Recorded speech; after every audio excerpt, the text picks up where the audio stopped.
Hello again, everybody. This is Mr. Everything, and I am coming at you with CitizenCon. We're gonna do a watch party, and as you can watch, it's gonna happen in about 25 minutes. I thought I just want to get on here and get my cameras all set up, and I got my chat available for YouTube, but also I wanted to make sure my Discord was up because we might have some organization members drop in, or we might not. All right now it's just recording the center screen. Okay, my Discord is not up.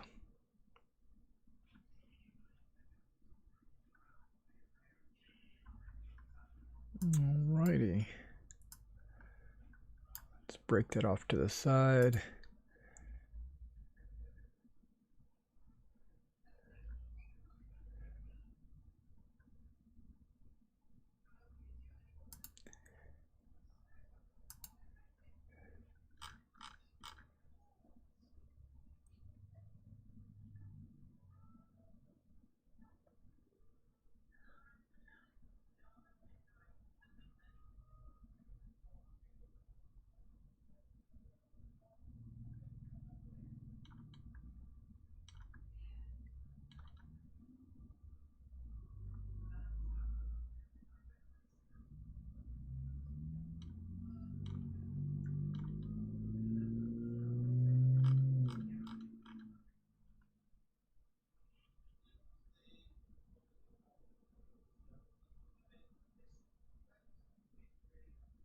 All right, I'm sorry. I was reading something from the one of my D&D games. Once I opened the Discord, there was like this huge post. So I was just reading it. It was basically just one of the other players explaining to one of the new players what the Oath of Peace is in our campaign, which is really cool. I appreciate Mason doing that. Okay, so let me go ahead and let me see if I can get my camera on. Hey, we have the camera. Let's go ahead and activate it. It's upside down. Great.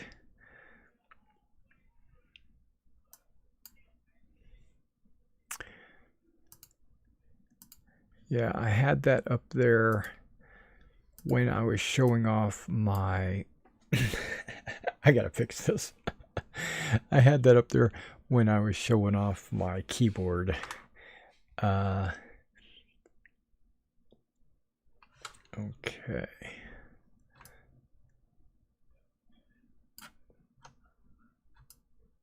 See, this is why I'm on here early, so I get this all squared away.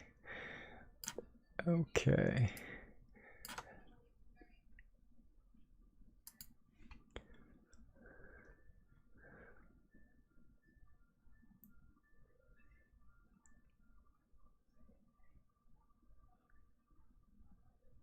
Really? That's the thing? No, okay.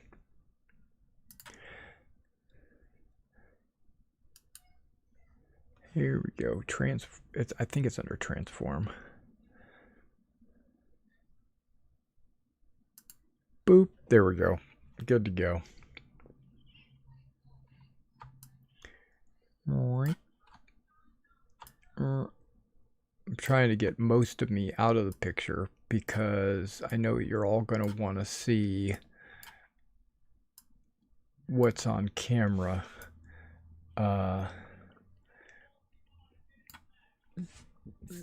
Yeah, I know. And I'll move myself into a corner and I'll shrink myself down a little bit because I know you guys are going to want to see the con. Okay, so while I got you on here, we're gonna talk a little bit about the schedule. Okay, so you can see Okay, maybe I'm in the way of the schedule. Okay, so there we go. Opening with Chris Roberts is supposed to start at 10 a.m. Central Time. So if you, which is about 30 minutes from now, something like that. 20 minutes from now? What does it say? 20 minutes from now? Okay. Chris Roberts is going to get out there, and 5 minutes later, Life in the Verse is going to start. Okay, so that's not what's going to happen. That's Chris is going to get on there. He's going to talk for 15, 20 minutes, and then Life in the Verse is going to start. Because I don't think Chris can get on stage and talk for less than 15 minutes. Now, if everything is pre-recorded and edited, and if they taped everything over and over, then yes, I think they could get it down to 5 minutes. He might be sitting at a desk, he might have a script, and he reads from a script, and he tells us what's up.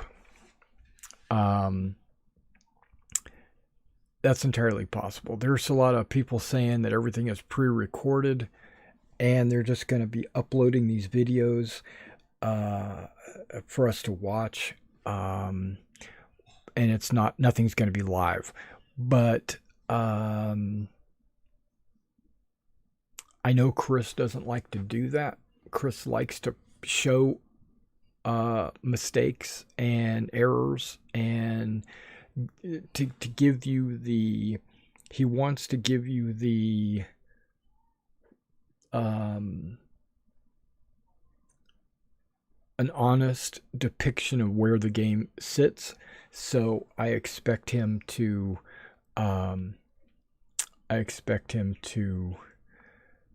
do some stuff live, but I know they said that a lot of this is going to be pre-recorded and uploaded and stuff like that. So I don't know if it's just a talk about, like, ship talk. If it's just going to be a talk about ships, that could be uploaded, right?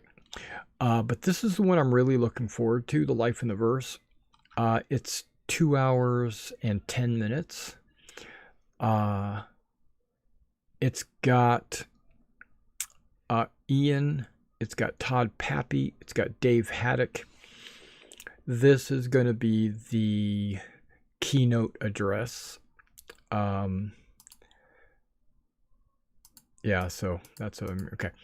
So they're going to explore locations, systems, and gameplay. Basically just going to show you everything about the universe, right? And then Ship Talk is going to be 2 hours later, right? But that's also going to be a 2-hour show. Okay, I know it's 15, but it's also going to be a 2-hour show. And I'm not really that excited about new ships, to be honest. I'm just not. New ships they're cool. They're exciting. But once you get 200 ships in the verse, I start to get, what is that term? Paralyzed with options. You get too many ships, you don't know which ship you want. If you had like 5 ships, you could choose which ship you want. But when you get 200 ships, it's hard to choose.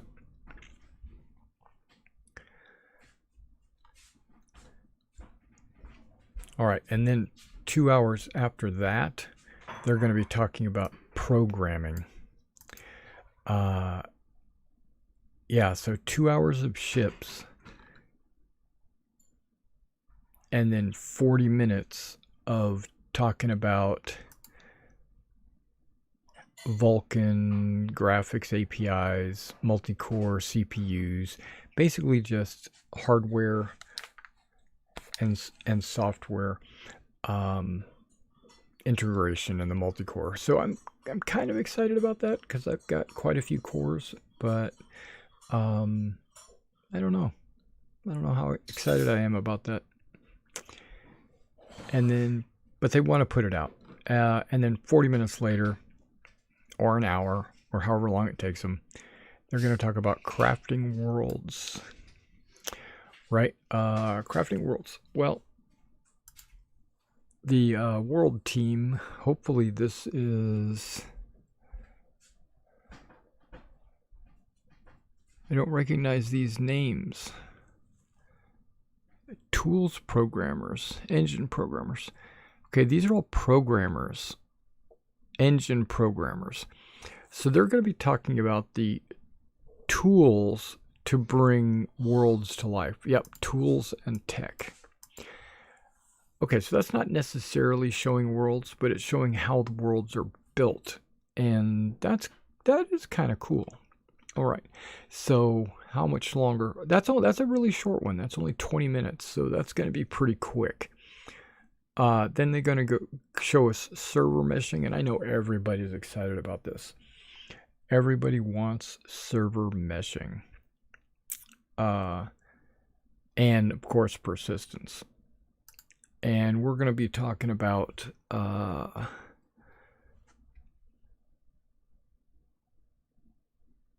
scalable and persistent universe.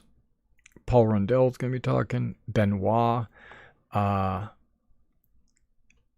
They're the ones. That's turbulent. Yeah. Okay. And then later on, 30 minutes later, that's a pretty short one. 30 minutes later, they're going to be talking about the sounds of space. Well, sounds of space, new audio tech that truly brings the verse to life. Okay, well, I guess we're going to have to see that. And that's going to be, what is that, 45 minutes? 45 minutes of sound. So they're basically just going to show us probably music, probably engines, you know, swooshes and booms. Yeah, that'll be interesting. Not extremely excited about it. Systemic gameplay.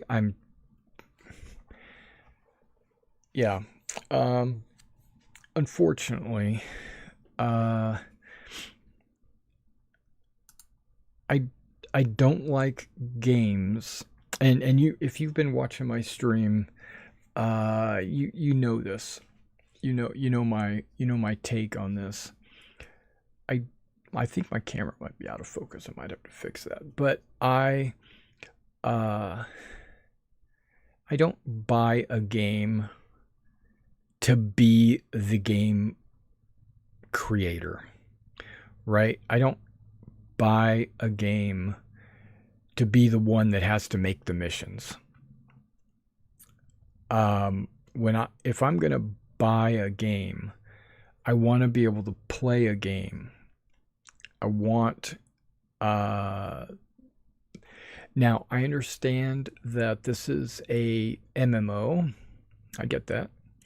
And I get that it's a sandbox game and that it's open world, and then I have total control of what I do and where I go and who I talk to and what kind of things I do. I got that.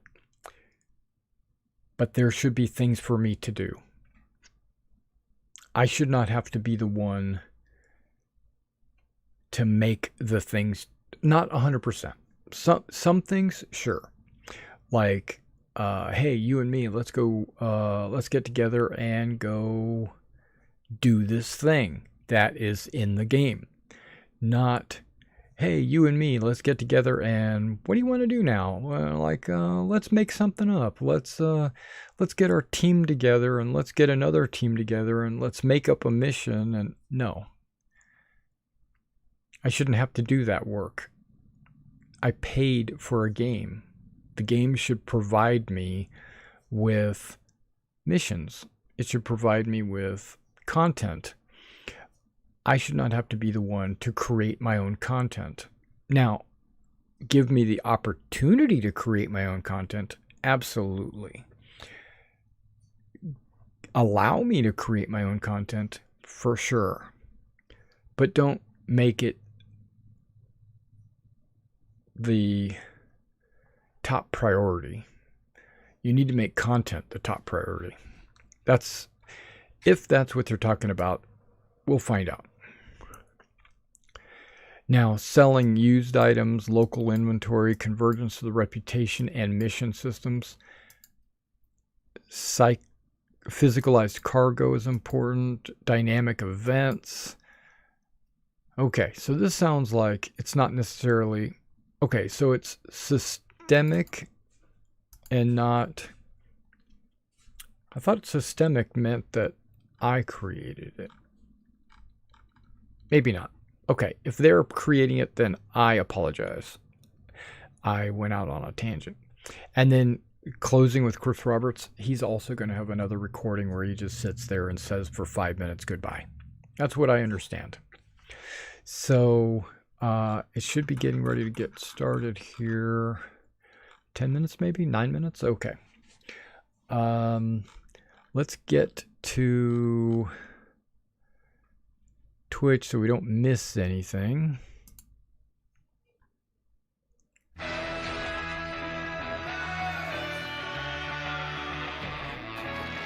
With just a king to my name, I batched up with some tough cookies. Real tough cookies. Oh my gosh, they...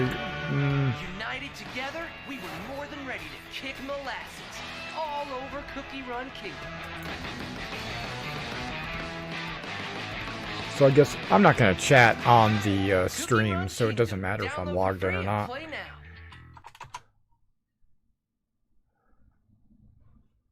All right, there we go.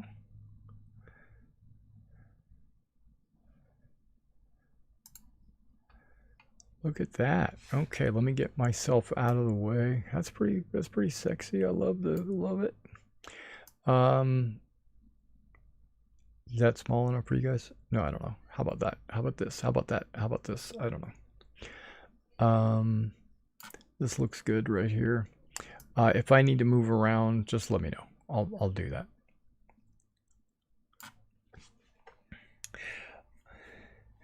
All right, so I've got one drink here. This is not going to last me that long. And my snacks, I just had breakfast, so I probably don't need any snacks. But throughout this stream, there's going to be times I'm going to get up and walk away from the camera, just to understand. If you want to chat with me, if you enjoy this live stream, then go ahead and drop it into YouTube. I've got a YouTube chat window open. And if you want in our Discord, you're welcome to join our Discord.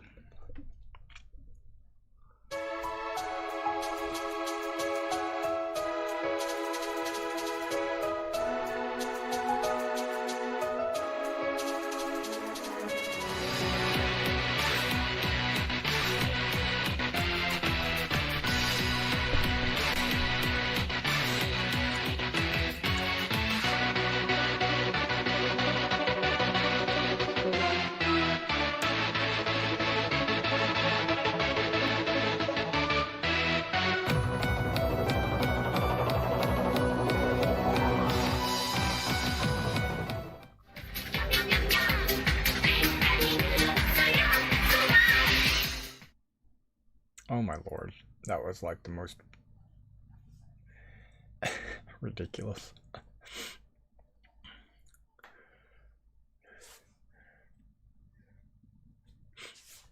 Okay, it looks like the video restarted. But what moon is that? That's Lyria? Am I right? So, yeah, I think it might be Lyria. I can't remember. Yeah, 6 minutes. Just waiting.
Hopefully that was a paid promotion and not one that they did on for free.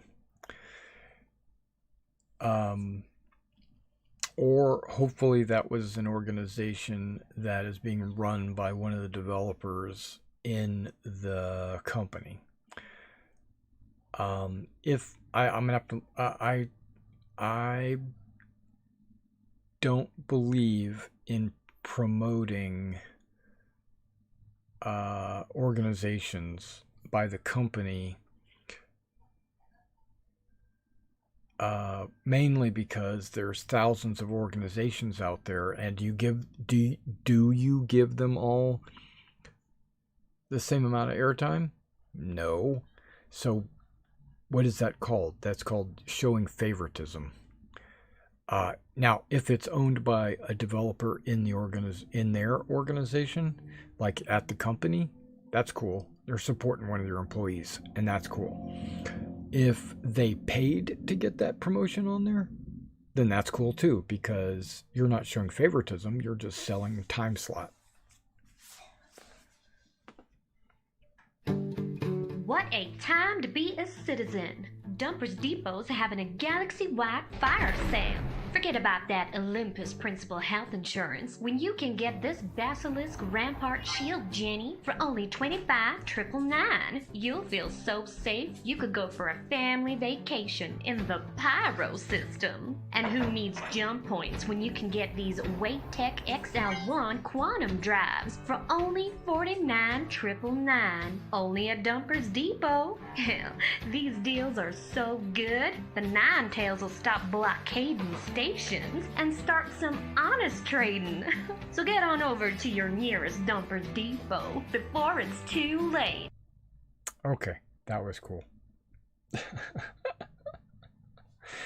Oh my gosh, that was funny. 999.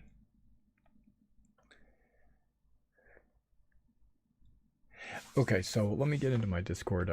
There's this long post on my D&D stream. I want to make sure that I'm staying apprised of what's going on. I feel like we are under-leveled for the tower. Yeah.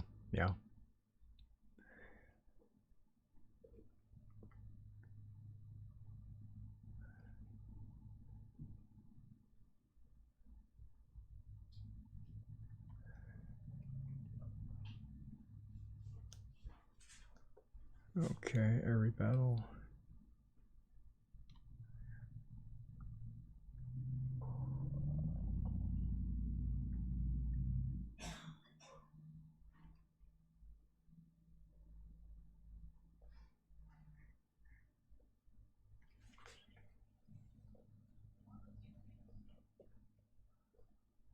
This is Starship Gemini on a humanitarian mission.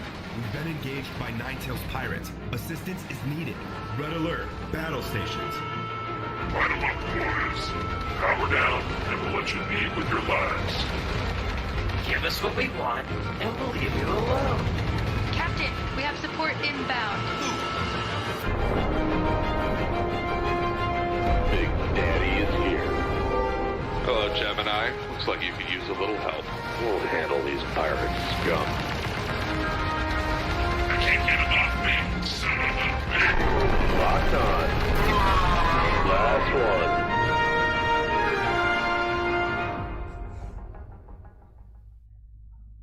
That was another one. Okay, so they're talking about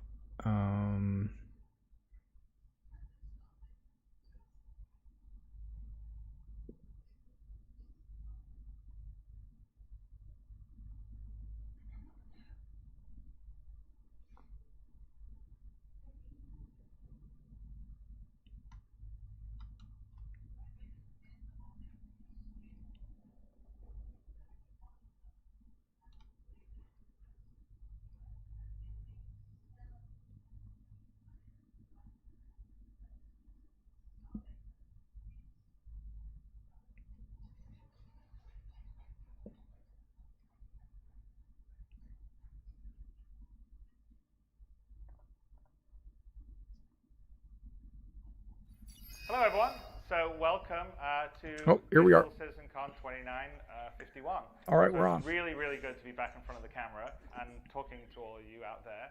I wish it was in person. As you know, we have been doing CitizenCons for a long time, and last year was the last year we didn't do it because of the pandemic, and we didn't want to go another year without having a CitizenCon, but we felt like this year it was a bit too close to get back to do it in person with all the issues with travel, and we're doing it virtually and digital this year, and I'm hoping next year we'll get to do it in person.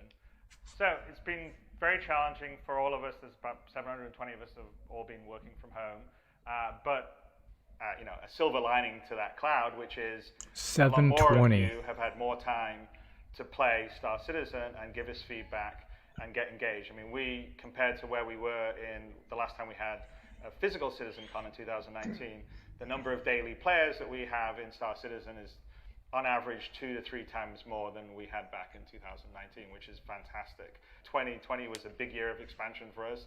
21 is also been incredibly great, and we're hoping with some of the features that we're working on, like server meshing, we're working on a bunch of optimizations, quality of life, and maturing, you know, some of the gameplay loops that you're starting to see happen. I mean, we've got some stuff coming up like Death of a Spaceman, where the first part of it, the medical gameplay, is going to be there, and also the beginning of physical inventory with the personal inventory. It's not fully finished yet. Those are 2 major game changers that are coming very shortly. In fact, they're coming with 3.15, and there's a lot of other things that are just beyond that. We're going to continue that momentum, and you know, more and more people will be discovering Star Citizen, more and more you will be spending more hours playing it and having fun, giving us great feedback, and we're inevitably inching towards the finish line of having something that we can say, yep, this is the definitive experience for you guys. And so I'm really excited by that.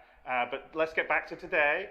And today is about Digital CitizenCon, and we've got some really great stuff to show you. The first of that is going to be led off by Todd Pappy with Ian Leland and David Haddock. And I don't want to spoil it. There's some really great stuff. It's going to use a combination of some features that are coming very soon and some features and content that is a little further down the road. But it's going to give you a taste of life to come in the Star Citizen universe. So without further ado, let me pass it to them. All right, here we go. Yeah, it was edited.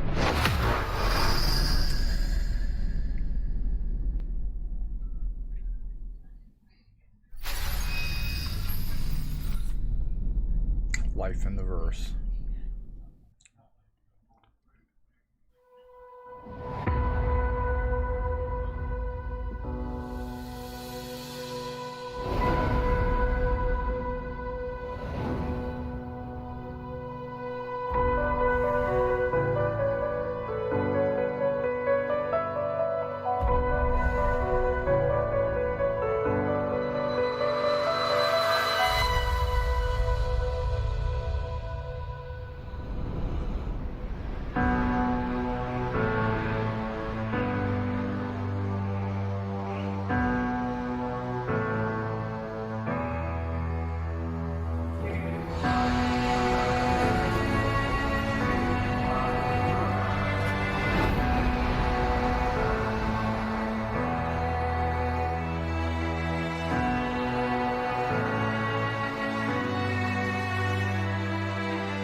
All right, here we go.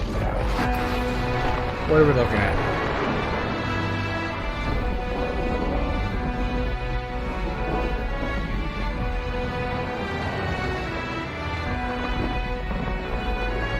I found myself yelling at the microphone. I had to turn the volume down.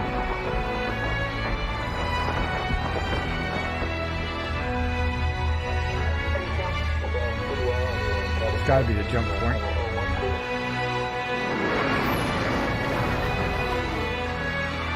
That's the jump gate.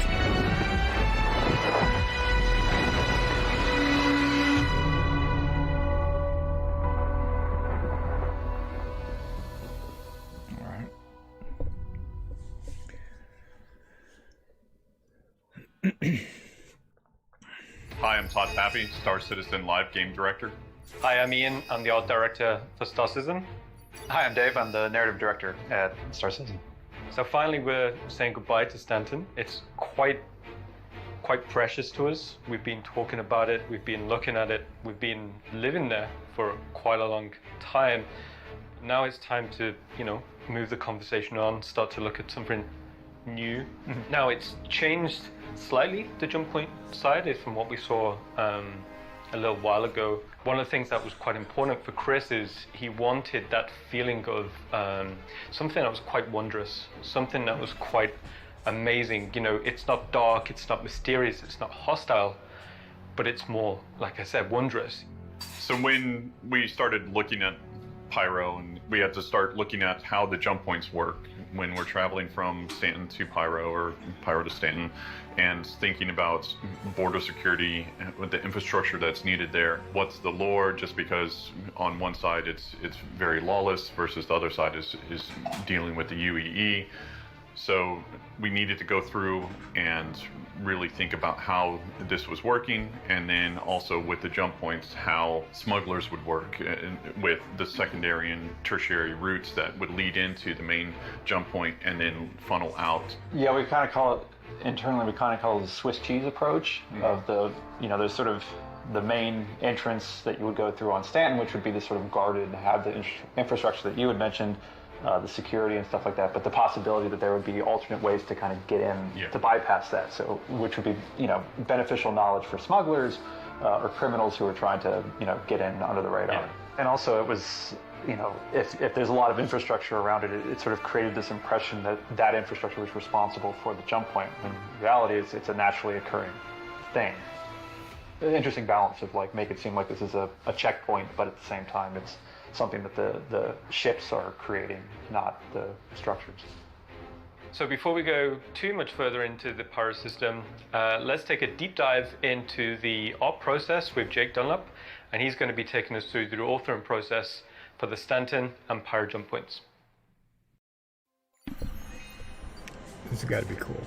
I like the way Bringing the jump points to the verse has been an interesting journey as we've been designing a new element in our game. We've put a lot of time into creating two solid examples of different types of jump points you'll eventually see all around the verse. One in Stanton and one in Pyro.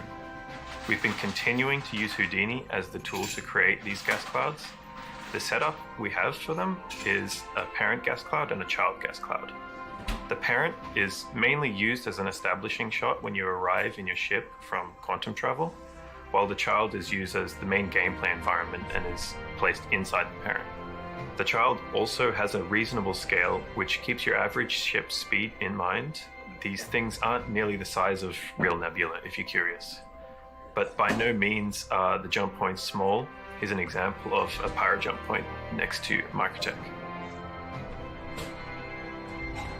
To explain the process a bit more, we create the parent at a large scale, then cut out a small box in the center of it. Inside the small box, we'll gather the volume data from the parent, up-res that, and then add details. The details will be different depending on what type of gas cloud you want, and if you want to easily fly through it or not.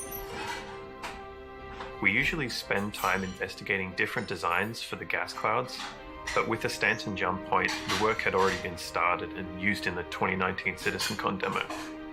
We just had to go through, clean up the Houdini file and get it game ready, with a couple of extra tweaks along the way. Some of the tweaks we made to the parent were making it feel like more of a structurally sound rotating disc. Okay, this so was it's to got a make it north and feel south like a pole. safe and well-used jump point. The child gas cloud here was changed more dramatically. It used to have a bunch of dark clouds around it.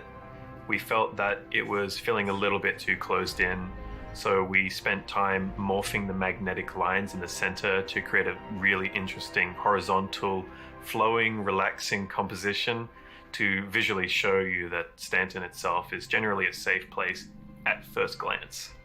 The parent gas cloud for Pyro was created with the same process as the Stanton parent, but we changed the shape of the cloud into something more menacing and violent. We wanted the reveal of Pyro to be a clear warning of what you should be expecting throughout the entire system, so we made it very closed in, dense, and very active. We did make it a small challenge to traverse the child, something that won't take too long but should be something to consider when traveling through. Something that helped really quickly create a fun traversal route was creating a white box play area in engine out of solid geometry and flying around it right away. Okay. After we were happy with the route, we exported the geometry to use in Houdini, where we converted it to a volume and combined it with the up-resed area of the parent to export that out as the child cloud.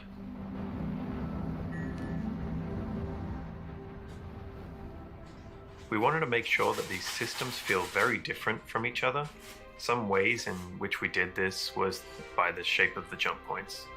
As I had mentioned before, Stanton feels very clean, put together, and generally safe with the disc-like form that it has, but Pyro feels like it's more violent, distressed, and this shows in its form. The comparison is shown well in both of the child clouds. In the Stanton child cloud, we have nice long strands of the magnetic waves that encapsulate the jump point that feel harmonious, beautiful, and free, whereas in the Pyro cloud, it shows almost the opposite. The walls feel like they're closing in on you, moving in unpredictable ways, completely unstable. Your ship could enter into a wall and disappear within a second. Lighting also plays a big role in how we feel about these spaces. You can see these are dramatically different areas in the mood and tone, and lighting is the key to that. So that's a brief look at jump points. They've evolved quite a bit since last time you saw them. Enjoy the rest of the show. Thanks, Jake. So one of the things that players would first probably come across when they come into the Pyro system is the space station. You know, it was discovered a long time ago. It was sort of deemed uninhabitable because it was just too dangerous with that variable flare star going on. So they kind of utilized the system for resources, and then when they kind of tapped out, they just sort of left, and that's when all the sort of squatters came in. So there's sort of older infrastructure built to sustain kind of the mining activities and the gas harvesting and stuff like that. But they just basically left, and then other populations started to slowly move into the system, criminals, squatters, survivors, and whatever, and start to kind of take over what was left behind. Which gives us some unique gameplay comparatively to Stanton and the space stations there. So with Pyro, since they're in such disrepair, some of them are inhabited, some of them are completely abandoned, and then so players can go and explore. They can go and see what's happened there, whether it's been hit by an asteroid, or if it's there was some sort of conflict there before. But you'll be able to go and explore the different decks, and be able to go and meet new people, meet the frontier lifestyle, enjoy it. Oh, nice. Okay, so before we go to the inside of the stations, we're going to jump now to Eric, and he's going to go in a bit more detail, the concept development process taken when looking at the exteriors. Hi, I'm Eric Gagnon, Principal Concept Artist on Star Citizen. The goal of that initial step of sketch development is to create something not invited. You must be dangerous, damaged by asteroids, and surrounded by floating debris. Hiding place for outlaw looks old, decrepit. Lawless, no security force here. Approach at your own risk. Industrial look, messy, but not abandoned. Some parts are wrecked but under repair and raw looking. I like to use the black and white sketches to start. It allows us to go very quickly and focus on the shape only. We then try to play with a touch of color to define more of the commercial port platform. We try different schemes to remind us of the whole look with a rusty vibe and brown tones. Adding a touch of light and some context around the sketch allows to see the scale of things and properly view the silhouette. We expand on the idea to play with the mechanism and functionality. This is the color sketches of the asteroid Hunter Harpoon and at different angles. In this sketch, we can clearly feel the arrival of the asteroids and the dismantling or destruction zone. We also need some top angles to properly showcase the size and scale of it. With all those elements in place, we can now build a nice plate of the entire concept for the asteroids harpoon with all the pieces together. The Shantytown module habitation is a nice idea to add a kind of small city on the outskirts of the space station. So here I sketched those shapes to create something very modular. From the grayscale, it's pretty easy to do a color pass. I played with a color palette that reflects the vibe of Shantytown. In this sketch, here we can easily see how cool the area is going to be. Another angle shot here is pretty nice too. Playing with warm and cold color contrast is interesting. All those different angles help define and expose the different elements of the concept to properly illustrate it.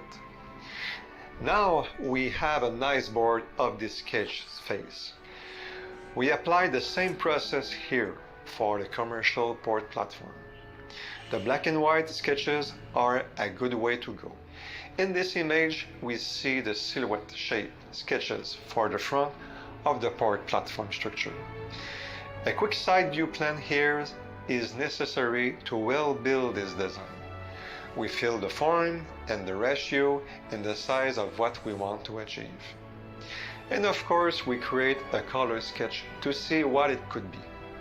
We see the industrial look and some potential details to better define and deep dive into.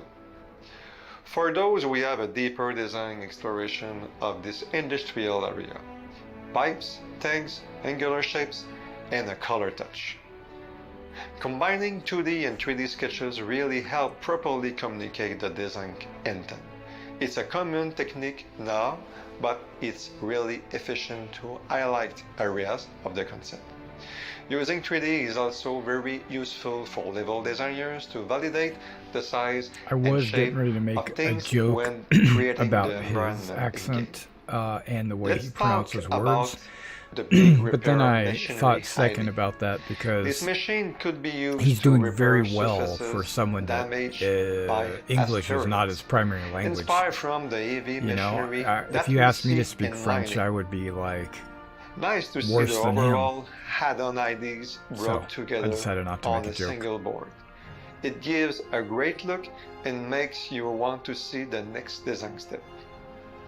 The mood looks. We also create a mood board from our different shots.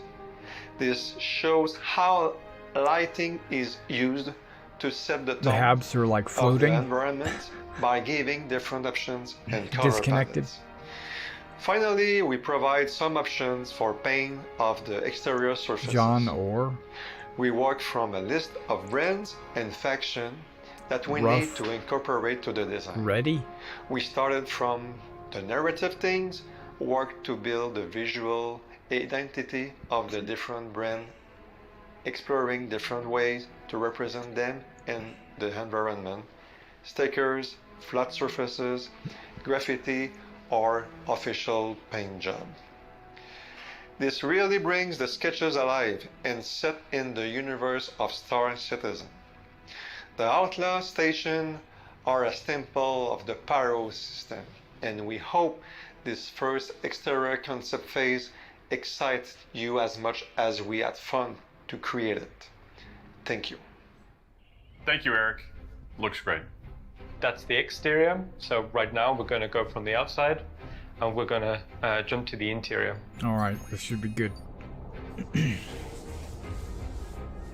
Before we really started exploring And it was anything, all concept, one of really, the so core I don't really concepts, want to see that was concepts. discussed I as a want to see group was finished product. The idea of power and the idea of heat. Now we've got like this big interior layout of this, maybe this old mining station. How would they have adapted the space? You know, they would have like, okay, we need power here. Okay, that will create heat. So we started thinking about, okay, where would the heat lamps be, and then where would light come Because from? it'll never So look exactly just like the the concept. principal concept of power, creating heat, creating light. That was pretty much the core of the start of the visual development process. So when we started talking about it from a design side, we needed to make sure that we were covering certain shops, just basic needs for the player. Everything's bare bones. It could be that it used to be a clothing store, now it's a food shop, and so they've converted it. The gangs moved in. You know, it's not what it used to be, and but you see that old skeleton there. One of the things that we've definitely been talking about with Pyro that we didn't really get to see in Stanton is the idea of the sort of the gang presence. So, you know, that idea that they're the sort of local law in the area. So, you know, you might see gang members coming and shaking down some of these shopkeepers for protection money or rent, you know, type thing. Or even shaking down the player. Yeah, which would be very fun. not for me, but. So when we started to explore some of the side areas, there were other factors that we had to cover. Habitation, clinics, you know, players need a place to sleep, to log out, as well as players need a way to get themselves healed. And then we started taking the same treatment or similar treatment that we were doing with the main market area and started to take it into the hubs and how they were possibly repurposed, or the clinics and how those were possibly repurposed.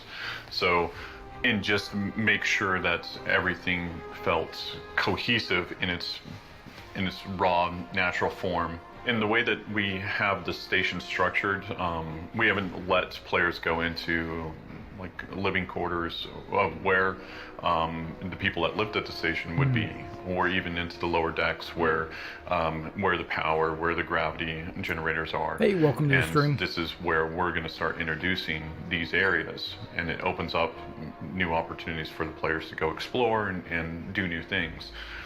But it's also areas that the gang might want to protect. Yeah, it offers a lot of possibilities for mission content, you know, whether it's actually maybe working for the gang itself or other kind of little small things. We're talking about there Pyro really kind of, space stations. Yeah, drive you deep into the bowels of this thing. Okay, so that's a little look at the insides of the stations, but now we'll jump to Christian, and Christian's going to take us on a little bit of a deeper dive into the concept development process of the inside of the stations. I thought we just did that. Hi, my name is Christian Dortz. I'm a senior concept artist on the environment team, and we're going to look at the concept development for the space station a little bit. So first off, we looked at the heat map. So there is a lot of what I said, the electricity is gone, the heating is gone, and the breathable air, the oxygen is gone. So there is pretty much all of those connected areas. They are lifeless in a way, right? So you wouldn't settle down somewhere in between those empty corridors. We were trying to sort our thoughts and get them on paper, right? So we were exploring different ideas that we on the concept team had in mind. So we were thinking about pathways that the player and the NPC could take. So what would happen? We were thinking about what would happen if all of a sudden one pathway is blocked off, or another one will open up, right? So we were thinking about verticality and how the players or the NPCs can traverse all of those interesting areas that are, in the end, pretty ominous, right? So think about there are some people just why would they put boards over the windows side on a panels space on the station? wall, or they are screwing off ceiling panels, and you would see all of the maintenance areas behind it. So we'd see a lot of struts, a lot of working areas. There's cables hanging. So those were the very first sketches where we could see what those eventually could evolve into. And we also started then slowly with some loose 3D sketches. So getting everything into 3D, and it's pretty much evolved over time where we could talk to the environment guys, and we were asking for some of the current rest stops geo and some of the textures, and then getting them into 3D, and we were just changing up all of the props, all of the side panels, or all of the whole the environment. So we could, looking back at the references, then convey this feeling. We could introduce more dirt, we could introduce some damaged panels, side panels, and pretty much explore this side area, right? And the big advantage of this is that we can make the environment how we like. So one thing that we did is like kill all the lights because we don't need lighting. We want to create our own lighting. And this is what I said earlier. The current rest stops are super bright. They're family friendly. But now we want to make it ominous. We want to make it dark mood. We want to make it super dark with the players like always feeling kind of in danger, and especially with the gang members in mind, right?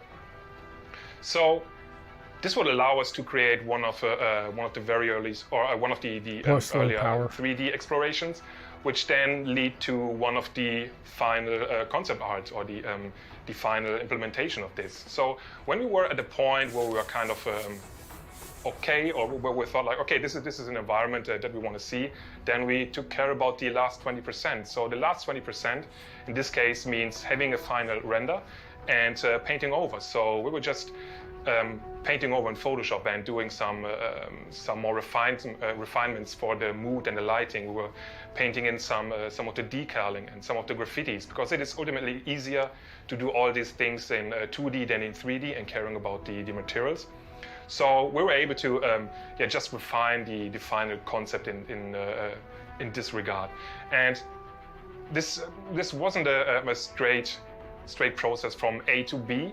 It was an iterating process. So in between, if you're looking at some of the other concepts, for example, the barriers, we were at one point thinking about what would happen if we introduce barriers that the gang members then would set up on one point. So what does that mean for you as a player?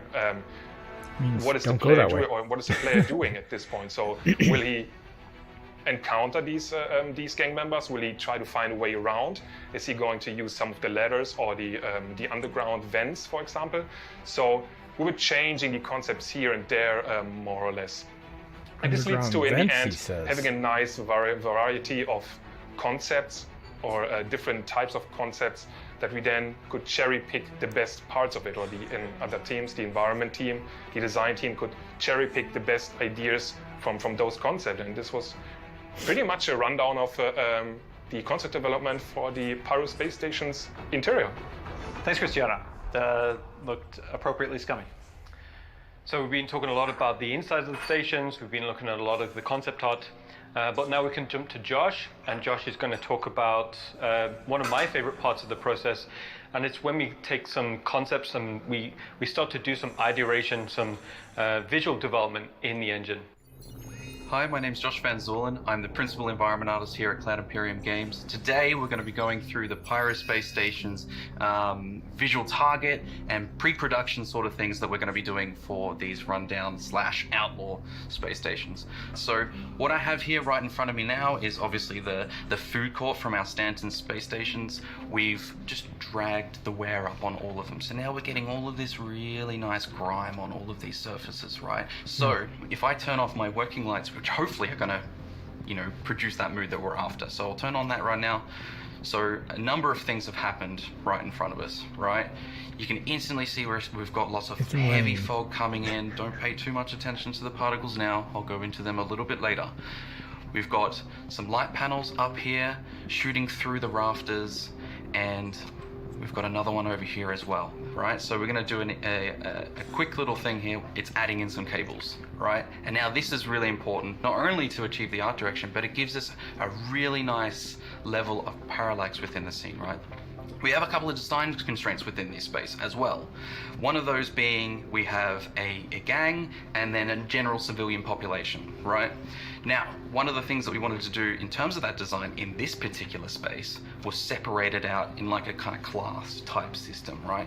So we're going to start to explore some of the requirements of that. One of that being that, like I mentioned before, you can't get up here unless you're in favor with the gang. So we need to put in the instruments that are going to help portray that, and that is a checkpoint, right? So, and just a side note, all of this stuff is super work in progress and nothing is final. So don't read too much into it. So from here, we're missing a few bits and pieces, right? But one of the ways that we're going to solve that is with graffiti. All right, so I'm going to turn on those decals now. And you can start to see that the walls here are starting to disappear a little bit. It's a very subtle effect in this particular area, but you'll start to see how much more it comes through in others, right? So moving on from here, we need to start putting the stuff in the environment. So bear with me for a sec when I turn this on.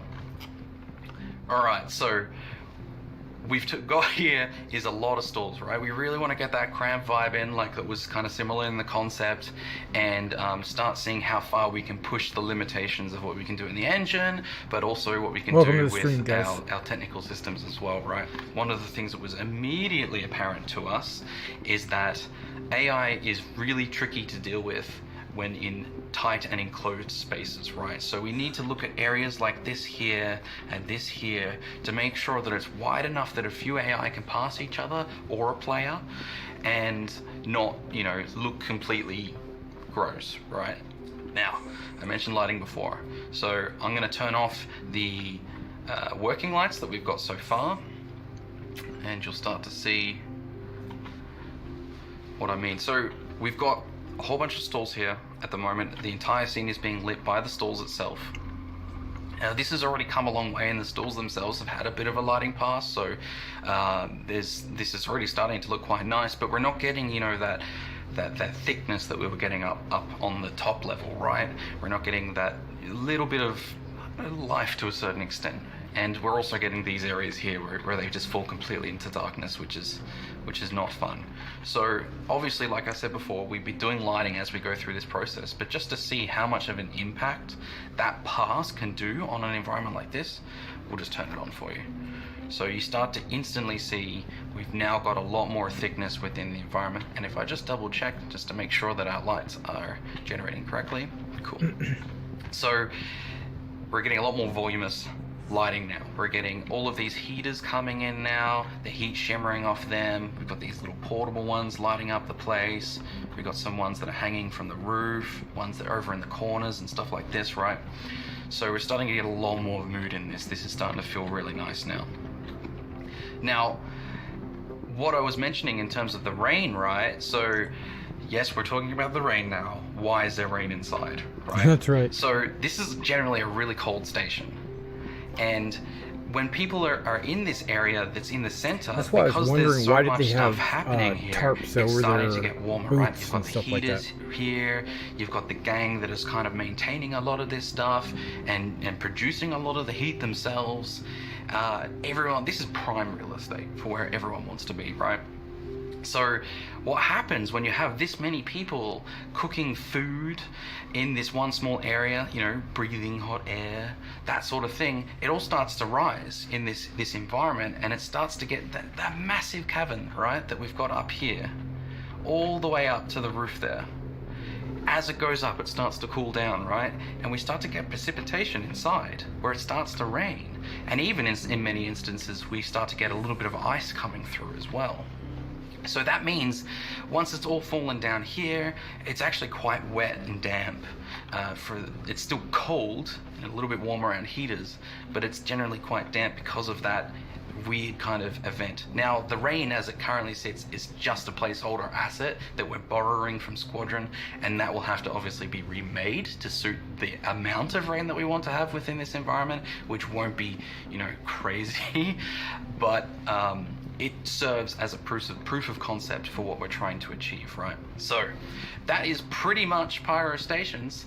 I hope you really enjoyed seeing the breakdown that we've done here today, learning a little bit about the process of going in and doing a visual target, and you know, just a little bit more of that earlier process and problem solving that we go through. So yeah, I hope you really enjoyed the rest of CitizenCon here today, and I'll catch you later. Cool, thanks Josh. That was okay, really so good. if air All right, so rises, as we continue our process of that's exploring going the Pyro system, now I think it'd be good to look that's a going to little imply bit that at there's the gravity in there. Populate the system. Now, one of the things we And thought if it'd be that's the interesting to case, talk about is heat will how do we rise. So design up there a it should be system from hot, the not ground cold. up? As with all of this, we always I don't know. start from My physics narrative, might be wrong. you know, before we put any pen to paper or we have any discussions about player experience. We always start from, you know, the world that, you know, Dave and others have kind of built. Yeah, I mean, you know, and again, it's also the thing of, you know, the Pyro, I think, was first initially conceived very early on in the process, but once we finally are tackling it from a realistic, practical, how we're going to build this, what is each planet going to look like, you know, it's important, you know, to ask more questions to flesh it out more, because we kept it intentionally kind of vague because we want the art team you guys to do what you do and the designers to do what they do. So when we started that exploration process, we knew we had like a ballpark that we needed to stay in. So we literally thought, okay, how do we design a system? And fundamentally, it kind of comes into maybe 3 key areas. So because we're a space game, the establishing shot of that planet is very, very important, because it describes everything from, continent breakup, fundamental palette. So right from the get-go, we started to sketch in ideas of what the key establishing shots were going to be like. And then from there, we jump into key art. So key art is basically on the surface, what is the mood, what's the tone that we're expecting to see. And as you're saying, like the first one we wanted to tackle was Para 1, because David described this wonderful picture, and it was already clear in our minds about what it wanted to look like. So we hit that first, and we wanted something hostile, we wanted something hazardous. Also, as part of this process is we knew our current tech limitations, but we also knew what we wanted to do in terms of our future tech, future planet tech, weather, so we kind of went crazy with ideas as we was exploring. So we went through the various planets, did some key art, and again, put them up on the board, and just to validate, we are keeping within that palette, but we're getting that diversity. We're getting that diversity of color, hue, value structure, silhouettes, composition. That's cool too. Because even within something like Stanton, there's variety. That was very important for me and the team, where you want to feel like you're on a space opera. You can travel around, but now we're going to a completely other system. So we continued that ideation process there. So we had the establishing shots, we had some key art, and then from there is we create like what we call like breakout packs.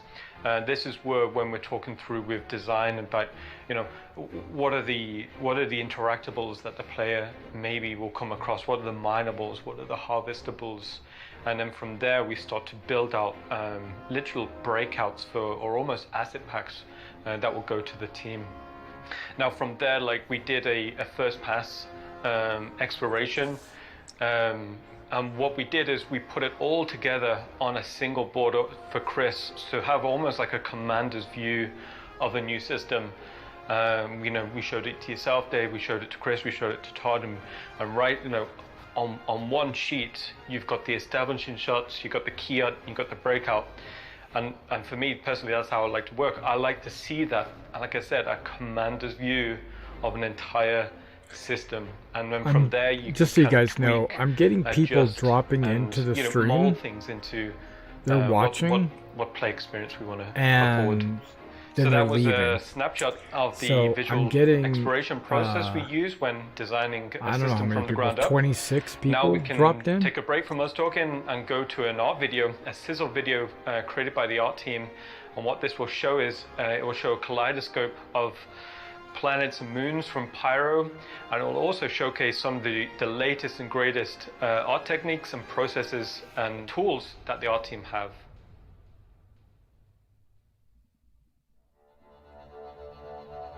But nobody has anything to say, which is fine. Okay, this is cool.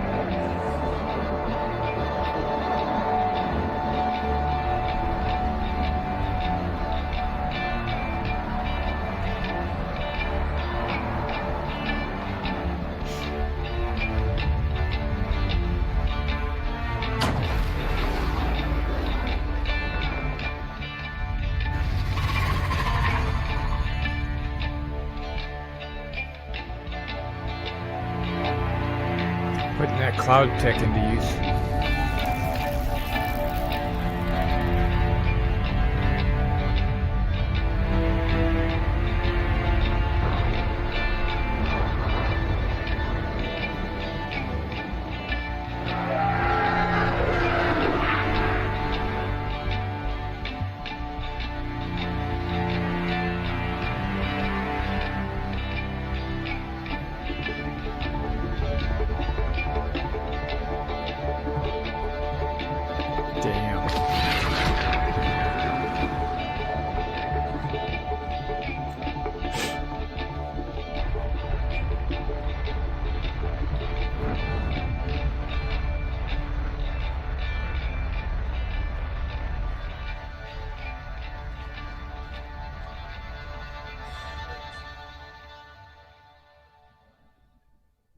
Awesome.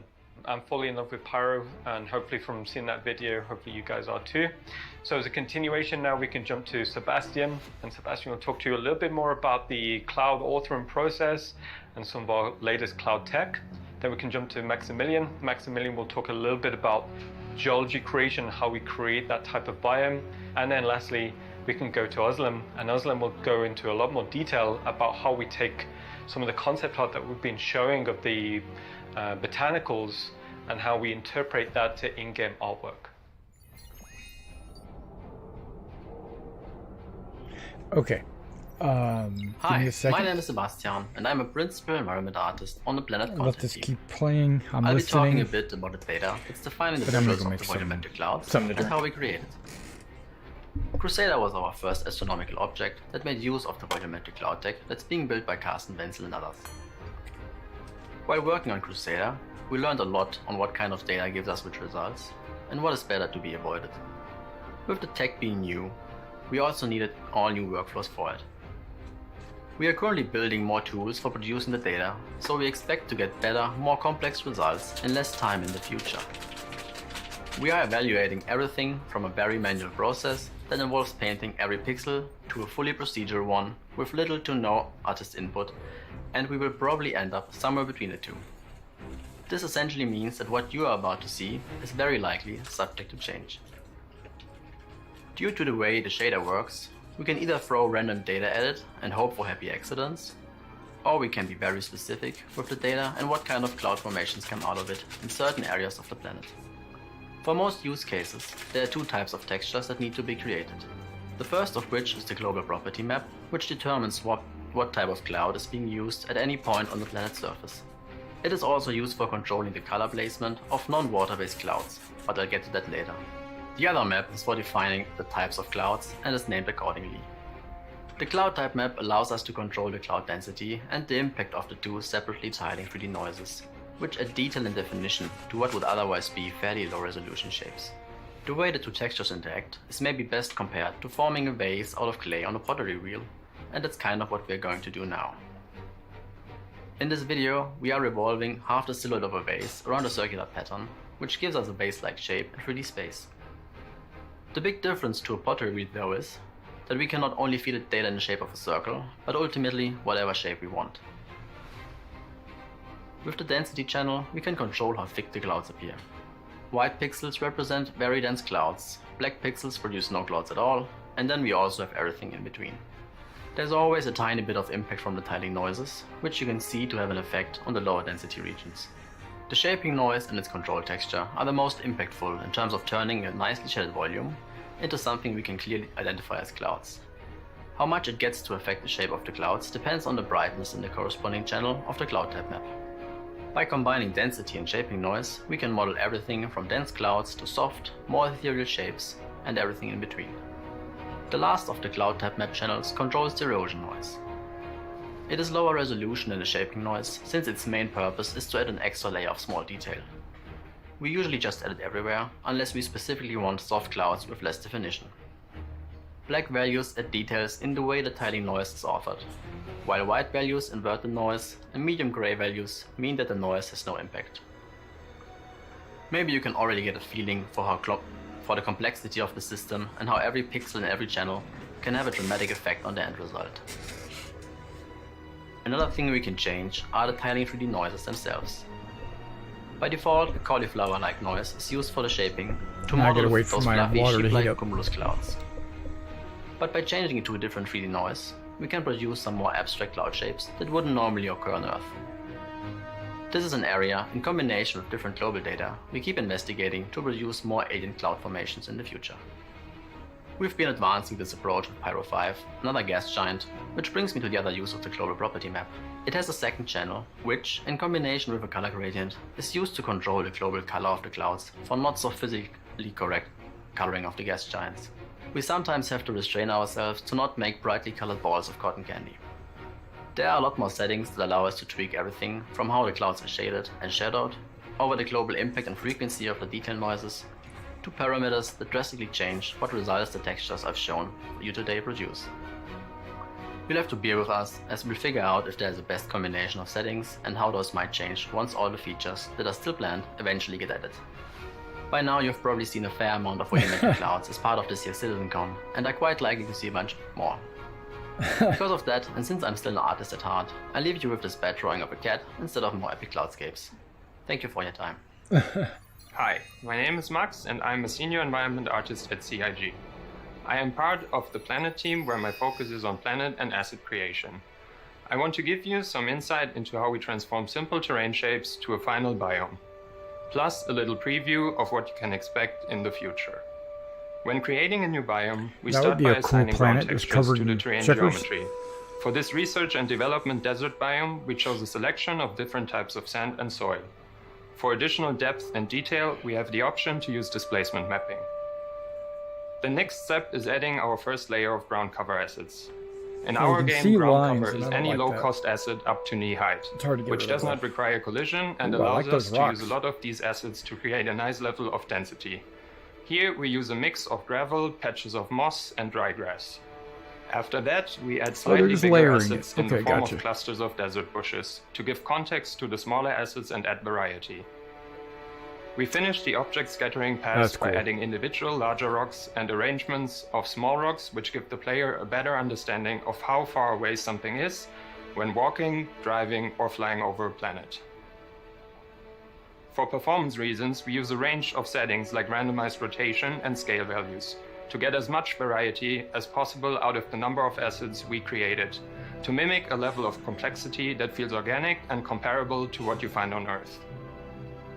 Something that we have been missing on our current planets and moons are massive rock formations due to tech limitations. Some of these limitations have since been solved. For example, we are now able to render assets much further. Because of that, we recently kicked off a research and development phase during the production of the Pyro system to find workflows for the creation and distribution of cliffs. Oh, nice. Full disclosure though, this is early in development and heavily work in progress, but we still wanted to give you a little glimpse of what to expect in the future. The challenge for us will be to figure out how we can make these assets look as good as possible from all angles. If a player walks up to them on foot, they must look just as good as when a player decides to land his ship on the highest point of the cliff. But we are excited to add an even more epic level of scale to our game. That's it for me. Thank you for watching and enjoy the rest of CitizenCon. Hello, my name is Özlem and I'm part of the Organics team. Today I want to talk a bit about how we build the different biomes on Pyro 3. Pyro 3 is a planet with very distinct biomes. For example, we got the yellow moss biome that is a strong contrast to the dark volcanic regions. Yeah. We have some icy areas, boulder fields, acidic fields, different coastlines, and a lot more. When working on a biome, the first thing we do is to have a look at the concept art. We do an asset breakdown for all the elements we need to recreate the scene. By doing so, we get more information about what kinds of rocks and vegetation assets we need, the proportions of the assets in relation to the character, the distribution and frequency of those assets on the planet, but also the amount of coverage per biome on the planet. We can also get information about the color palette, the terrain colors, and what to scatter on the coastlines. Let's break it out. The last thing we can see from the concepts is the asset and ground materials. We also try to reduce the amount Super of the excited acid about packs exploration because of the performance planets and time constraints. and the moons and Instead Pyro. of doing 50 unique rocks, we can achieve I would be the all same over result that. by using just That's gonna be 3 months of with our content for procedural me. scattering system, since the assets will be scaled and rotated randomly. After figuring out all the necessary elements, we start with the whiteboxing phase. This means doing a very quick mock-up of the scene by using very simple assets. The white boxes should just represent the shape and color of the final object. We do that to see if the asset breakdown we did beforehand is working in the 3D space as well. At this stage of the process, we can still change the whole look of the scene if we don't like the outcome yet. We can say, let's make the rocks 5 times bigger, or blue instead of red, and so on. Or we realize we need to do some research on a specific asset to solve it visually, which was the case for the moss, for example. When doing R&D on the moss, we were trying different shapes and sizes, and we also had to figure out how to do the moss strands that are covering the whole mesh.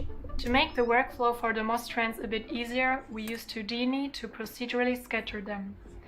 Otherwise, it would have been too time-consuming to place every single moss strand by hand, since there are several thousands of them. After figuring out how to do the moss strand, we still didn't like the overall shape of the moss, as it was a bit too blobby and yellow. We wanted something that looked a bit more natural and integrates better into the terrain, so we created some rocks with a moss blend on top instead. We broke up the moss shape even further because it looked a little bit too molten, and we added different kinds of moss strands to get a little bit more variety. In the end, all these things got us to a result that we were satisfied with. The usual approach to setting up a biome is to start with the largest elements first and work your way to the smallest one. If we take the moss preset as an example, we would start by adding the largest elements first, then adding some smaller moss patches around it to create a nice fall off. We continued with adding some flatter grass to make it sit nicer on the terrain. But then we realized we needed something bigger to bring the elements closer together. Oh, yikes. So we decided to add some high grass as well. The final steps are adding some ground cover like small rocks or tiny moss. And bushes. As you can see, while building a biome, we need to do several iterations to get the best visuals. Thank you for watching. I'm excited to go find it. Thanks to Seb, Maxi, and Oslam for showing us their work. So when we started looking at outposts and started really from a ground up on how to make it so that there's more diverse gameplay in there, the player can approach it in multiple different routes. There can be combat encounters, there can be social encounters. So we needed to kind of rebuild and rethink the way that we were doing this. We started honing in on what was working, what wasn't working, and then did a lot of adjustments. Yeah.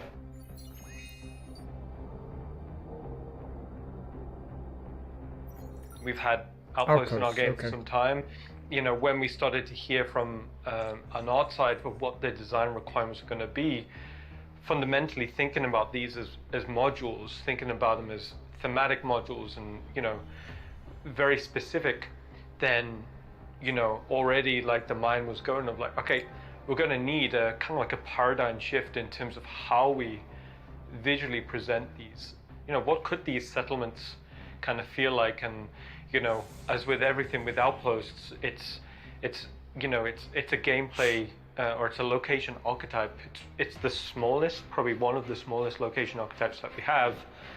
And then in time that will lead to like, you know, villages and towns and Thinking I about like how the we outpost where you don't have a ladder push this or a forward. staircase I that mean, leads Chris up always into talked the about putting building. outposts into players' hands, and so we needed to think about I like how the flat would ground, this expand, you how know, would on the players be able ground to outposts. make these homes feel, you know, homes or outposts or even businesses feel unique for the way that they want Like to play. always.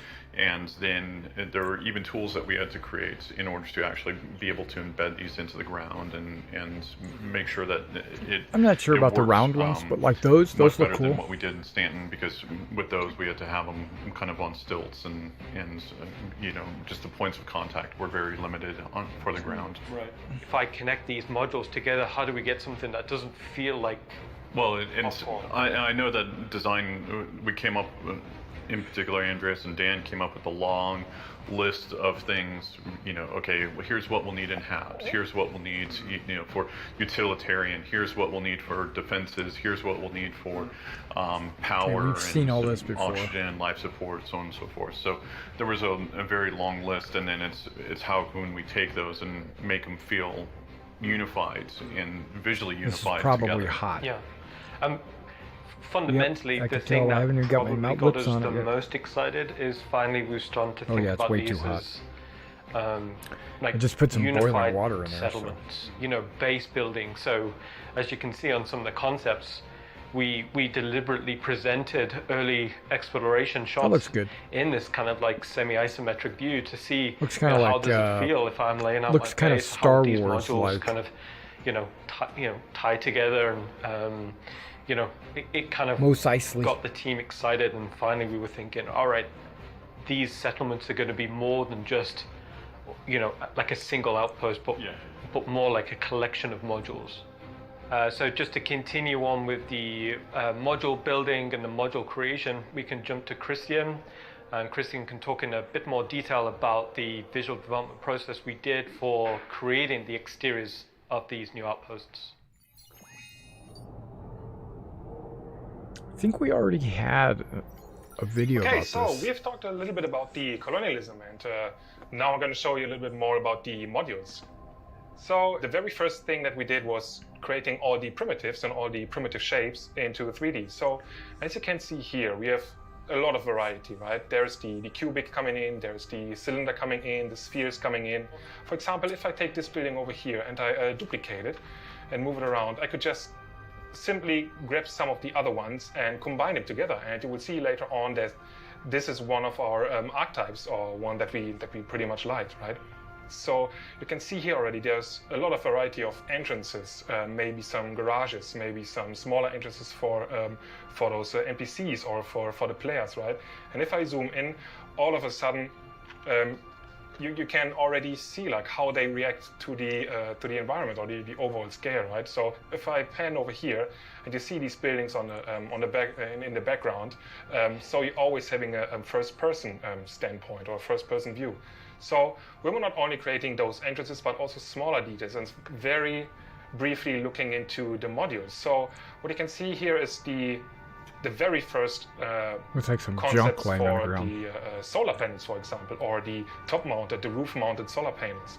In the background, you see some other nice details that we can then just I'd like pick solar and put on panels our to be buildings, something right? that And some of the your very base last that we building. did is there pretty much those. So those were one of the archetypes, and you see there are small Where you have buildings to have for solar panels to get power. for housing buildings.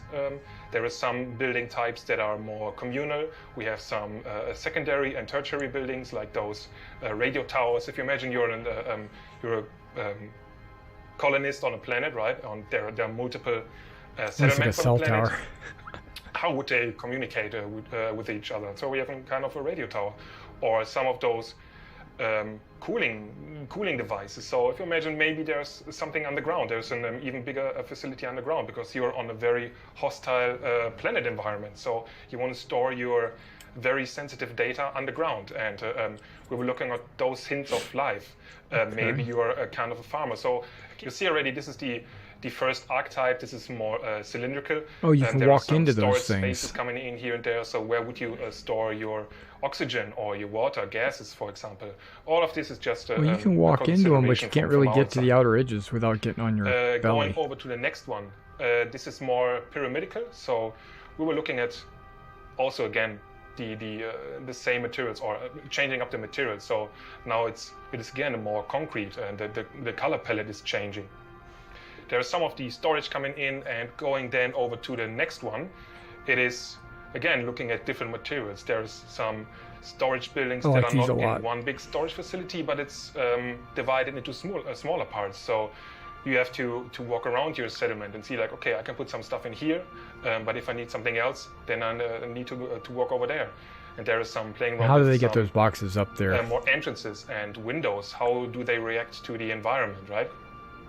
So Ooh, there's a ladder on the side. this to was get to just the top. one That's of cool. the very many files that we we created. So those are mostly buildings, but okay, with that looks like different files for assets and props and how they would fit inside this main architectural style that we wanted to see Point. more involved, right? So just a very early version cool. of the refinery, for example. But all of this in the end was given us the opportunity to just cherry pick the best ideas that we felt appropriate for this specific colonialism style, right? Telescope? And Okay. Where other people were able then to Fuel just tanks? grab the best parts and then use it in the actual game engine. Yeah, this was pretty much the concept development for the colonialism modules. I hope you have a great time and wish you all the best for the next panels that are coming up.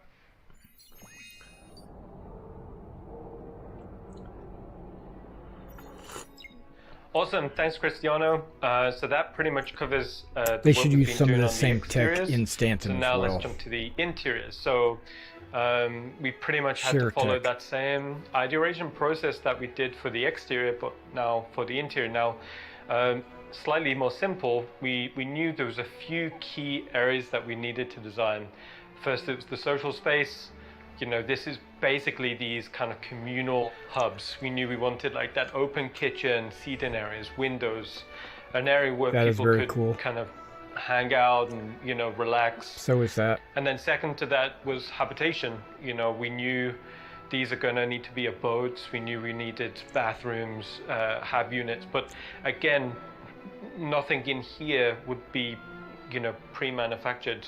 So we wanted actual beds, not racks of beds. So everything about this process was about, you know, creating a design which you would look at and relate to and think, oh, I could see myself living there. I could see someone living there for quite a long period of time. So in habitation, you know, it's soft surfaces, soft shapes, but again, something which felt fairly integrated into the core architecture. In contrast to that, we knew we needed technical spaces. You know, these could be used in the future to be, I don't know, soil processing rooms or anything really within a technical bracket. So this one was quite a tricky one because, again, we needed to describe a feeling of age and you know, a type of historical depth in this. So we tried a few you know, visual cues, like, you know, there's the physical tape deck, you know, the clicky buttons, you know, again, to give you that feeling of like, all right, this isn't necessarily like a modern technology level, you know. And then the last major visual archetype was engineering. So these are the type of spaces that could be a power room or an engine room, or some areas if your armor got beat up, you could, you know, repair your armor in there. Basically, it's a language which will enable us to create a variety of like engineering type spaces. And then once we'd established a spread of visual archetypes, we knew that they were all working well together. We could take that as a format and then start to think more about actual themes that we wanted in these outposts. Yeah, kind of looking at who would be the people that would be inhabiting it, what are the circumstances that would drive them to be there, and so we sort of came up with like, I call it the triangle of kind of the edge points of the sort of the independent, the outlaw, and the corporate, and you know where the inhabitants would fall somewhere in that spectrum of 3 points. And it's also important to note too, you know, that this stuff would be applicable for the stuff we've done in Stanton. Like if we wanted to add these backwards in Stanton as well, that it wasn't just exclusively Pyro based. Looks okay. See, he said exactly what I said. Basically, when we was doing the design process, we pretty much focused on independent, mainly because that was our baseline. It was very easy to kind of design these and visually design these spaces to, is it like an independent farmer or is it an independent miner? And then with that, we wanted to really create an experience where you walked into one of these outposts and it feels old. It feels relatable, but it doesn't feel recognizable, kind of similar to if you went to a historic ruin or a historic pot that you'd never really been to before. Or somebody's old farm. Exactly. So we did a lot of exploration process of like, what type of artifacts would you find there? You know, how did people used to decorate the house in this time period? You know, you'd still see patterns, surfaces, shapes in these independent counterfeit coin presser outposts. Yeah, even early versions of modern technology. So you could see that, you know, oh, this is like the mobileglass I have, but it's an older mobileglass, or just as an example. But also when we were, even just to back up a little bit, when we're talking about the planets, we have a certain style, or we have certain amounts of points of interest that we want to go to, how we pull the player around the universe. And so Dave and I and Will and others sit down and talk and say, all right, what do we need here? And all right, well, we need mining facilities. And then that helps to inform Ian and the other design teams and our teams of, all right, is that an independent theme? Is it a corporate theme? Is it an outlaw theme? So these are all kind of layers, but the first and foremost, it's, oh, this is farming, or this is mining, or this is, you know, cargo. Because looking at something like Pyro 2, which, you know, again, starting from that sort of original Précis sentence of the planet, was the idea, was like that was a heavily mined out planet that had been kind of stripped of a lot of resources. So there would be remaining infrastructure that would have been corporate back in the day, but is now all right. We're 1 hour in. Now even an outlaw setting. So, and then there would be the ones that would just be a straight independent one and stuff like that. But yeah, exactly like you said. You know, we start with that sort of the base and then apply the theming to it to kind of. When we're thinking about the theming, we kind of wanted like a space catalog, like a furniture catalog. So I know this is quite big for Chris. Is we kind of went down that process of, okay, let's design this one independent outpost in a few different ways. Like, how could people have decorated it in many different ways? And it was quite a fun process because you basically create space furniture catalogs, which again are going to be ways for the developers to be able to dress and world build, but you know, eventually maybe it's a way for people to decorate their own spaces, you know. When we're thinking about the outlaw versions of these outposts, again, the process is very similar. You think about decorating the visual your rule own sets, spaces, which would turn this into an outlaw outpost. Namely, you know, has it been taken over by hostile intent? You know, is the signs of combat, is the signs of destruction still so present? The actual physical act of occupying one of these outposts, have they defended it, have they boarded it up? Yeah, it could be any number of situations. Yeah, it could be outlaws are squatting here and they're operating it as a base, which makes it a potential combat space. Or is it, you know, was it potentially an independent refinery that outlaws attacked and killed everybody there, and now is it a drug facility, so on and so forth? Exactly. And then lastly, on with the corporate, you know, it's something that we really want to advance out into in the future, but that feeling that this location is owned by a corporate umbrella, you know, that would tie into the branding. You know, maybe it ties into the costumes that you'd expect the NPCs to be in there. You know, so there's a huge amount of visual world building that we can do to, you know, present these outposts in a few different ways. And even potentially reputation as well. Like we talked before about that idea that, you know, if you do missions for a corporate outpost, that it, you know, reflects in your general welcome to the stream, guys. Corporation. I mean, talking about outposts the clan tags, like right now. Maybe you've just assets come from, that can be used one of not the only space in Pyro stations but in that, Stanton as well. You know, was occupied by a certain gang type, and then they sent you to a settlement on one of the surfaces of Pyro, and clearly it's been, you know, tagged by a different gang. So you basically want that read and that consistency throughout. Now, one of the outpost themes that I was quite excited about getting into was the idea of a trading outpost. You know, we've been talking about, you know, buying and selling for a while, but thinking about it in a frontier context. Tom Yard. You know, it's almost like the money's kind of good. worthless, you know, but it's more about the ability to barter or you know, trade. So fundamentally, I thought it'd be cool that if we kind of design a module which focuses around one of these trading posts. So within a planet, you know, it's where, you know, people would kind of, you know, trek to. That's all really just and, concept, you know, though. barter or trade components, and then go back. You know, we was talking about the idea of if I had a farm in the middle of nowhere, like, would I want a load of credits, or would I want that one component that, you know, kept my farm going? You know, so so we did. You know, we took that idea and we ran with it, and we did some visual exploration into what would a trading post be like on one of these frontier outposts. So as you can see on the images, we wanted that feeling of the majority of the stuff around this outpost is pretty much junk. You know, spaces isn't at a premium, so they just keep it outside. You know, maybe it's rusting, maybe it's rotting, maybe it's, you know, getting overgrown. But I love that idea is that you're approaching one of these settlements, it's very easy to understand. All right, this is a trading post because, you know, there's just all of this stuff like hodgepodge around the outside. Well, and it opens up another aspect to it, which is the characters who inhabit it, because the sort of general shop experience that you have with the storekeeper is very conventional. This is a, you know, what we've done so far has been a lot of franchise stores, actual companies that own, you know, that are selling wares, you know, who have customer service and stuff like that. And the idea being that out here, the experience is going to be much more different. It's not going to be that polished. Exactly. It's going to be much more of a personal interaction with somebody.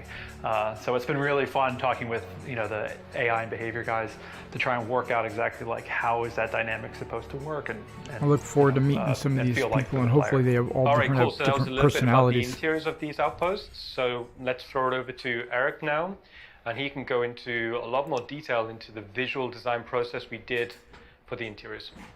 Hello, I'm Eric Gagnon, Principal Concept Artist on Star Citizen.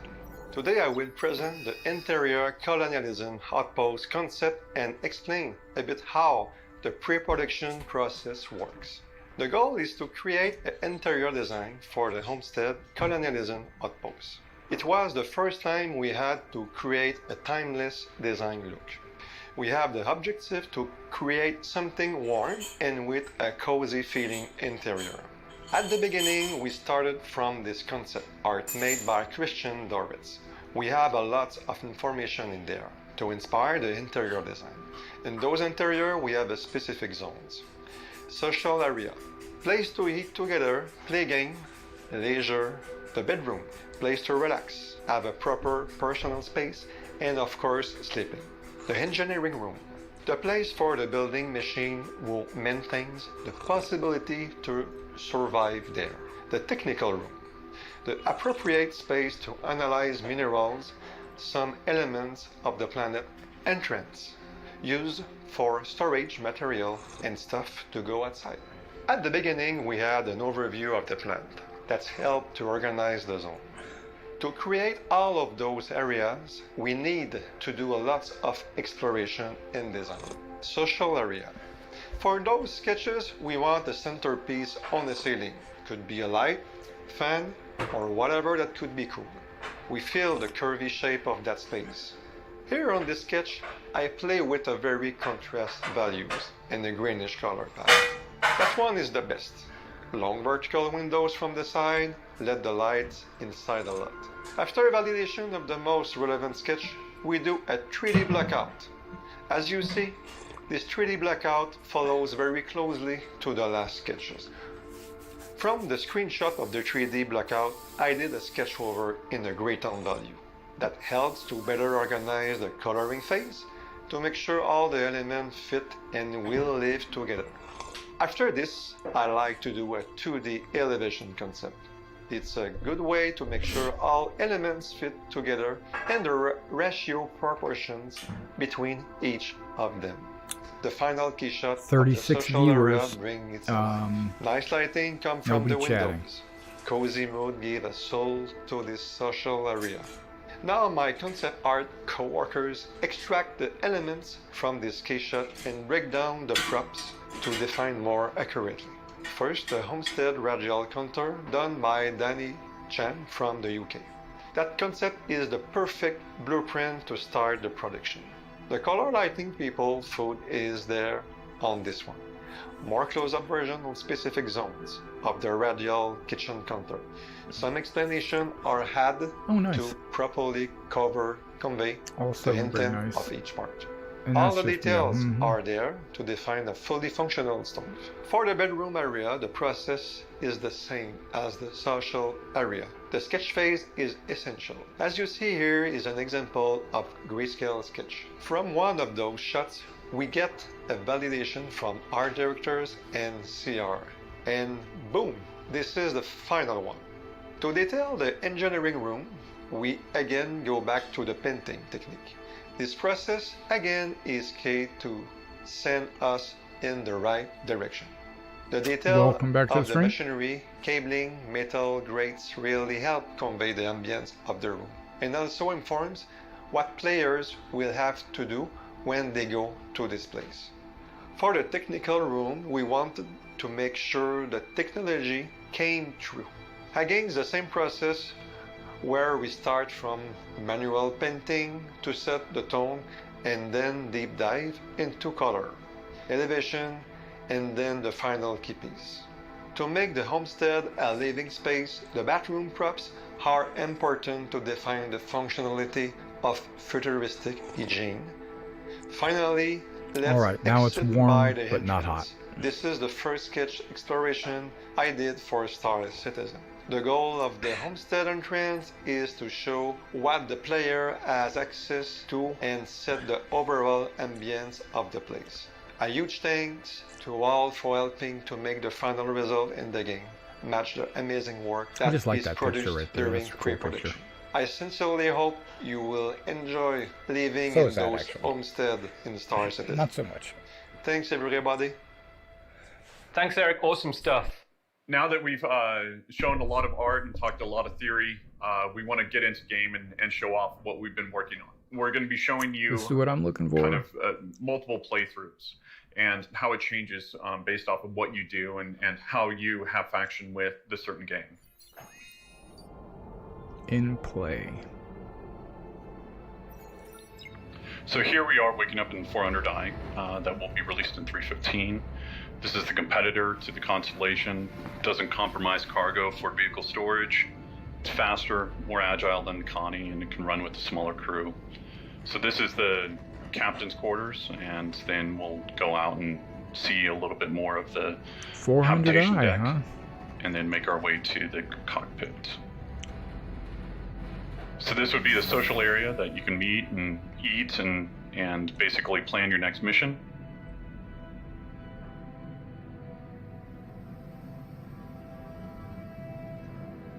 And then from here we'll go to the cockpit.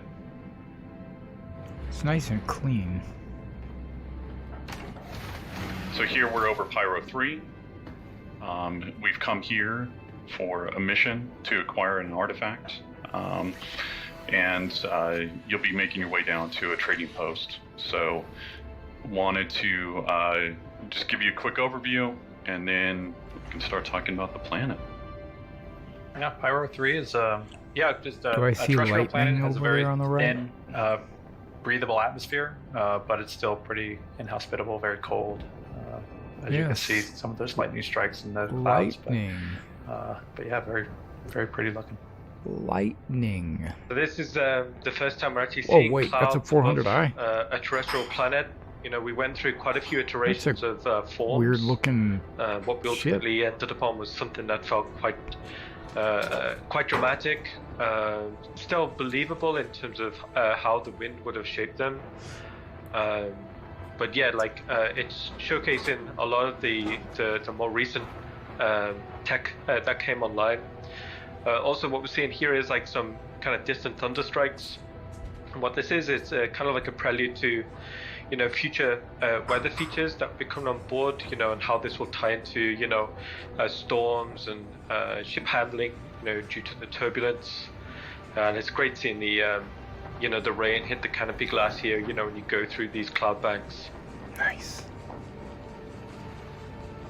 also as part of the process of shaping, one of the things we really wanted to do is create these kind of like these pockets in between the clouds. So you're in these cavities, so as you're flying through, you get glimpses of the terrain beneath you.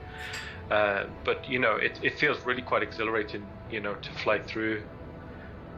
Also, as well, like it's showcasing a lot of the more recent tech coming on board as well. So, you know, it's a lot of optimizations been going on. So it's way more performant than previously it was. Also, like the level of artifacting that we're seeing here is substantially reduced, certainly on higher spec machines. It also gives you a great sense of parallax when you fly through these cloud sandwiches.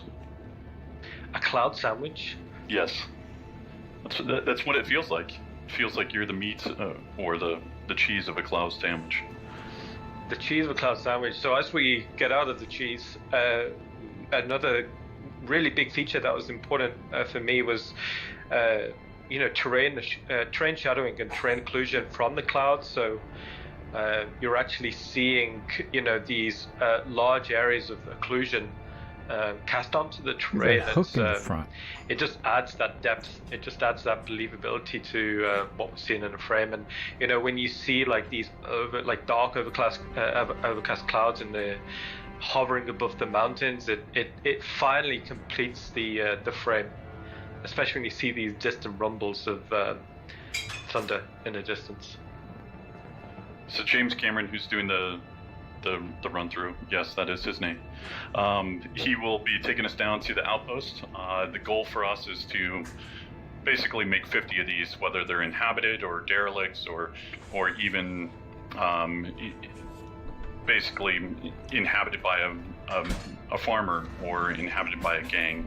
So the goal is to have these act as different factions, and so that you can develop different rep associated with them. And you can start seeing how big these outposts stretch to with the comms tower that's behind us, and then even some of the AA turrets that you'll actually see up close and personal. Is there a landing pad? Guess not. There's a... Is that the landing pad?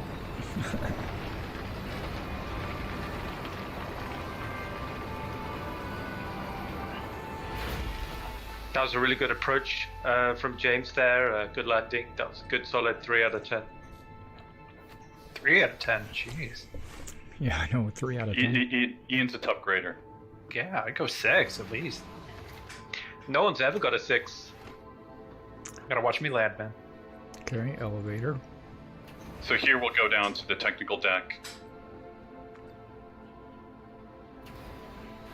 show off the cargo area as well as the climate-controlled component areas, and then onto the gravity generator room and the stairway out.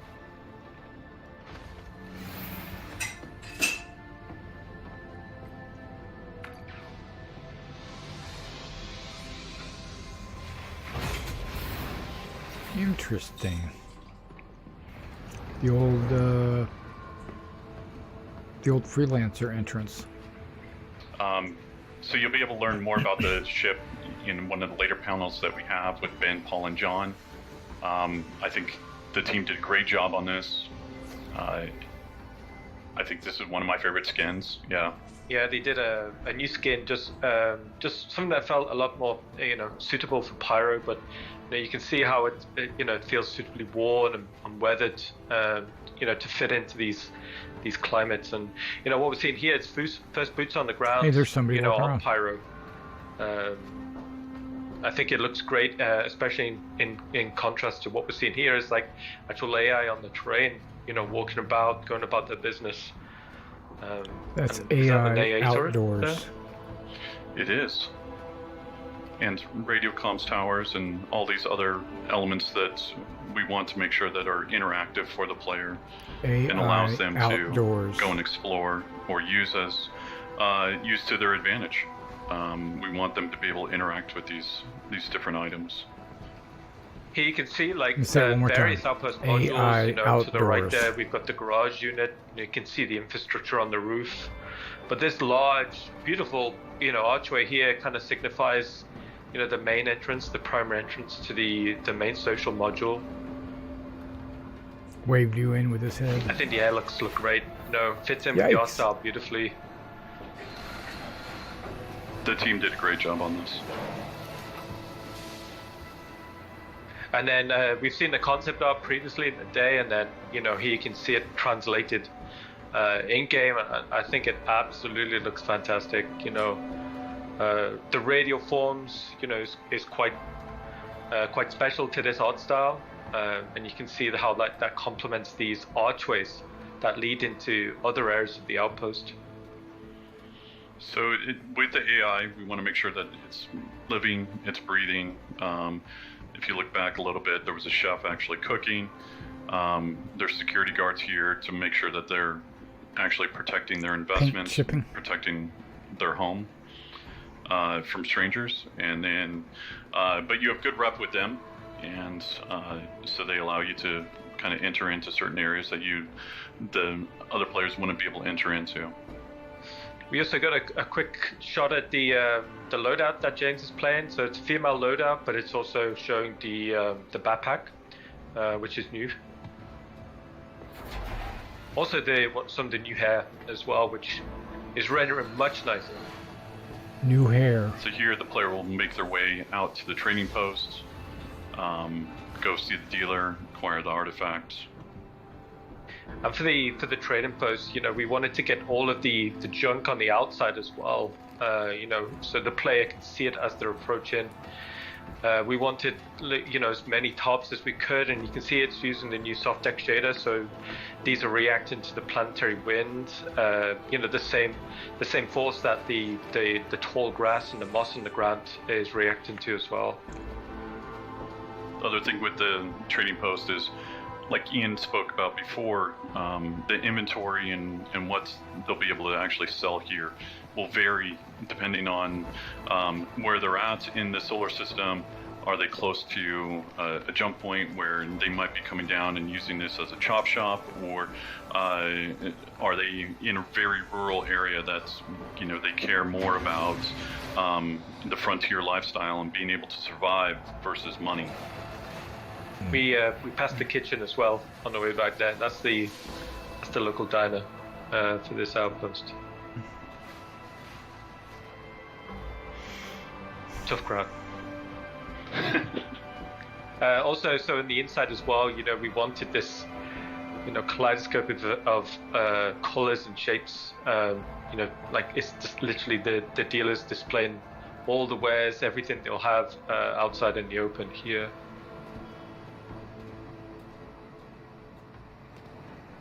Well, welcome. Take a look. I'm sure I have what you want, and if not, I'll have something just as good.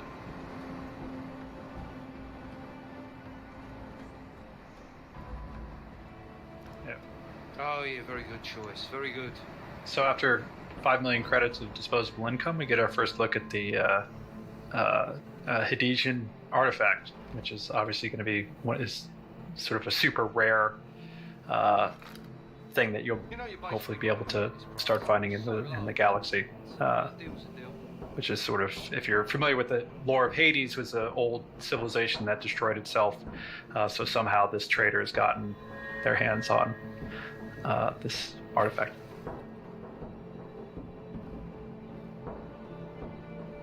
So here we're showing one way of actually playing through this area. It really depends on your standings within the gang and how they want to deal with you. And then what's the dealer going to do? What's the dealer going to charge you? And from there, we have different ways of actually showing this. And we can look at option 2 now. The inevitable betrayal. So here we're going to run it back a little bit and show off a different way of entering into the trading post. This is a little bit more straightforward versus in demo 1 we took a side route through the social area. So yeah, this is just some additional warehouse space that the trading post would have. And you can see it lead what kind of directly rifle is onto that? this courtyard. And for the keen-eyed people, you'd see that the barbecue's still not been eaten yet. The grill master would be fired. Yeah. Still full of wieners.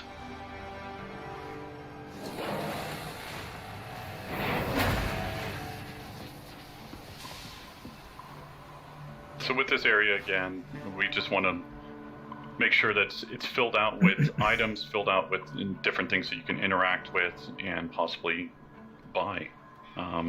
It's like Dave said in the beginning, we want the stores to feel different here, but it's still making it feel believable. Quick reference to some additional traversal areas there on the right when we came in. Well, welcome.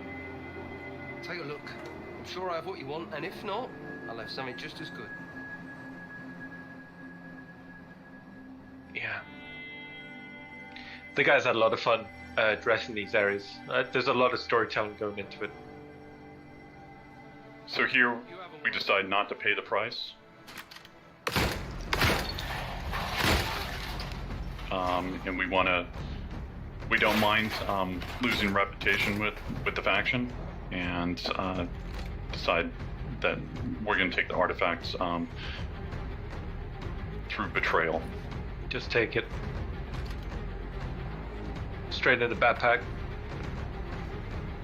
So here we've got different routes for the players to enjoy and to use to flank and also navigate around. So each area will have different secondary and tertiary routes of navigation. James was really just trying to scare him there versus actually kill him. That was intentional. Good shot, James. You could also, if you notice real quick, there was the civilians are actually cowering as opposed to fighting, which is kind of, you'll see another coming up. But it's super cool. So again, here the player will have the choice, do they actually want to interact with the civilians, or, does their conscience get better of them? I think James made the right choice there. He was nice, yeah. One of the things when we was playtesting this a lot is when you see the enemy AI kind of fanning out across the terrain like that, it's fantastic to see. It feels really great. Just seeing the base start to wake up to you and actually trying to exfiltrate.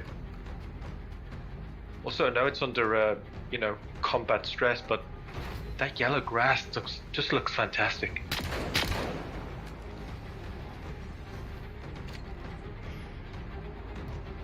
That's how I play. So here, James just wants to get out real quick.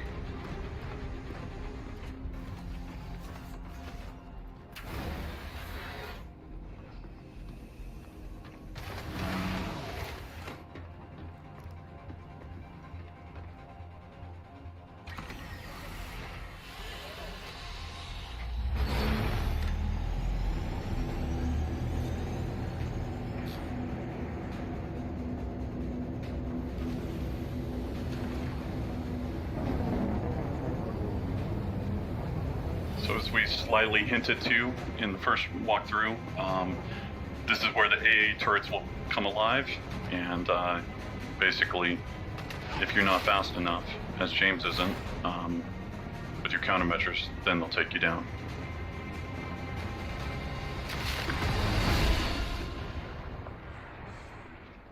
So what we saw there was the player went in, and based off their actions, the faction changed against them, and then basically became very aggressive.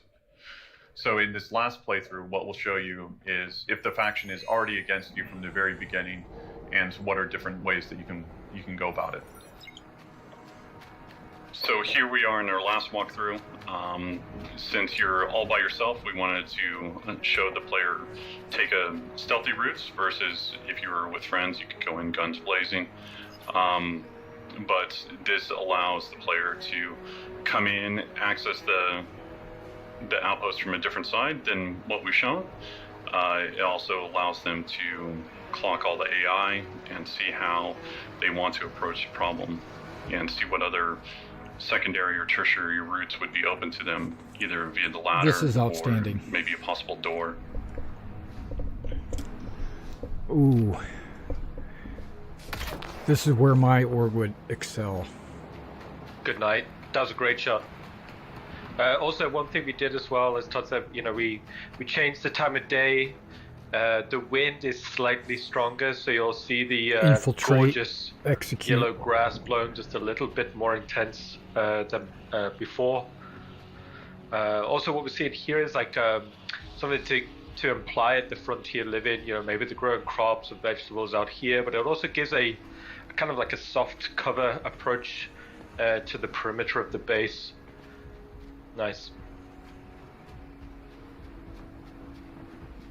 Also, with it being a different time of day, this allows us to show off the AI having their 24-hour schedules so that they can be in different areas. Right. When you approach it, so if you approach it Kate, at night, I want to know or if you can climb that during ladder. the morning, they'll be doing different things. Can I climb that ladder? Is valid for their schedule. I should be able to. That door's locked, so there's no going through that way. But what James does actually see here as he's scouting out the next AI is, just checking the roofline. But as I said previously, we wanted as many kind of like views in to the base as possible. Just so the player can continue to keep context of what's inside. But also, when you're inside, it allows the player to have context of where they're at within the actual outpost, and that was a great shot. Was. The AI fell beautifully on the. That's the difference between tracking and trapping. Beautiful yellow grass and moss. Also, as James is looking back, what he's doing is actually making a mental map of possible routes, possible advanced traversal routes on top of the outpost. That's right.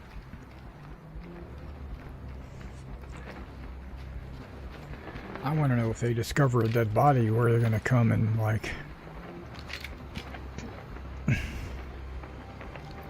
Can he see you We saw the through the dealer window? there in the bedroom. Just end of the day.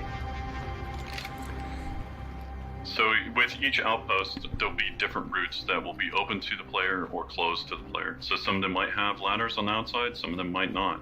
Okay, some so he's implying that you can climb it. Basically, Yep, ways there to we get go. in through the floorboards. Other ones won't. But this is just one version of many possibilities. All right, content. That's what I'm So talking here, about. the player will take a secondary route of navigation all the way up to the roof. And this is then something you could do from over and here, over and over again. This allows them to be able to check out any of the AI, also be able to look at any of the interactables in the future. Takedown with a knife. If you got a good reputation, maybe you need to go and fix different items on the roof, or if you are there for nefarious means, then maybe you want to take out the power, and which will then kill the AA turrets, or will turn off the lights in the That was outpost. a hit. So it allows the player to interact with different items and then basically create a nice little sandbox for them to play in. Are there loot boxes? Oh. So here you can see one of those interactables as well as the AI. Somebody might scream.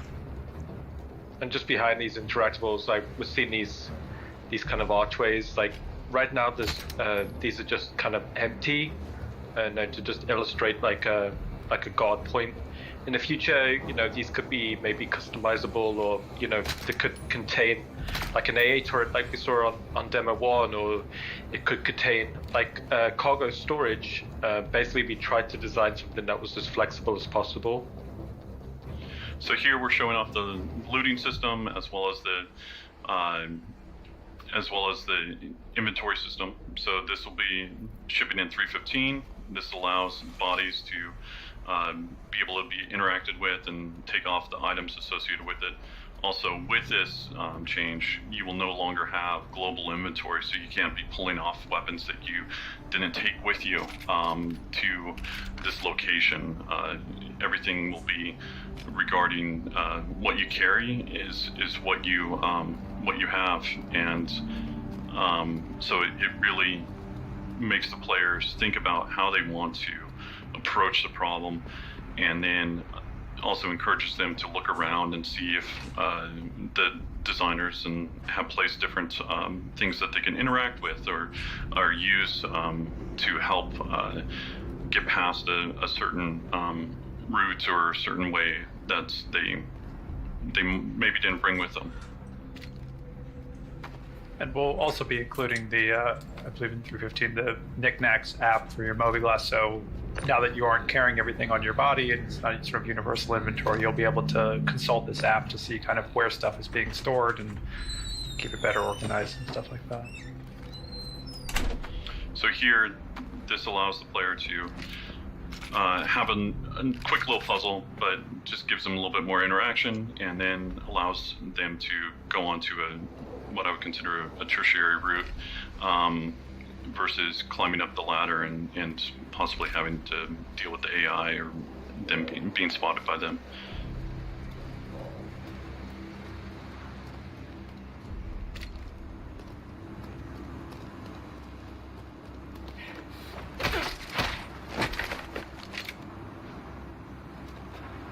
Also, I think the team did a great job on the planet, as well as the outpost. These are really fun to play and sneak around in, and allows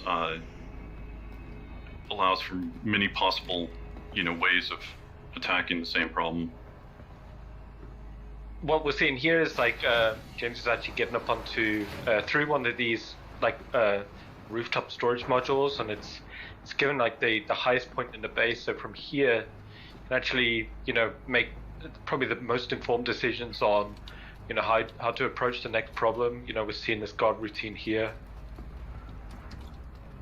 and then ultimately throwing an item to distract the guard.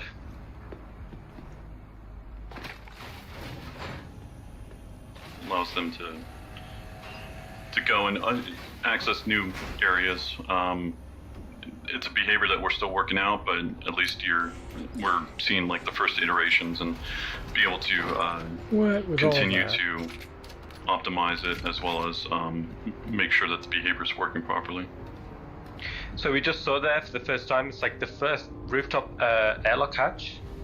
So previously, routes in and out, if the outside wasn't pressurized, we wouldn't have this option. But now through that rooftop airlock, you can cycle and then infiltrate through the roof. And also what we're seeing here is potentially scouting out an advanced traversal up into the rafters, getting on top of some infrastructure and getting like this overview as we go into the garage module. So here, this is placeholder, but it gives you an idea of, we want to have different interactables, different loot boxes laid out around the location. So if the players explore, they'll be rewarded. We want to encourage them looking in every nook and cranny and enjoying, what the outpost has for them. And one of the things that's interesting is these garages won't be vehicle spawn points, so it's not like a big kind of like pad in the middle, but it's more like if you want to have your vehicle there, you got to drive it in and park it. So here you can see a variety of vehicles just laid out how the player would have just parked them. Just gives a much more believable and realistic design.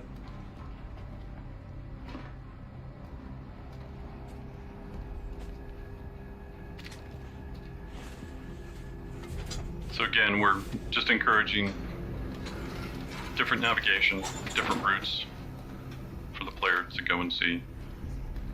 Over to the left, back there was a possible way of going into floorboards or going underneath the outpost. Again, those will be opened up or closed off based off of, you know, just how we want to build the outpost. Not every one will be built the same. Our philosophy for these are to make sure that each one of them feels unique, and this is just one way of us customizing it and making each one feel different. And so the player won't always be used to the same routes. So here, again, we're using the inventory system. We allow the players to go in, and if you take out a certain AI, they might have different tools or different notes or different items that you'll need in order to solve your mission. Interestingly, when we was designing these spaces, we knew we wanted these internal airlocks, but we knew we needed some sort of like new like pothole on them, just so before you commit through, before you cycle, you know, you can just double check to see if there's any bad guys on the other side. So we got some ragdoll bugs. I guess it wouldn't be a CitizenCon without any sort of issues or bugs.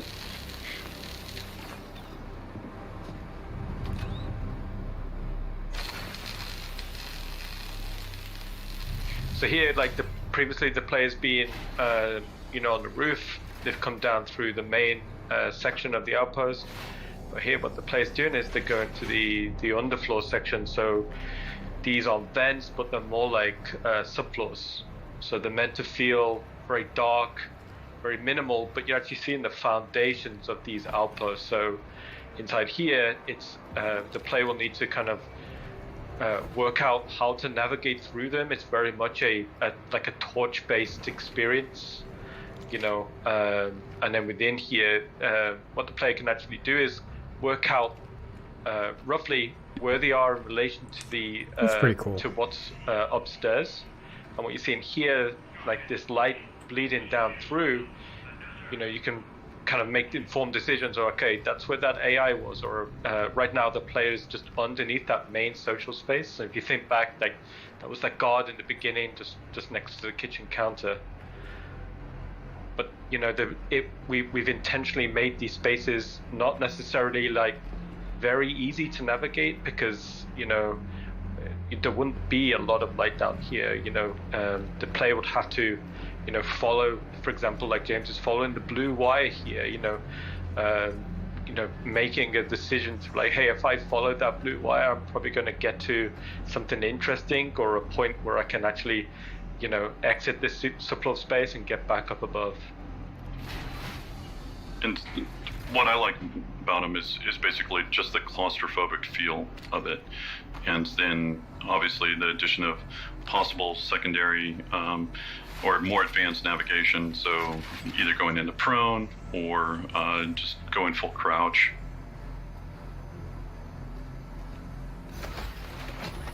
So here we come out in the bathroom space that's on the other side of the garage, so we're on the opposite side of the outpost from where we just were. It's good ragdoll. Now the body drag. In the shower. So here, this is just a different wrapper on a loot box. In this case, it's a hamper. And so the player will be able to really change outfits and adjust the way that they look, so that they can walk around the outpost and not be noticed. There will be kind of a certain time limit associated with it. We still need to work out the details on how all that will work, but the goal is to give them a little bit of leeway, and so if you look the part, maybe you're not scrutinized as much, and the AI won't notice you as quickly.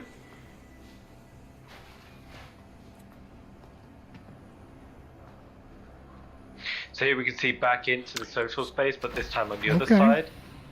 And then this door will lead directly into the habitation room that we saw previously on the outside.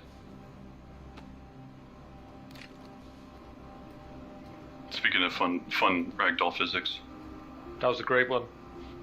So here, the player decided to take the dealer out instead of actually figuring out how they could open up the safe. So they're going to have to look around the room. They're going to have to interact with the body and possibly see, is there a way for them to actually open it?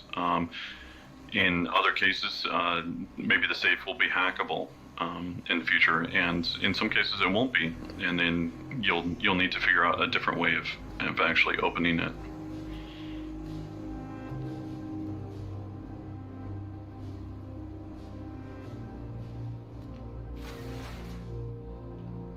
So here we spot a little clue, a little note, and you'll notice what's fun is like the name on here. If you look back and see some of the AI being taken out, you may notice some names. So here's the clue for the player. But one of the coolest things for me here is the player is holding an item with the clue, and while holding the item, they can seamlessly interact with another item to solve a puzzle. That's awesome. And then here we got a little bug. The player was able to acquire the artifact, and then will be able to do whatever they want with it, either sell it or be able to use it somehow in a future mission. One of the things that was really exciting about watching this kind of back to back is finally getting to see that freedom of choice. And it's really, really, I mean, again, our locations are always spectacular and beautiful, but now like having that sort of striking that balance between, this sort of well-thought-out social space construction of these locations, but also an equally effective stealth and combat thing. It's super cool to see. So after seeing the demo play through, 3 different ways, let's see if that ever makes it into the game. Huge team effort. So everyone that worked on the project, all the CitizenCon mission demos never made it into the game. Big shout out because we're just all presenting it. It's the people that did a lot of the hard work that should be represented. And speaking of people doing hard work, now's a good chance to throw it over to Eddie and Joel, and they're going to tell you a little bit more about the how we built that outpost that we just saw. I'm Eddie Hilditch. I'm a senior lead, and myself and my team have been working on the new colonialism outposts. My name's Joel Azapati, and I'm senior environment artist too for the EU Sandbox. So after the initial concept is done and rounds of feedback have been iterated on, we move into pre-production.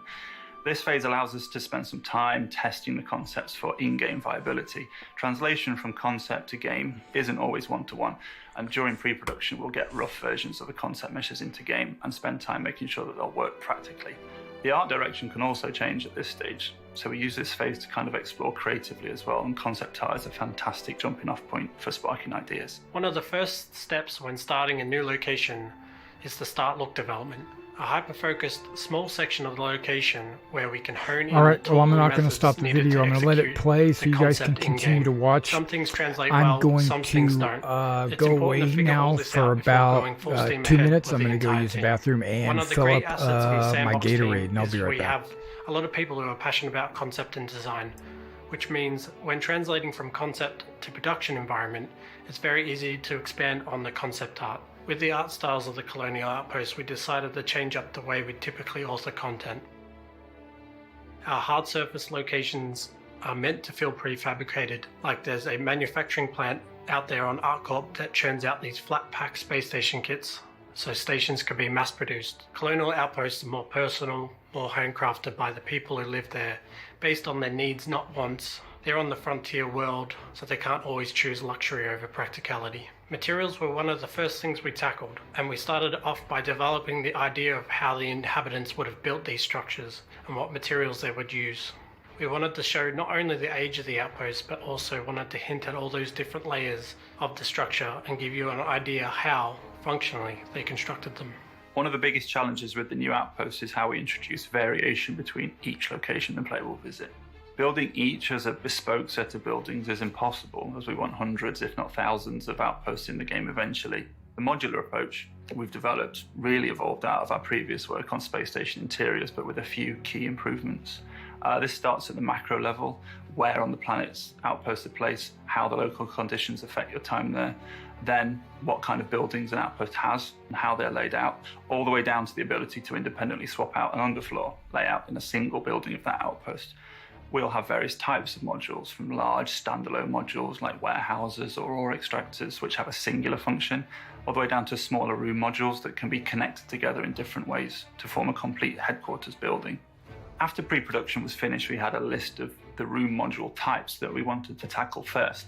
For the headquarters building, everything hinges around a hub module with different room modules that can be attached to extend the structure.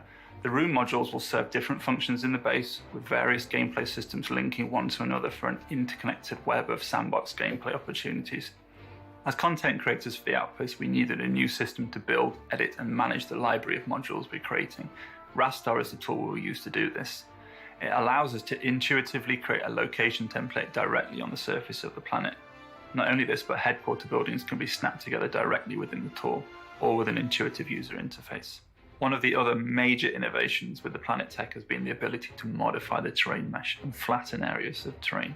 Previously, we were at the mercy of the terrain when it came to designing our buildings, which is why our outposts had to be built with stilts and placed in naturally flat areas of the planet. Now, we can build much more natural buildings with walls and entrances connected directly to the planet's surface. And also, we can place these buildings in a much wider range of locations. We believe our new outposts inject a refreshing new location experience into Star Citizen. They're organic, warm, personal spaces that really convey the age and history of humanity's expansion into the verse. The new art style, the focus from design on gameplay, and the flexible modular approach to their construction will allow us as developers and you as players to be part of creating a wider variety of rich and satisfying experiences for every outpost the player comes across. Okay, cool. Thank you, Eddie. Thank you, Joel. That was awesome. And moving on, we're actually going to talk to Corey now, who is going to give us kind of a deep dive into the creation of the artifact, which was actually kind of our first little glimpse of the Hadesian culture from Hades system. Thanks, guys. I'm Corey Bamford, lead props artist at Cloud Imperium Games. I'm here today specifically to talk about the Hadesian artifact that you'll see in the walkthrough. So we knew early on we wanted some sort of MacGuffin for the walkthrough. We originally had a few ideas of what that could be. Originally, it was either going to be a tablet fragment, a sculpture, or a Hadesian artifact. So initially, the concept team explored a variety of ideas. We used a lot of reference for existing alien artifacts in the game, as well as reference from the real world. You know, lots of tomes and ancient kind of Egyptian stuff as well, just all sorts of really reference just to get a general idea. We knew we wanted to integrate some form of ancient power or technology into the asset. We also knew we wanted it to have some sort of symbolism and text. So once the concept team iterated further on these ideas, they then presented those back to Chris, and we narrowed down the selection of assets until we had a candidate that everyone was happy with. So once we had this asset in mind, it then came down to turning that from a concept into a production asset, and that's where the props team comes in. When a prop artist gets a concept like this, immediately the wheels in their head start turning, and they're trying to figure out the best way to implement it in our game engine. They need to find solutions within the engine to achieve the visual target of the concept. Obviously, it's not as simple as just taking the concept and replicating it. We have to think about the shaders, we have to think about performance. Our job really is to find a solution within the game engine to achieve the visual target of the concept. Once we've figured out a strategy for achieving the look, we begin to actually make the content. So for the artifact, for example, we knew that it needed to be split into 3 segments and they needed to fit together. The first thing we do is get a placeholder into the game for the design team to actually implement as an entity. We also then figure out how the scale actually works in the player's hand and when they inspect it. For the artifact, there was a bit of back and forth between the size because we wanted to get a balance between it having prominence and also being easily carryable. After we figured out the size of the asset, we then need to actually break down how we're going to make it. So the first thing we really get into is the materials. We know that this asset is made of a few different materials. Firstly, we have the stone with the complicated glowing pattern. We also have these large copper structures and some smaller, thinner metal structures as well. For this asset, we knew we'd need to use unique textures just because of the amount of detail we wanted to achieve. One of the biggest challenges we had was making sure that the stone looked really good. To create the stone, we started with some scan data of rocks and concrete, as well as some mesh data like curvature. We also used a lot of procedural noises from Substance Designer just to add some variety. Using the height map as a jumping off point for the rest of the texture maps is quite a nice logical and physicalized way of doing things. It took quite a lot of iteration to get the final look. It was definitely a group effort. The glow was probably the trickiest part of this asset. We ended up actually using a shader some of you might remember from the Vandal Driller trailer. We created the iconography using a bespoke texture mask, and then the circles were derived from some cells within Substance Designer. We took these cells, quantized them, and then got the edges of that quantization to create rings. And then we used a procedural mask as well as some hand-painted textures to mask out that glow. Once we were happy with this texture, we multiplied that onto the height map, which is used to drive the glow threshold. The glow effect has 3 texture inputs that we need to create. There's an animated glow map, which is sort of used to drive the background effect of the glow. There's also a gradient, which colors that map. Finally, we have the actual pulse itself, which is the texture map that pulses across the asset. Next up is the bronze. This was actually pretty straightforward to achieve. We didn't need any fancy shader effects for this one, just a standard set of unique textures. We wanted to get lots of nice scratches and aging on the bronze. And in the concept, there was also this nice effect on the edges where the metal got darker.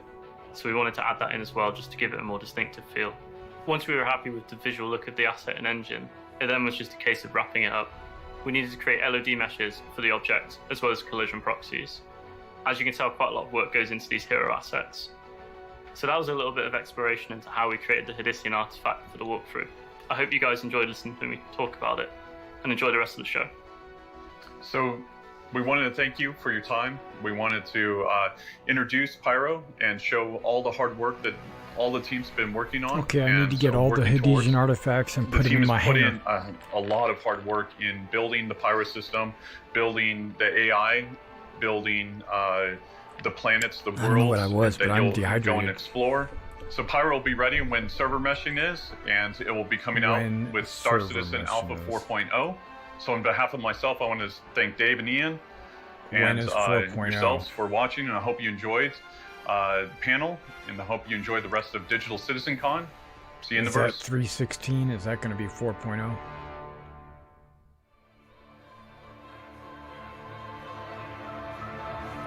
That was the one panel that I really wanted to see, and I really enjoyed it. I'm not sure about the rest of the panels.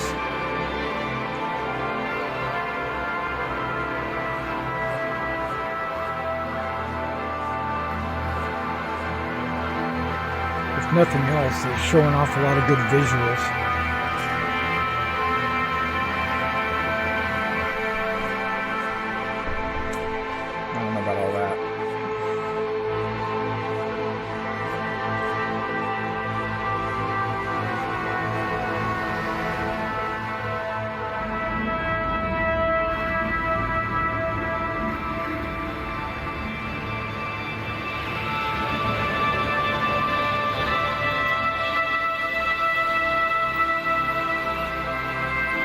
Those rocks. How could that be?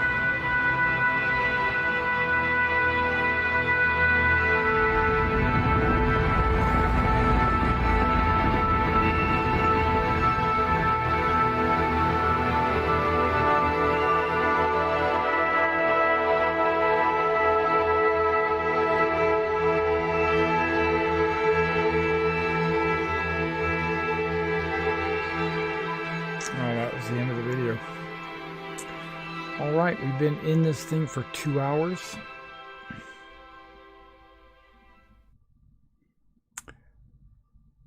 Now we're looking at a commercial. Credits burning a hole in your pocket? Didn't think so. Something tells me, though, you got a pile of junk in that hangar of yours.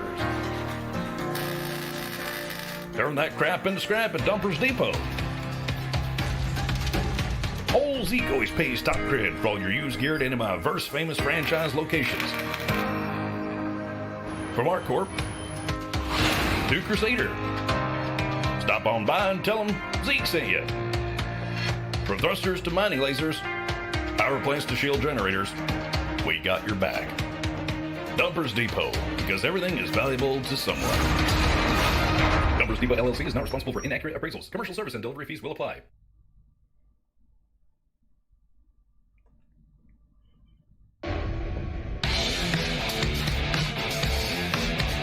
Space is cold and unforgiving.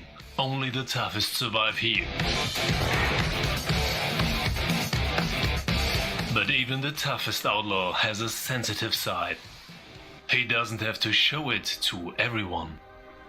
Because with your very own Moby Horizon, you have peace, freedom, relaxation, and your very private emotional retreat always with you. Welcome to your very own Moby Horizon. The use of Moby Horizon can be addictive. If in doubt, consult a licensed physician.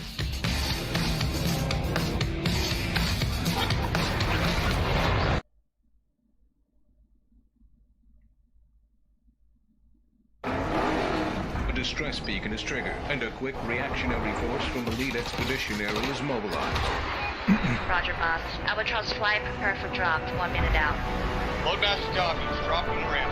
Utilizing state-of-the-art technology, highly trained professionals arrive within moments. Albatross flight, 30 seconds. Hammer team, power up. Rolling on 3. Prepared to deliver justice in even the most remote reaches of the verse. Execute, execute, execute. Hammer team is rolling. Last man, Hammer team down and safe. Roger, last man. Albatross breaking off. Elite expeditionaries got your back.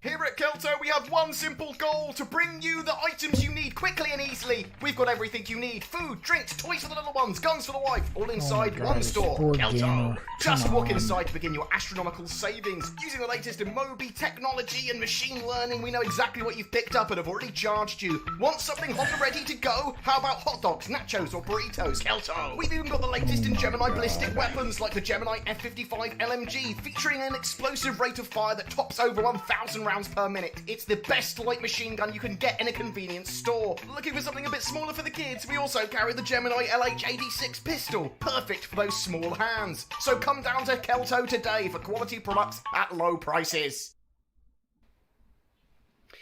Come to Kelto. Come to Kelto. Hey, welcome to CitizenCon 2951, our yearly celebration of everything Star Citizen is, and showcase of what Star Citizen is on its way to become. As usual, I'm your host, Jared Huckabee. So, what is CitizenCon? When it started in 2013, it may have had its humble roots in Sandy just wanting some place to bring folks together, and a solid excuse for Ben and Pete to watch the Wing Commander movie in a theater in Austin, Texas. But as with all things Star Citizen, it grew each year to become a full day of activities, most recently held in Manchester, England in 2019. Now, with a hiatus in 2020 due to the pandemic, and our desire to remain diligent and responsible in 2021, CitizenCon is back as something slightly different this year. Now, while it won't be the same without seeing all of you in person, and worrying if your plastic bag helmet is safe or not, we hope this year's event brings with it a similar sense of community and interaction as our developers present to you their continuing efforts in bringing Star Citizen's future to the present. And let's talk about some of that future we just saw with a look we just took at the Pyro system. Now, I've always said it, and I'll continue to always say it, we get better with every one of these things we do, whether that's planets, spaceships, or anything else in between. And with the Pyro presentation, we got our first true look at some of the new planets and moons, the process of converting our existing space stations into new outlaw variants, taking those colonial outposts that we've been seeing before from concept to amazingly detailed reality, and perhaps most excitedly, planetary AI nav mesh in action with a 24-hour day-night cycle that will truly bring these worlds to life and provide that universe of gameplay possibilities seen in those multiple different ways you can go about achieving your objectives. And for those of you who were wondering, yes, that was really Pyro 3, that was a real outpost and a real mission. No sandworms here. That's what's coming to Star Citizen and a whole lot more. We'll see. Now, because I'm the believe patron it when saint I of see sad it. ideas, let's take a look at some of the comments that came in on Twitch while we were all watching. This should be good. Engion says, using talent from across the globe, that's a good thing. I agree. Adderdoth says, this guy is talking like it's been made. DFX2KX says, they probably have the gameplay, but they want to force folks to stick around and watch the whole thing before they show it. Annoying, but typical for them. We are who we are. We showcase every part of the Star Citizen. Rolana says, someone needs to hand out some meds in chat. Underfern says, I wouldn't buy a melty dog from that man. I don't know if they're talking about Todd Pappy or Ian Leyland, but agreed. Lots of people said, 420 Space Weed, Vape Nation, damp, dank. There was a 420 Gaming poster Fortis on the says, wall. just remember, he's more scared of Or you graffiti. than you are of him. That's the truth. And then everyone went on a claim spree for a while. James Cameron, yes, the real James Cameron, he does exist. And then finally, Shorty Max said, number 15, Burger King foot lettuce. The last thing you'd want in your Burger King burger is someone's foot fungus, but as it turns out, that might be what you get. Wise words, always. You can always rely on the Twitch community. And speaking of community, you may have noticed a selection of community-created videos throughout the day, ranging from commercials to skits to a variety of things in between. Those are all here as part of an effort by our fantastic community team that started months ago to include as many of you in today's festivities as possible. And while we can't show every single one that was sent in, the team did expand their original idea of just 15 videos to a whopping 42 for today's show. So you're going to see a few more as the day progresses.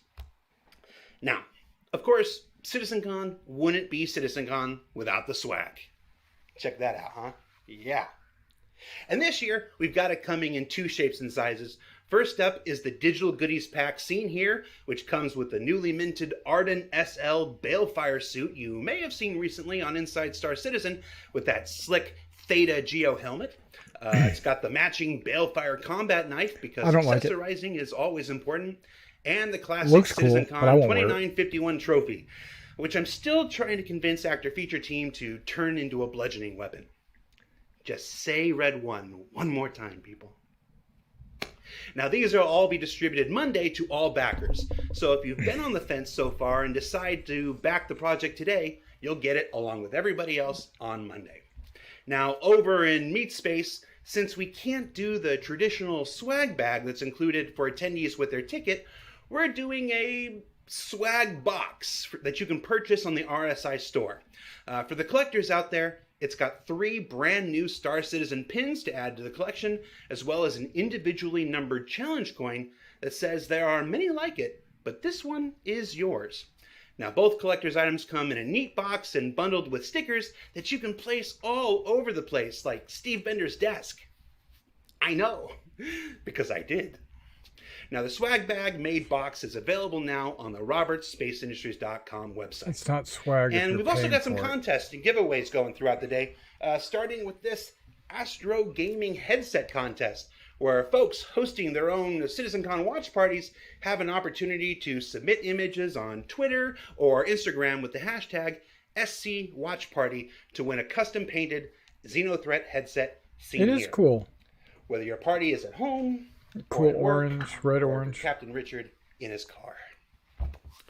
And for those of you who don't do social media, we're also giving away some Tobii eye trackers on Spectrum today in a short story contest. So tell us about some incredible moments you've had in person with your fellow citizens. I'd love to and get a win Tobii eye tracker, but I don't Check think I that out on want to Spectrum spend for your chance to time win. And no, I don't typing up a have story. one of those to show you because, as somebody said, I don't give things back. Now, let's talk about the day's activities. We just completed our Life in the Verse, or Life in Pyro presentation. Up next, we've got Ship Talk, where you'll learn about the latest and greatest in spacecraft coming to Star Citizen. Then we Like got the Gen 12 400i. and the multi-core Vulcan, where we'll take you through some of the new technologies that will unlock Star Citizen's ultimate performance potential.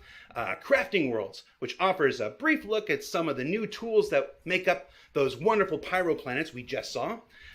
Server meshing and the state of persistence, which will give you an inside look at the process of expanding Star Citizen out to the breadth and scope we all want it to reach. The Sounds of Space, which for my money is the sleeper presentation of the day. Don't miss out. It looks at the new tools that will unleash our sound designers from the constraints of yesterday's outdated processes. And then finally, Systemic Gameplay and the Stream of Thought. An entirely silent presentation where Tony beams his brainwaves directly into your skull through the TV. I think that's what I provided, of really course, am you looking have your forward to as well. SGS brainwave amplitude receiver. You all have your SGS brainwave amplitude receiver, don't you? We'll figure it out later. Basically, it's a big, long day of Star Citizen presentations and infos. That Pyro presentation alone was like an entire season of ISC just crammed into a single day. Which makes me think, can I take the rest of this quarter off? I can. I cannot. All right.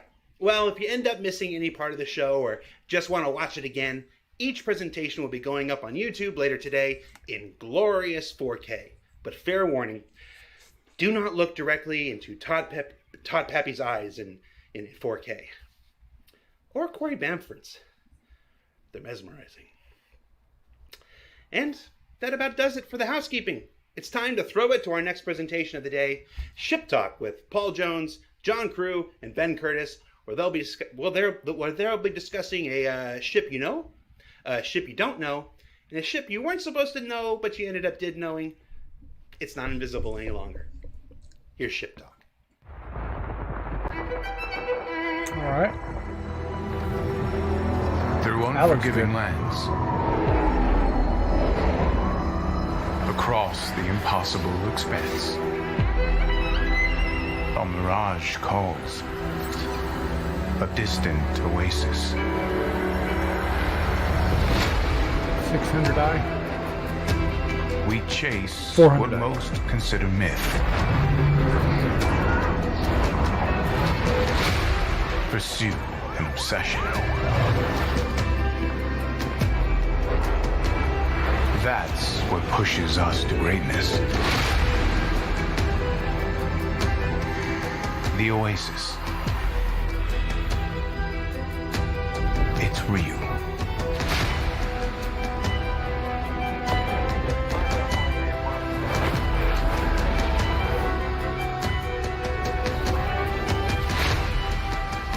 The 400i by Origin Jumpworks.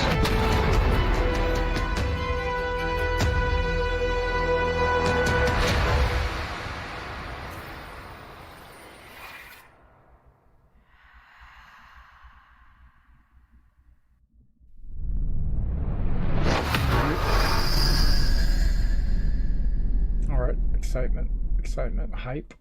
Oh, that was pretty cool, huh? Yeah, it's awesome.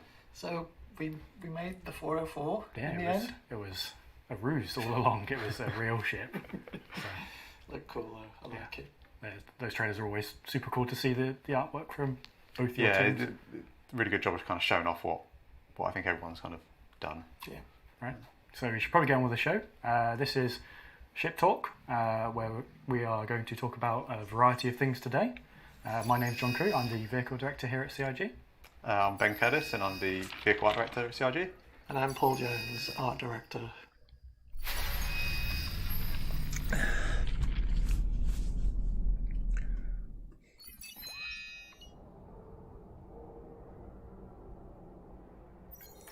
So the 400i, it's a Constellation competitor, and we've got a few of these ships in this category across the board. We have the Constellation, we have the Corsair, and now we have the 400i. And the 400i has a few interesting features that makes it a compelling choice over the others. So, being an Origin ship, it's obviously very visually sleek and fast, but also it can carry cargo and a vehicle at the same time. It looks Size-wise, way there's better obviously a than big the gap in the range. Constellation, in We my have opinion. the 100 series at the start, it jumps up to the 300 series. Then there's the big jump to the 600 series, and then another jump to the 890. So finding a space for this was fairly easy size-wise. I think it fills the gap quite nicely. So in terms of the process, normally what happens is we assign it to 600s. concept artists, and we start the ball rolling. So it's really just a game of sort of exploration at this point. It's fast and loose. We always have a timeline for each concept, and so it's the pressure is always on. Basically, it doesn't matter how many ships we've done. There's always that pressure to get it done and hit the sort of key points. And so at this point of exploration, it's really sort of loosey-goosey in terms of figuring out ideas, looking at shapes, looking at silhouettes, and sort of not locking yourself into a line of thinking. It's basically, we'll look at different ships. So some will be more influenced by the 600i, some more by the 100i, and then we'll sort of do a mix and match. And so, like I said, sometimes you don't quite hit it on that sort of, I think like right at the beginning. Yeah, when you've got like a well-established manufacturer, it's really beneficial because you kind of you have that to pull from, but you also don't want to get into the point where it's just a scaled down 600 or a scaled up. Do you know what I mean? You kind of like, you don't want them all just to look like they're the same ship, just slightly different variants. Yeah. So I think 400 is it certainly stands out within the lineup, but it's clearly an Origin ship. And I think it's, because we sort of follow the sort of car manufacturers, don't we, in terms of That's right, it's 2 decks. brand. It's sort of expanding the brand. I forgot about sort of that. the brand also develops like, over where do they time. fit So all we that have like stuff? a double. Yeah. Since the start of the project, Origin has sort of slightly changed its style a little bit. And then, like I say, you don't want just a mini 600. Yeah. Even though I looked at the cargo spot. Where would the vehicle You be? realise the 600. Yeah, the 600. It's supposed to be able to have cargo and a vehicle. Even at this point, I kept sort of coming back to one original sketch that had been done for what was it? I think it was 100i. Yeah. There was a little thumbnail. It's literally in my head. It's about that big, and the sketch is just teeny weeny. I was like, I kind of want a version like this. This looks kind of cool. And so basically, in the end, I just went in and kit bashed some ideas together. So this was before my time on the ship team, so it's quite interesting Oh, really? to learn a bit more about the process. Yeah. It's a great ship. It's my favourite one, Paul. Okay, that looks cool. A lot of the little concept thumbnails if you see one, because we often show them in Jump Point magazines afterwards, after a ship's being released, you see all the early sketches, and people probably noticed that 100i thumbnail that we did that was rejected for the 100, but then has come round for this, and you never know what might happen with ones that we didn't choose for this one. Yes, Could happen yes, in the they future. might appear in future ships. So ultimately, Okay, that's cargo this hold. is what this is like a visual that I did. So it's it's throwing together a bunch of shapes, what we call kit bashing from different models, because it's quick. As an art director, you've always got. It feels like you've got zero time to get a result. So it's how do you provide a visual that people can understand in the shortest time possible. And so my understanding of the ship was it was a luxury explorer. And so you can see here that's why there's On the top? a swimming pool in there. What is that on the top? And a deck. The part of the process is that we show it to Chris Roberts to get sort of direction and feedback. And Chris was quite adamant that this was going to be an explorer. It wasn't just a small scale party ship. It was it needed to have a function. It needed to be a competitor to that scale and kind of role of ship. Yeah. We did quite a lot of interior investigations and just sort of looking at ways of arranging space within that ship, because like we said earlier, even though this ship looks big, it's actually really tight. It's Yeah. it's a lot harder than you think to achieve everything that now Star Citizens expect to have in their ships, and all the components and all the functionality. A very streamlined sort of 2 decks, or really like 1 deck that stretches most of the lower section and the upper bit, which had the pool in it. Yes. Maybe one day you'll get. Maybe we get the pool. You'll get your pool one day. So in terms of this process, what happens is we finish the concept, or what we think is finished, and then get Chris sign off, do a couple of paint schemes, and then it passes over to your department. Yeah. So from the concept, normally we'll kind of take it as quickly as possible into the editor, and that just allows us to kind of really get a good sense of the space from the player, and making sure that everything that we think we need is actually going to fit, making sure the components go through, and like we were saying earlier, a lot of the time is what a ship starts off with its kind of paper design, its official design document, to the point where we're actually kind of working on the ship. The requirements can change. That might, that's not just because we're like, oh, we'll add this and add that to it. It's sometimes a balance pass has been done in the game, and we've realised that a certain ship item, a certain size shield might not be suitable for it anymore, or it might be just that we think, well, actually it'd be great if we could fit the X1 in it because it's kind of the perfect ship for it, but that wasn't, like I say, on the original plans.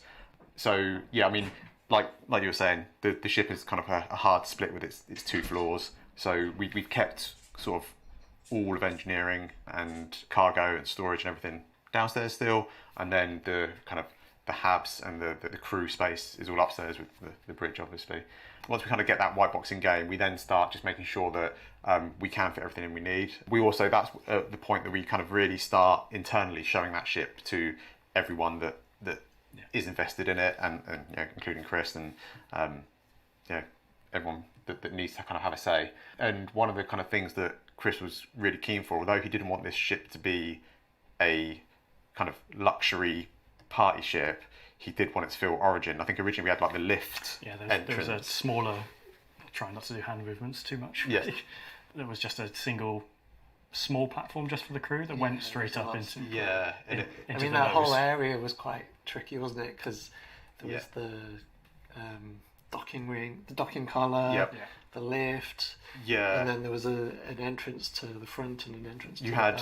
Originally I think on the concept you walked in through the docking collar, and like say the floor was a lift, you had the collar on the side, and then doors either side, which took you to like a little antechamber that had the suit lockers in, I think it was. At the front, and the first bit of feedback from Chris was the entrance doesn't really feel very grand for an Origin ship, and that's when we kind of introduced the stairs and the kind of like the big, not marble staircase, but that sort of idea that you were kind of like, walking into the ship felt a little bit more grand. That had some knock-ons to the kind of interior space as well, because obviously making a 1-person or 2-person lift is something that's relatively small. It fits in a nice tight space, but when you've got a set of stairs that need to fit or need to have a decent height change, that requires a lot more space. So what we ended up doing was kind of opening up this first chamber you walk into, and rather than being divided into separate rooms, that kind of whole space kind of acts as the airlock, and that's got everything that you need when you first enter the ship. And I think it does, like I say, just that initial entrance feels quite nice now. We don't have a lot of ships like that anymore that have the go up the front of it and inside it. Yeah, I mean we've got another one that we'll show after this. But most of them, if they've got a ramp, it's like cargo, isn't it? It's pure function and not really. No, I think you guys have done a great job on this, because it was tricky. You know, I remember it at the time, and you feel the time pressure. And then it was when I was just starting on the team as well, so I was like coming in and be like, oh, what do we do? Like, where do we go? But it also, I mean, it's also nice because it sort of dovetails with that original sketch, which has. There's an element there in that thumbnail. Okay. Yeah, and I think at the time I sort of binned it off because it was just like, I don't like. Show me I'm more sure pictures. I had some thoughts about it.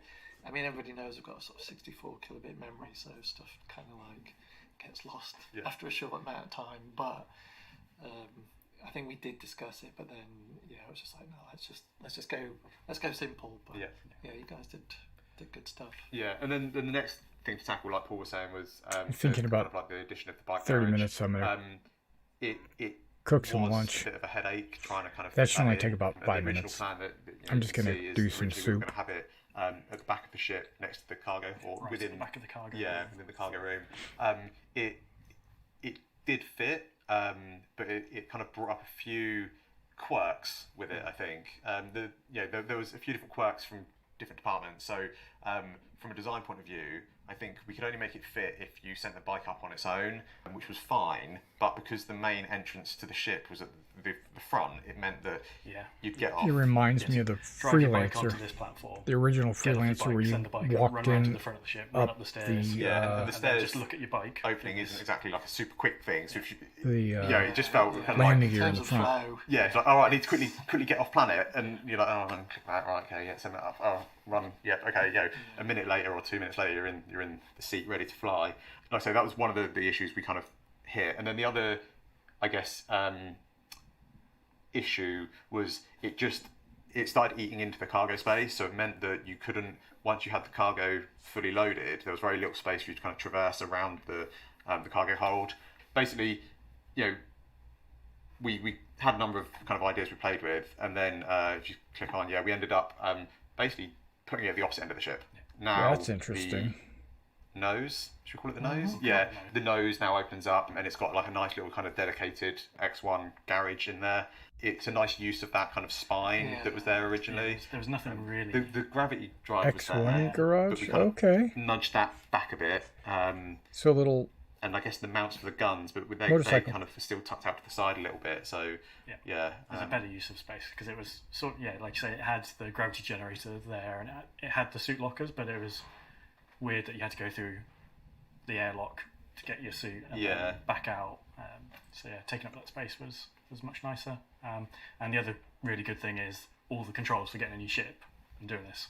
They're all on Okay, right so next that to is you. where the Open vehicle this, is. Open this. You put your bike away. Yeah. And go up. And I think that's one of the kind of like the like I say, the nice things of it is you can, I guess, ride up to your ship, and it's just there. You send it up straight up, and there's no messing around. That was one of the other challenges. And then, to be honest, most can of you get to it from the rest of the ship inside? kind of went pretty much to plan in terms of what was on concept. I don't think there was any kind of real surprises. So now as you enter the ship and you come into the kind of like the main body, you're into engineering. This ship does have large shields. Yes. Yeah. So that was another What's that on the thing side? to make it different. Obviously, we've made changes during development to other ships, and shields have changed, so it's not quite as unique as it was, but it's still very well shielded for its size. And the other cool thing about engineering is those rooms at the edge are cool. Yeah. They're climate controlled, so it's another nice little thing to play with. Gives all the teams So we're something going to have extra. full dry ice and everything. Full dry ice, yeah. You can get the come in and it's the light sticks out and flow out. A little bit of party mode in there, yeah. But I think that's it. That was one of the things I think you established early on in the concept was this kind of like cool chamber in engineering. Yeah, because we needed that space. I mean, you need space to put all the components somewhere, and just thought, well, let's just turn it into a feature. Yeah. So and it kind of fits with the Origin kind of family as well, I think. That's good. That's good. And then kind of from engineering, you kind of go straight to the back, and that's where you've got your storage. I don't know if you know the SDU size offhand, but not off the top of my head now. No, should probably put that in the notes. Correct. Sorry. So you can fit a decent amount of storage in there. You've also got the escape pods. One of the other things we were doing when we were looking at this space with the bike is originally we were kind of, if we put the bike in this area, it meant that the storage reduced. So we were looking at kind of other ways of moving the storage around. At one point we thought, we could put it out in the wings, but then that didn't really make sense because, ideally in the wings where you store your fuel and that sort of stuff, and it just felt really awkward, whereas this kind of gives us the kind of classic, traditional... Big block of cargo. Yeah, big block of You cargo. can have a vehicle, can't you? Yes, yeah. You can fit a Cyclone in there. Yes. Other smallish vehicles. Yeah. But obviously, it will take away your cargo space. So it's not... You can do it. But you won't have any cargo. But you won't have any cargo, so... Yeah. Okay. And then, we kind of make our way upstairs. 3-man, 3-crew bridge. Yeah, 3-crew bridge. And yeah, it's it's very, to me anyway, the bridge is very Origin. It feels very very sleek. Get a real nice view of the kind of front of the ship out in front of you, yeah, it's a nice place, and it's got the classic kind of Origin kind of hardened, and we haven't got any low tech screens. It's all kind of projected and feels fancy. Yeah. Does that mean you can see there's a lot of 600i influence, like from the original concept image that was done for the 600i? Yeah. So I was keen to get those. That sort of, it's almost like the black louvers. Yeah. And then get everything sort of. To be honest, they were one of the things that we kind of kept referencing back during the production. Was like, let's just go back and have a look at the 600, because that's one of those kind of shapes that really sells Origin to me. And yeah, so I think it was good kind of keeping them. And that, it was also, what's the Origin buggy called? G12. Thank you, yeah. So, again, we've got the louvers. Yeah. The 890 as well as like all It kind of the looks. bigger It Origin looks ships like have a this good ship. sort of I like it. It's arrangement of well a laid single out. center seat and two crew ones, whether they're at the front or at the back. They're all sort of that style. It kind of looks like a yacht that you can land on And the then water. habs wise, you kind of got the captain suite and you've got the crew suite, and within those they've got their own kind of lockers, they've got their own kind of personal ship storage. I'm not sure if it's exact, but they're very similar in their kind of scale. But obviously the captain gets the slightly more space, a little bit more kind of luxury, because he's the boss.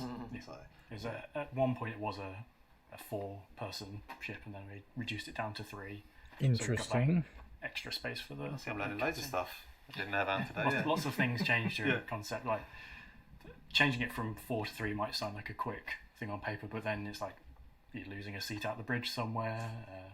It would have been lockers. Tough to fit an extra seat in that bridge though, because it would have you would have had to have kind of had them 2 banks. So it would have been a bit just purely visual sort of. It feels a little bit nicer weighted if it's. I mean, the whole ship has essentially a triangle. It looks fast. Yeah. Looks fast. Yeah. And then as you kind of progress through to the rear of the ship, this is where, like I say, originally it was party time. Yeah, it was the party room. Yeah, we've kept some of the elements, I guess. There's still a kitchen, a decent sized kitchen. It's still a nice space, isn't it? Do you know what I mean? It's like a luxury. It's still that sort of luxury yacht. You've got your wine fridge, kind of feel, isn't it? Yeah.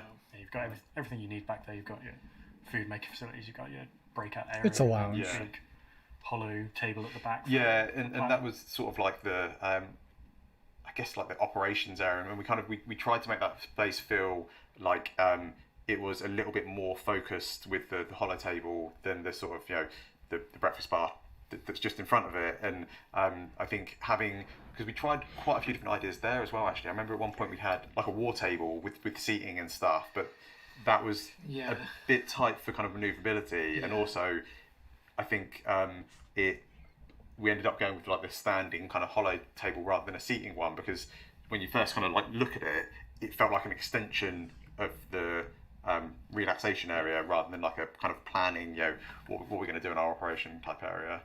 And then basically that wasted kind of area. I think they could have rearranged that a little bit better. The Liberator. What? So we'll move from the 400i to something a bit Liberator. bigger, and something entirely new, which is the Anvil Liberator, which is Anvil's latest design spaceship, which is purely for transporting ships. So we wanted to do something properly and sort of provide that looks like a entry-level spaceship for that career. If you want to be a ship hauler, then this is the ship for you. It provides that good foundational base for it. Yeah, but what kind of ship can you put on it? On this one, as Jared and I have chatted before, these ships are often described as berths.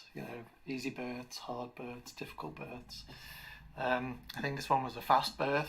It's been a while since we worked on some Anvil stuff, so in terms of the lineup, we have the Ballista, the Terrapin, the Hurricane. The Valkyrie, is probably more sort of, it's one of those larger ships. Then we've got the Carrack. Yeah. So a lot of work has already been done for those ships, and we've got, we've got modular kits.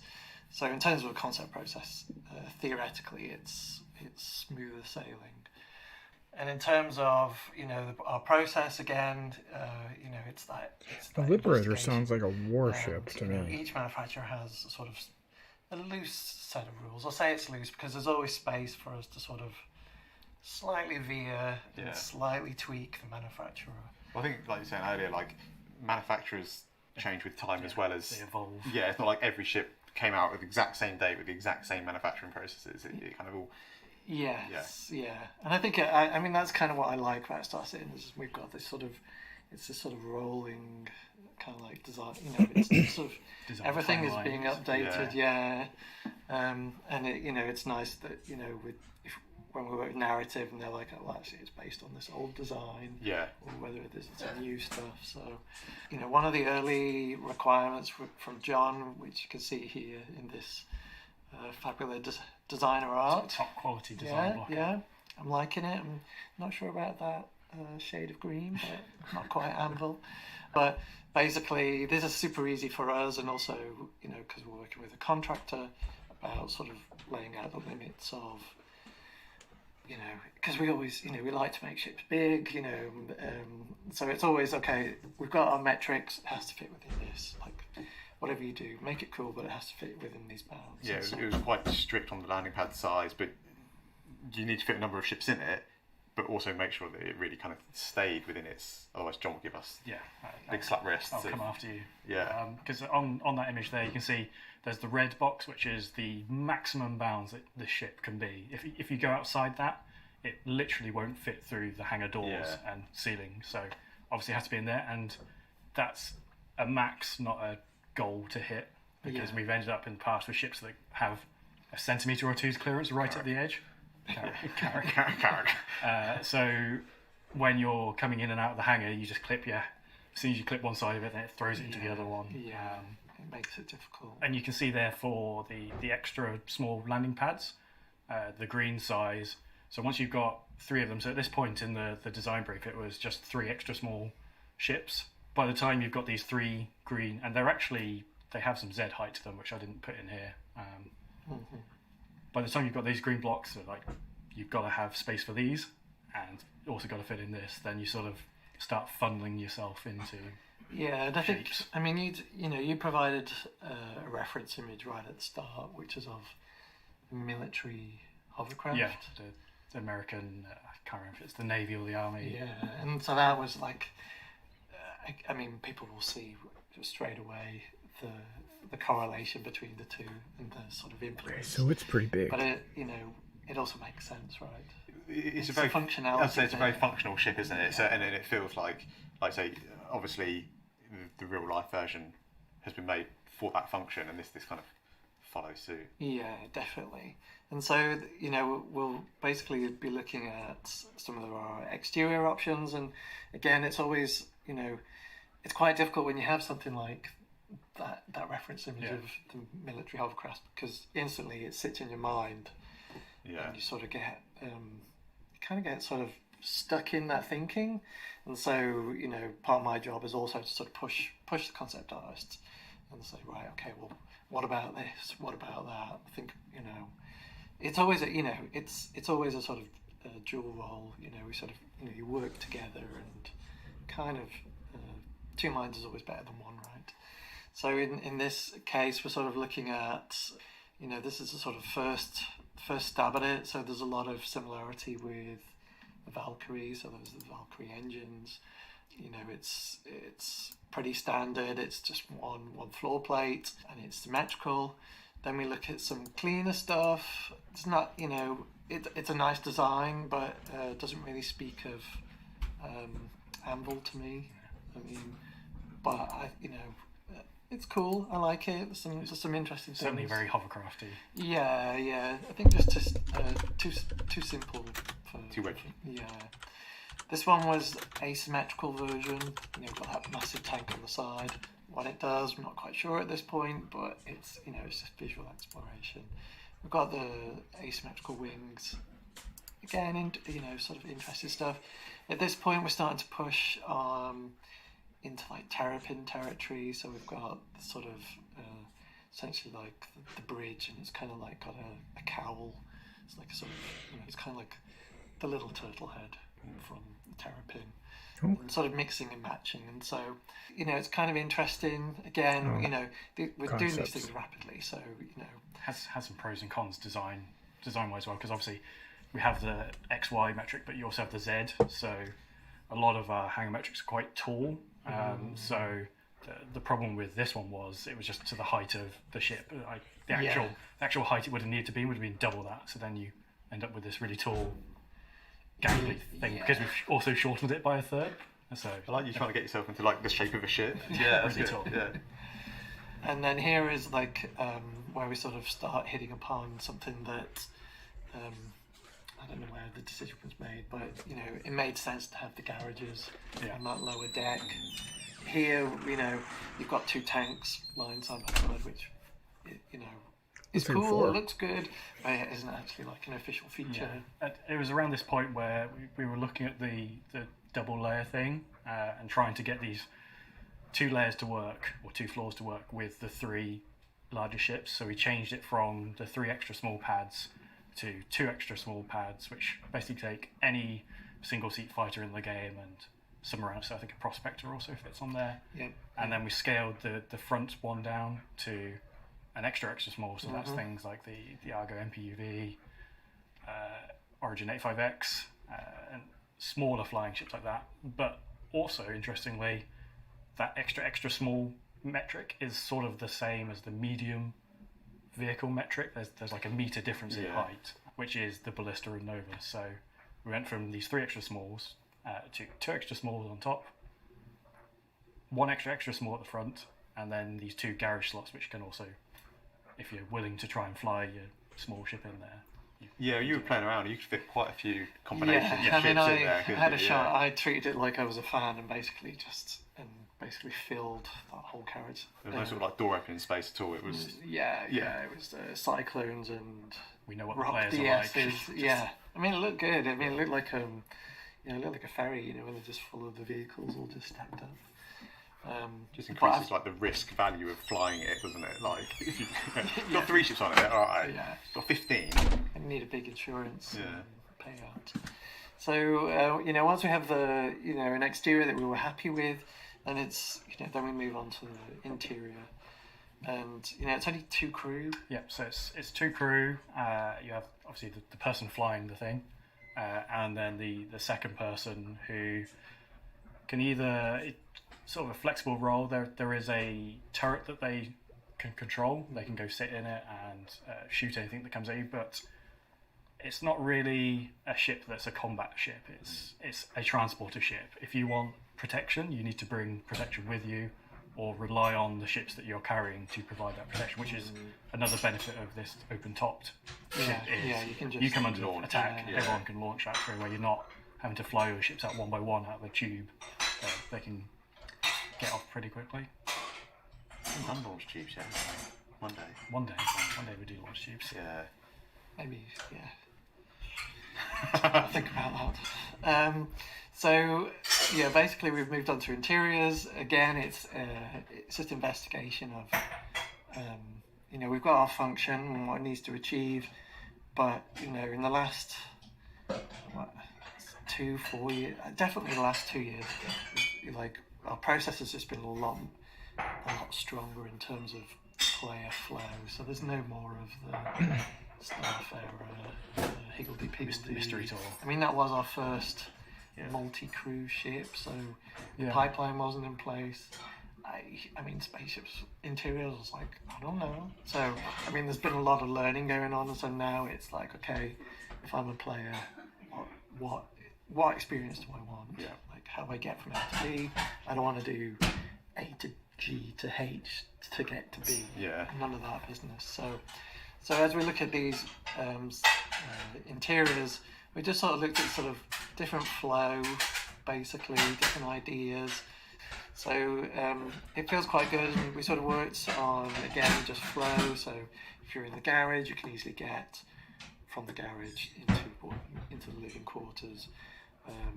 The elevators just run the Jump full height. seats. It's one for crew, one for Jump passengers. seats. So if you're under the ship, you can just easily get up and down. And so That's for all the tank crews. the whole process is a lot more streamlined. And there's even if you're in those top rooms, you know, and like it's, you know, there's a call to action. You've all got to get out. We've even put a nice little set of stairs that just run down the side of the ramp, and so you can just run down, get in your whatever vehicle, and then off you go. So I feel like a lot of thought was given to just improve. I think it's really nice as well the fact that you've got, like say, that passenger section kind of sections off, and they're always ready. But then, like say, you were saying about the bows of the ship and how that's like, all that technical stuff's like hidden at the bottom, and that feels nice that that's crew only, and you know, because you don't want passengers. Yeah. Just definitely milling around. And then moving on to, you can see here the garage space and where the cargo is stored. So originally the cargo was going to essentially take up one of the garage spaces. It was going to be a compromise choice that the players could make of that the cargo is stacked down, either down the middle of the lower garage or across like one of the pads, so you could choose. But then decided to. Well, we had a bit of space. Well, basically, the concept guy went rogue. I was like, oh, what about this? This is cool. And we were like, yeah, it does look cool. Yeah. Yeah, I was like, well, John, can we have this? Coming to a meeting. Oh, I've just gone away and done this thing that we're not going to talk about, but it's turned into the cargo storage room. So it's a good sort of save. Well, we want. I mean, you know, for me as an art director, I want my team to feel like they can take those little forays off if they want, if they've got a good idea. And you know, luckily this time it's panned out and makes good use of the space. And so the ship is quite big. So then we get to the fun part, which is when we get onto promo. I think it's everyone's favourite. It's only carrying fighters though. With this sort of stuff, and that is really sort of, I call it selling the dream. So it's really sort of honing into what a player's experience might be. And I love doing this sort of stuff as well. So here we've got a fully loaded carry. The core of what that ship is for. Like, you have these smaller carrier-borne ships, is what Chris likes to call them. Like, they're not deep space fighters. They can't go long distances by themselves. They need to be from a parent ship. So the Liberator is, unless you suddenly got an Idris to carry things with, this is what you're going to see pocket going carrier. through wide and long star system. Like Pyro is incredibly large compared to Stanton, and Stanton's already quite big to go from one side to the other. So we really need these ships to help you lug all your stuff from point A to point B. Because if you do it in your Hornet, that's going to be, I don't know, 50, 100 little stops, whereas you cram it in one of these and send it on its way. It's going to be a much better experience for everyone. Yeah, absolutely. No, I think this is going to be a fun one to kind of get onto. Yeah, I think your team's going to like that. That's pretty much it for the Anvil Liberator. Ship transporter at its core, 2-man crew, designed for hauling 3 spaceships and some ground vehicles long distance. Very cool. And here it is. Let's talk about the Dragonlords.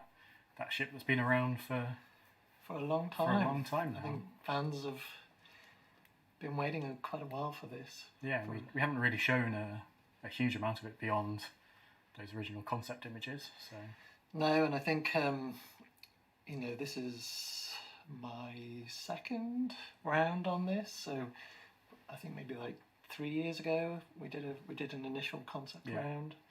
Around the time of the Defender, I guess. I can't actually remember. So long ago. Yeah. But sure, let's. I think fans are going to love this. So there's a few things that need to be updated for the Merchantman. Obviously, we've talked about this many times in the past. As Star Citizen develops, things get added, things get refined. We improve our workflow. So number one thing we had to do was look at the size and the scale of the ship, because I think it was 160 meters wide and 160 meters long. So it's in essence a cube. But it's a very tall ship as well. Yeah, but it was very vague because we had never done a full interior. layout. There's a lot so going on in their not house, so what I'm doing is I'm muting yeah, the so we need to make sure microphone. it fit everything in. So it's always a good starting point. The cargo numbers they've never really been changed since they were originally concepted as freight units, not standard cargo units. So the scale of cargo has changed since we did it originally. I don't remember freight units. Yeah. It was It was a long time ago. The marketplace / bazaar need to have a good working out. And then lastly, we want to have some synergy between the Defender and the Merchantman. So we found a way to get a Defender hangar on board. So that obviously has big consequences for the ship. So let's talk about the exterior. I guess thinking about it seems so long ago since I started on this, but the addition of the Defender to the ship basically had the biggest impact in a way. Like just because the Defender is not a slim ship, is it? No, it's deceptively big to me. Like the Defender, I always think in my head that it's this tiny little thing, but in flight mode it's quite slim. Yeah, but then when it's landed, it's got this sort of a big stance. Yeah. So this has been. I think I've probably been on this for maybe a year, something like that now. And I said before, we did an initial round of concept work, and it was sort of done more in isolation. So we didn't really have a full interior, and we sort of treated it more as, okay, we need a corridor, we need an idea of a marketplace, we need an idea of a bridge, and we'll kind of sort of piece them together. And so that was maybe like 3 years ago, something like that. And obviously process has changed, as we've discussed today. It's more about the player experience and the flow and things making sense, less rule of cool. We still have the coolness, but you want it to work right. Yeah. You don't want it to be frustrating. I think when you kind of do it, like obviously this big ship, so you think, oh yeah, we can make whatever room this size and it'll be fine, but that kind of always sets us up for just a lot more headaches when it comes to our side. So by you spending the time to actually like fully flesh out the interior, it just saves us so much time when we come to actually do the production side of it. Definitely. Kind of takes all that risk away from us and puts it up front onto you basically. Yeah. So thanks, Paul. Yeah. Well, you're welcome. You're welcome. I mean, we've tried hard. I mean, you can see here that the ship did have to scale up. Yeah. We talked about earlier. We have those hangar metrics and scaled up it now. The new Merchantman owners are very happy. Ship just grew in size. And just a quick shot of the front, and you can actually see that from the front it hasn't actually changed that much. It's grown a little bit in height, but gained a little bit of body mass, but overall pretty similar. I mean, we've the ethos of this whole thing is the ship was really cool anyway. Like everybody really liked the ship, so it wasn't that we wanted to change it just for change's sake. It was just we need to make it work. We do need to advance it, and so between myself, concept artist Mike Oberschneider, and Mark Gibson, one of the CIG's designers, we basically met twice a week, every week for months, and basically gone through this ship from top to bottom, inside to out. There's a huge amount of ship.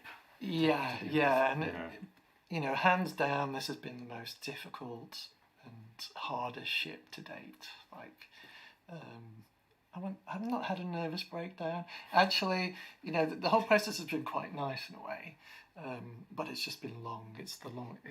I think this is the one that it's a marathon. To begin with, I was really scared, and then the kind of like the closer you kind of got to finishing your work, kind of like okay. Unfortunately, I've got to step away. And I'll probably right when we get into production, I'll be like, oh no, what are we going to do? And then again, once we kind of actually kind of get over that hurdle, because it's quite an intimidating ship, not like just visually, but like I mean, there's a lot of cool stuff. I mean, we're seeing here the sort of hangar opening. Mm-hmm. So basically, we've one of the sort of design philosophies of the Banu ships is they sort of incorporate tech where it suits them. So they use tech from humans, they use tech from Xi'an, whatever suits them to sort of achieve what their needs are. So for this ship, we've leveraged a lot of Xi'an tech. So it's a lot of that essentially levitation tech. So stuff doesn't have to be physically connected to move. It sort of hovers and then shifts along. So it's basically given us a lot of opportunity for creativity. So hangar here, it's always multi-part as well, so it's always kind of nice. Basically shot from the front. This is with the front guns out, which are S8. That's correct.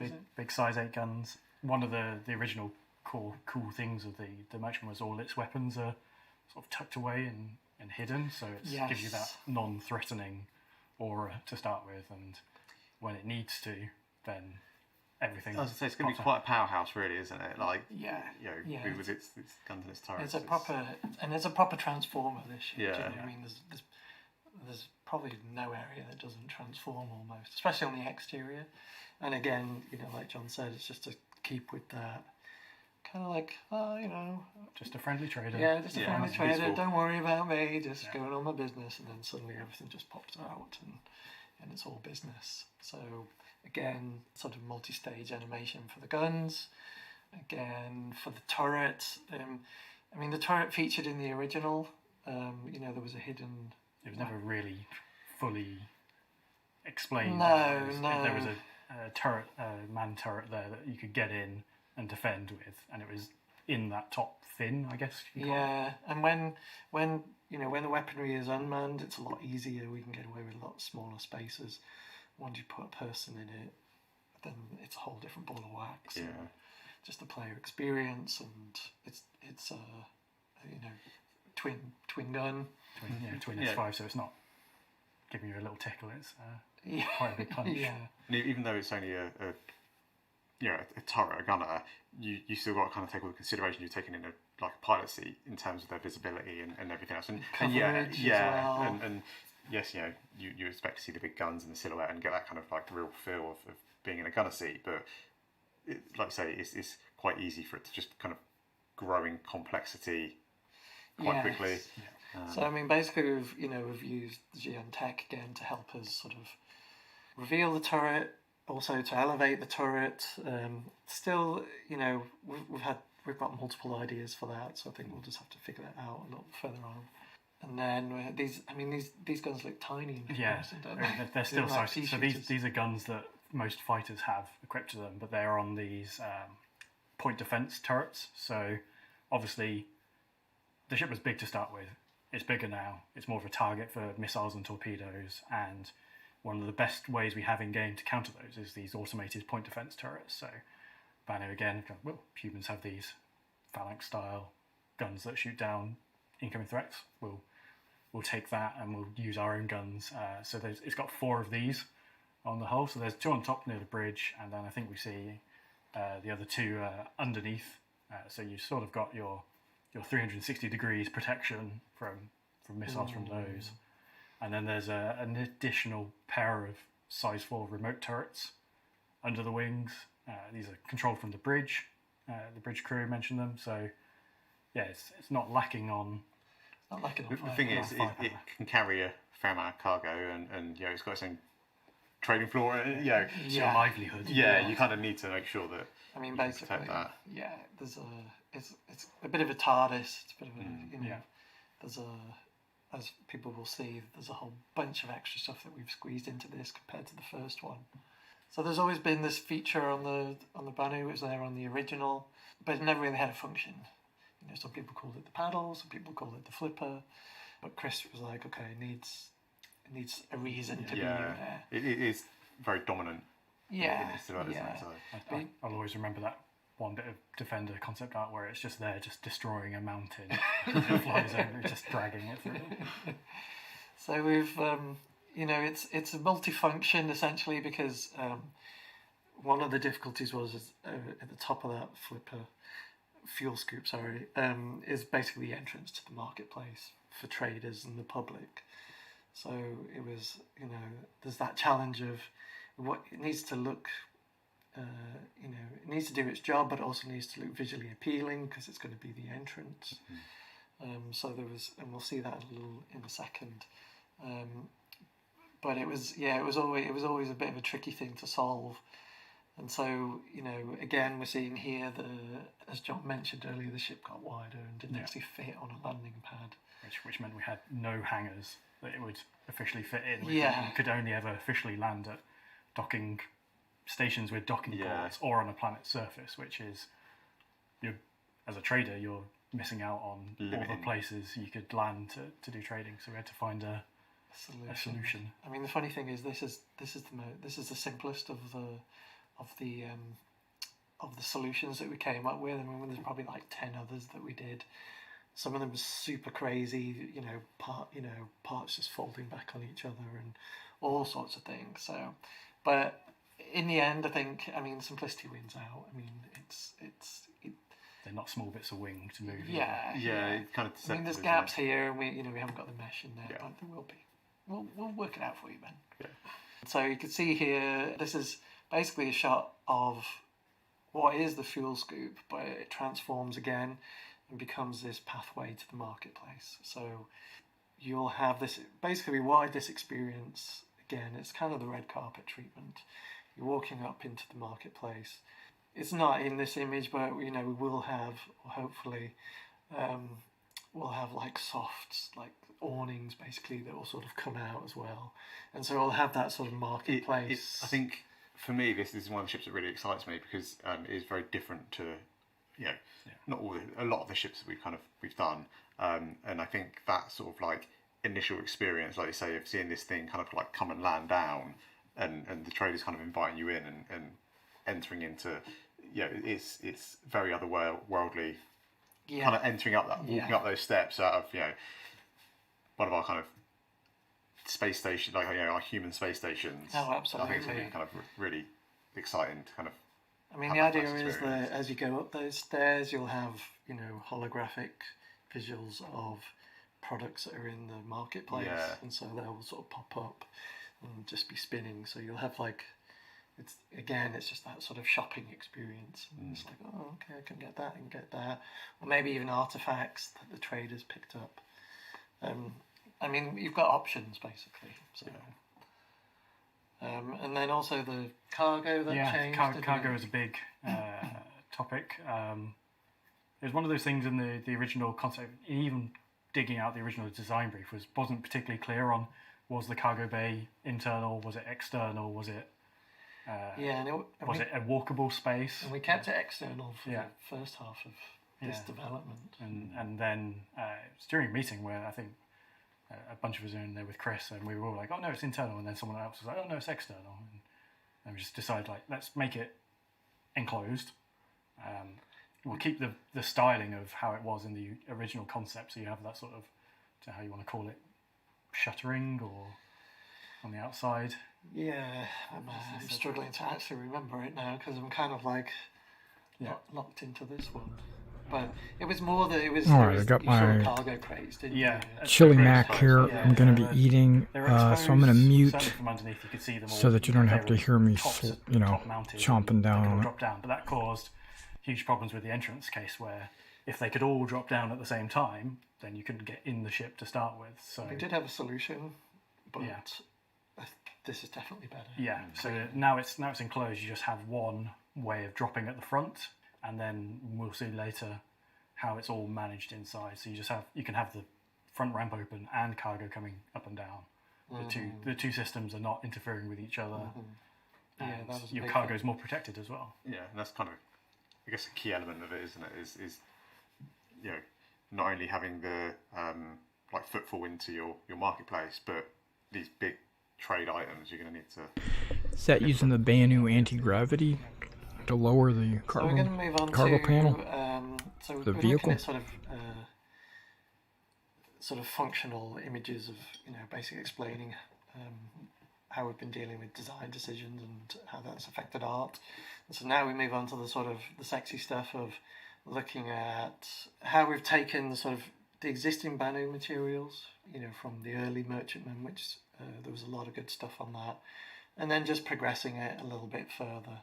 And, again, this is still probably, this is subject to change still. It's previs, but in terms of where it's heading, it's really quite exciting. And so, You know, not everything is modelled in this, so you know there probably will be more folds in the metal, kind of like there is on the Defender. Where, Yeah. you know, Yeah, if you look at the concept images versus where it all ends up pivoting on those arms, there's a lot more detail. There's a lot more, there's a lot more sort of intricate sort of. Luckily, when I go for a bite, And so I'm we're off just kind camera, of like working in. so you guys don't have to see that Turning it into more. either.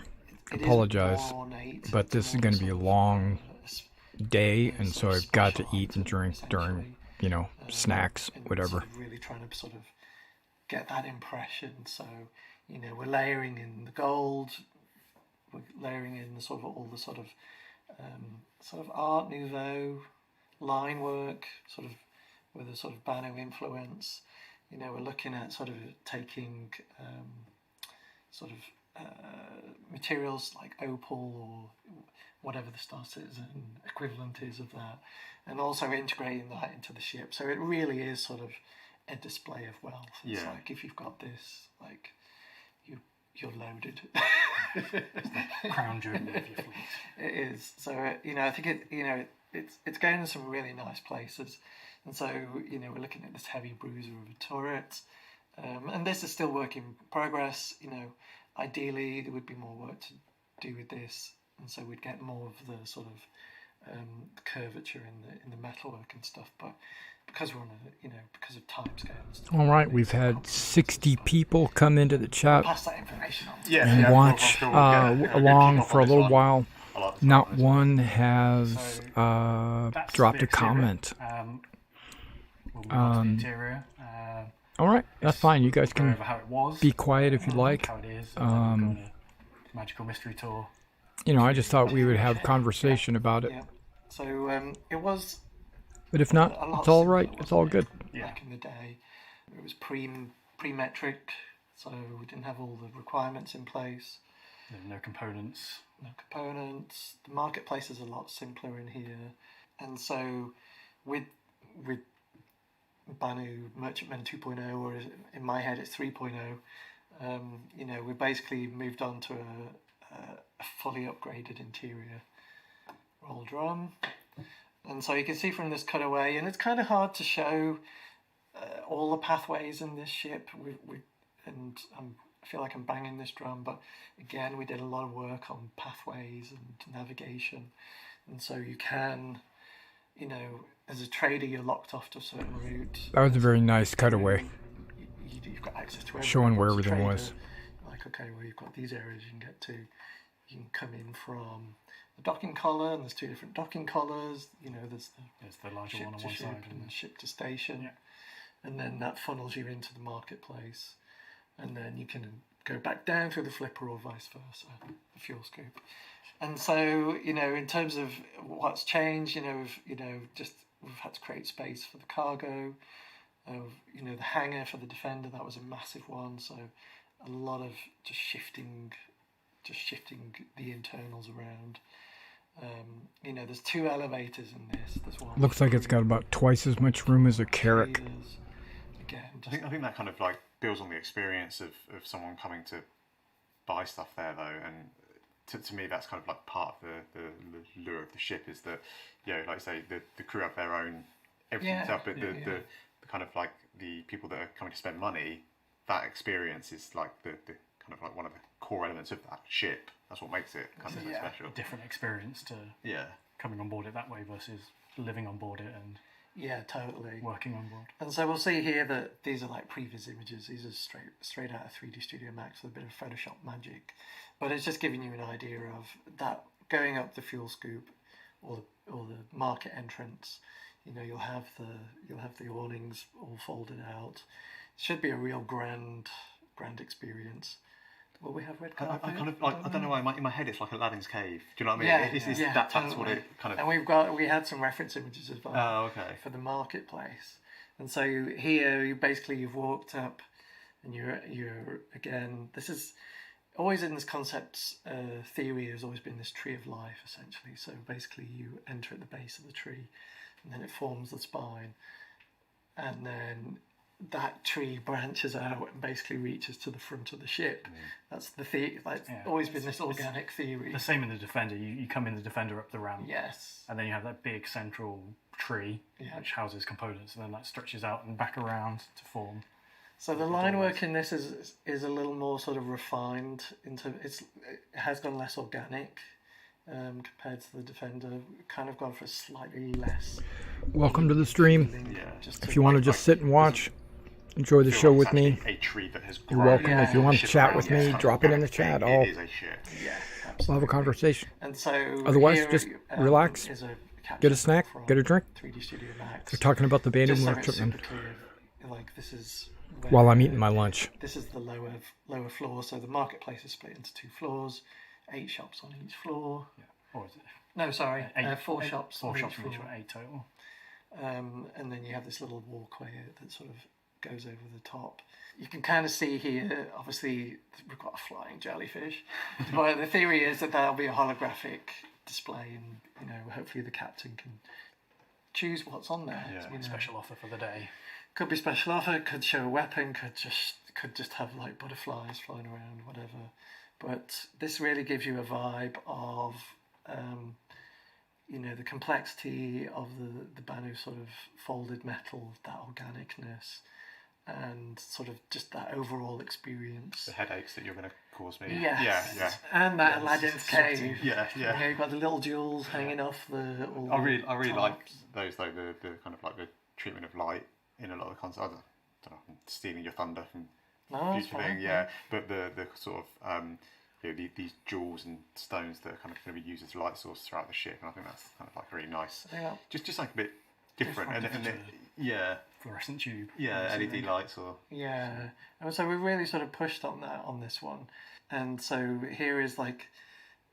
There's basically, as part of the Tree of Life in the marketplace is the elevator shaft, and so you can then go up there into the negotiation room, which was in the original. One of the images that everyone remembers from the original concept was that room with the table and looking out over the cargo. And so we've kind of kept that, and we'll come to that in a second. But before you get there, you come out of the elevator and you're sort of in a central corridor, which also leads to guests' habitation rooms. In law, these trades often take a long amount of time, so there was a lot of back and forth with the narrative team on this ship in particular, with how do Banu trade, how do they eat, how do they... Because for the Defender, it was sort of very small scale, this long duration, so these trades can take days, weeks, maybe months, so the people that are coming on board to trade need a place to stay whilst and it's not like the people that are going to be kind of flying this, they don't have in my head they have like a base of operations, like this is their home. So like you say, if you're trading I guess some of these things could be their livelihood. They're trading these really expensive high-end items, and that's kind of. And you want them to feel special, like the thing about this always has been that making the people feel that they're in something quite unique. And so you can see here, in this image we've got massive gemstones. They could be whatever, but in terms of lighting opportunities, you'll have the core sticks and the light. If they're rotating, there's a lot of cool opportunities. And so here is the conference room, which we just mentioned. In the original concept, it was smaller, a lot more compact, but obviously the ship has got bigger, and therefore we've got more space. But also, these rooms are big. It's a display of wealth, right? If you can afford to waste a bit of space, essentially, if you could be like, okay. Just got to make this nice opulence player experience where everyone feels sort of relaxed. And so that's kind of what we've been pushing with. So there's a lot of commonality that we've taken from the original and fed into this, but then also pushing further. So again, you can see the sort of like carved gemstones inlaid with more gemstones, inlaid with gold. And so again, in terms of player experience, it's going to be totally different to anything that's happened. And we've still kept that viewpoint looking into anti-grav chairs and tables. Cargo bay. Into the cargo bay. And so it's been quite a tussle trying to get everything into place. And then this is an example of one of the hubs for like if you're doing long-term trading. And this is really sort of based on, again, keeping with the organic theme, the Banu shapes, but pushing in a slightly different palette and materials. And so it's kind of based off of the interior of a Nautilus shell. And so you can't really tell from here, but actually it circles back on itself. So there's a little internal wall there that you go behind, and that's where toilet and shower and all that sort of stuff is. And then you've got the bed in the back, and then you've got lockers and little seating area. So you kind of like a real sort of organic journey. So again, just pushing on leveraging that Xi'an tech as well. So the chairs and the desk and even the lights are just sort of held in space. So quite different. And so that's where the traders go, but the crew obviously has got access to the full ship. And so slightly less grandiose, but not. Yeah. So the docking cargo, that docking corridor is still quite elaborate. But that's going to be shared between. Yeah, it's more of a shared space. There's some more technical elements in there in terms of venting and stuff, and we still want to. This has always been a theory of you've got your superstructure, then you've got your tech, and then you've got your layering of. The bodywork, the cladding, and then there'll be areas where the sort of tech is revealed and stuff, and so by balancing those two, the proportions, you can kind of like alter the feel of the space, and so I mean it's going to be a journey for you guys of like how. I think there's a lot of people that bought the Banu Merchantman that don't know anything about the Banu. Didn't read the lore, didn't read the stories, because the Banu are kind of evil. They're probably worse than the Vandul. It shows green when it's safe. Yeah, there's this story a long time ago about the Banu capturing humans and doing experiments on them, like one of their colonies or whatever. You gotta go into the lore and go way back and read that story, but damn. So I think again this will give you some really good opportunities. The Banu are evil. Again, it's just, the new materials, the folds, and moving on to the habitation section where sort of crew can go. People who are familiar with the Defender will really sort of see the sort of common thread here. So the amount of gold and shiny stuff, to put it bluntly, is reduced. And so it goes to more matte materials. It's a little less display of wealth. It's a little more functional, but still got that 3D printed. You get a lot of that sort of like layering in here as well, aren't you? Yeah. That in the middle is the what do we call it? The magic tagine. Yeah. Ultimately, so it's fed from underneath, and you choose what you want, and then it appears, and the top comes off, and you get your food out. Yeah. And you get your cutlery. You can speak to narrative for a while about sort of how our aliens eat. That could be a whole talk in itself, I feel. It's a tricky one because it's an alien, it's a Banu ship, but it's got to support humans operating it. If you had an entirely Banu crew, if you were playing as a Banu, then some aspects of this you don't need, but as humans you do. The Banu they cater for both, don't they? Yeah. And so a lot of complex stuff to sort of get our heads around.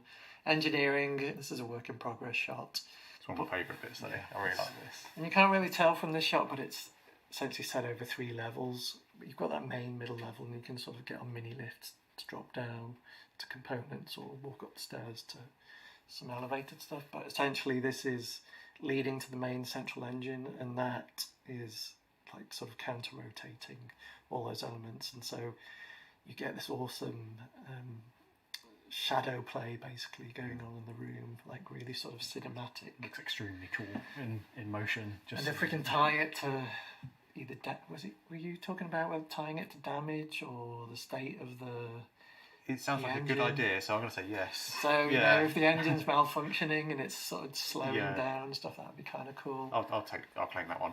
Okay, yeah. I'm not sure what it was. And then, you know, in terms of the cargo space, what we're looking at here is like the 32 SCU sort of cargo boxes. These are the big cargo containers that you see in all the rest stops and the cargo decks. These are those, All right. like Lunch is modern done. day big cargo shipping containers. Yeah. They're quite hefty. You certainly can't pick them up by yourself, and you can't really do it with handheld tractor beams. You need some big. Yes, and so we've got a hefty a moving mechanism in there at the moment, which you can control from this position that you can see in the screenshot. So that'll be something else to work out, Ben. But something else to work out, John. Okay. But you know, will be a really cool area, and sort of just below you, that's basically where the sort of the loading platform is. Yeah, The Banu Merchantman does look like a really cool, unique, different ship. So there will be that sort of like, I need the bottom one on the third stack. You know, all right, okay, let's shift everything out and. There is that sort of mini game of Jenga almost. With Well, it kind of looks a little bit like the Banu Defender, but the Defender is so small that you don't really get the. You don't get the full feeling like the Banu Merchantman. You're going to get the feeling of like as a being result of those changes, the cargo capacity has in gone an down alien world. a little. I think it was a nebulous number to start with that had never really been proved Still out. pretty It's still big. big. So Yeah. it's around 2,800, which is not a small amount of cargo by any means. Yeah. So it's still well That's a above huge amount. most ships, but until you get to the whole series, I was going to say, I can't remember what a whole series. the hull is over 3,000, so it's still, yeah. it's a lot, Plenty. but maybe not quite as much as people were hoping for originally. Although I think A couple thousand is a lot lot. of cargo, but you're gaining so much more. Yeah, So, it's always a give and take with these things. Of we could make every ship do everything, but then they just become these humongous vessels. So it's always a trade. So moving now up to the bridge area, and what we're looking at here is very much work in progress. I mean, we are literally working on this right now. In the sort of top left, I had to think then, is an image that we created sort of on round 2, and we're sort of leveraging that heavily. So Well, there's a lot couple of Banu actually standing by the holodeck. stuff. But in this new sort of configuration, you're able to access the bridge, but you're also able to access the remote, not the manned turret. It's more of an experience, and then also you've got side corridors which leads you to. It's got a special name. It's like it's not a meditation room. I can't remember the name of it. Hydroponic. There was a approved name, wasn't there? Yeah. I can't think what it is. It's kind of like a sort of sacred space where sort of the Banu can sort of pay. You know, we've kind of got sort of equivalent of prayer wheels. That's kind of the theory. So it's like this nice little calm space. Arboretum. So that's been quite fun. So there's a lot of the areas on this ship are very sort of multi-threaded. You know, you often have your central area and then stuff coming off it. So like I said, there's been a lot of thought given to navigation, and in this area also are two lifts which also can take you quickly to other areas from this bridge. It's an 8-person crew now, so there's space for 4 on the bridge. Obviously, there's 4 stations there. You have 1 person that can go to the manned turret towards the rear, 1 person that can fly the defender, and that leaves 2 to deal with everything else whilst you're flying around, because you can still trade whilst flying around, but it's probably not the wisest of ideas if the person who's come on board to trade has left their ship behind. So I mean, it might be good for negotiations. Yeah, it's good for negotiations. Yeah. But that 8 crew can then fill the 8 shops if you're just landed on a planet somewhere. You pull double duty. You don't need to be flying if you landed. You can menu shop, or you can let 1 person do double duty in shops. Yeah. This is an example, well, a full-size image of that round 2 concept of the bridge, and again you can see the sort of the superstructure and all the layering basically. So you know we have changed the configuration since this image, but a lot of that theory is going to get transposed onto this new one. Same with the materials, and again, just continuing with that flow of from back to front, basically, always sort of this tree of life and going to the nose of the ship. By the time people see this, we will have actually had someone start. Yeah, that's true. Start working on it. Yeah. So it's actually in production now after all these years. Yeah, it's going to be good. So. This is actually one of the ships that I'm really excited about, kind of playing with in game. Just now started production. Like I say, it's got that kind of full trading experience, but it feels like a proper home that you can After what, live on, and it's 8 years? Loads of weaponry as well, which Yeah. If in doubt, then just get the guns out. Yeah, you will buy it. You will buy it. So that was the Merchantman. Pretty cool. Looking forward to seeing that go into production, go through production, because it's, by the time people see it, it will be in production. Yep. Okay. So to close our talk out, thought we would revisit the idea that we had last time we did one of these panels. We showed some concept ships, or some ideas for concept ships, talked about it, and everyone voted for them. Obviously, as this is a pre-recorded segment, we can't interact with the crowd and get a feel of that, so... Fight amongst ourselves. Arm wrestle for which one we do. So It's not good time.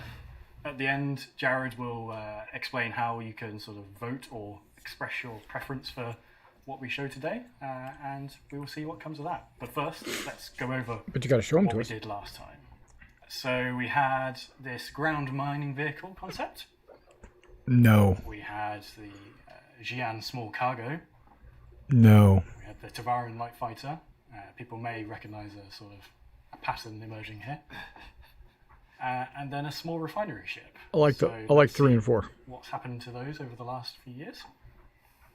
So that small ground miner turned into the Greycat Rock and the Rock DS. BS. The Gatak Raylan was the Xi'an small cargo, and that was very close to that concept thumbnail. Yeah, we did. bullshit. It was, wasn't it? We have the Asperia Talon, which was the Talon light fighter. It's not a light fighter, it's And then pretty the fourth heavy. one, which is a bit of a mystery. A mystery. A mystery. I like this because I wasn't involved with this last time, but you've got a couple of my favourite ships in that, so it's good. Read your mind in the future. Yeah. So that fourth one, the small refinery ship, obviously people don't know about, but I can pretty confidently say people will know about it very soon. Fingers crossed. So it's a new year. We'll do it all again. We've got 4 more sort of cuts of options here, so we go over those.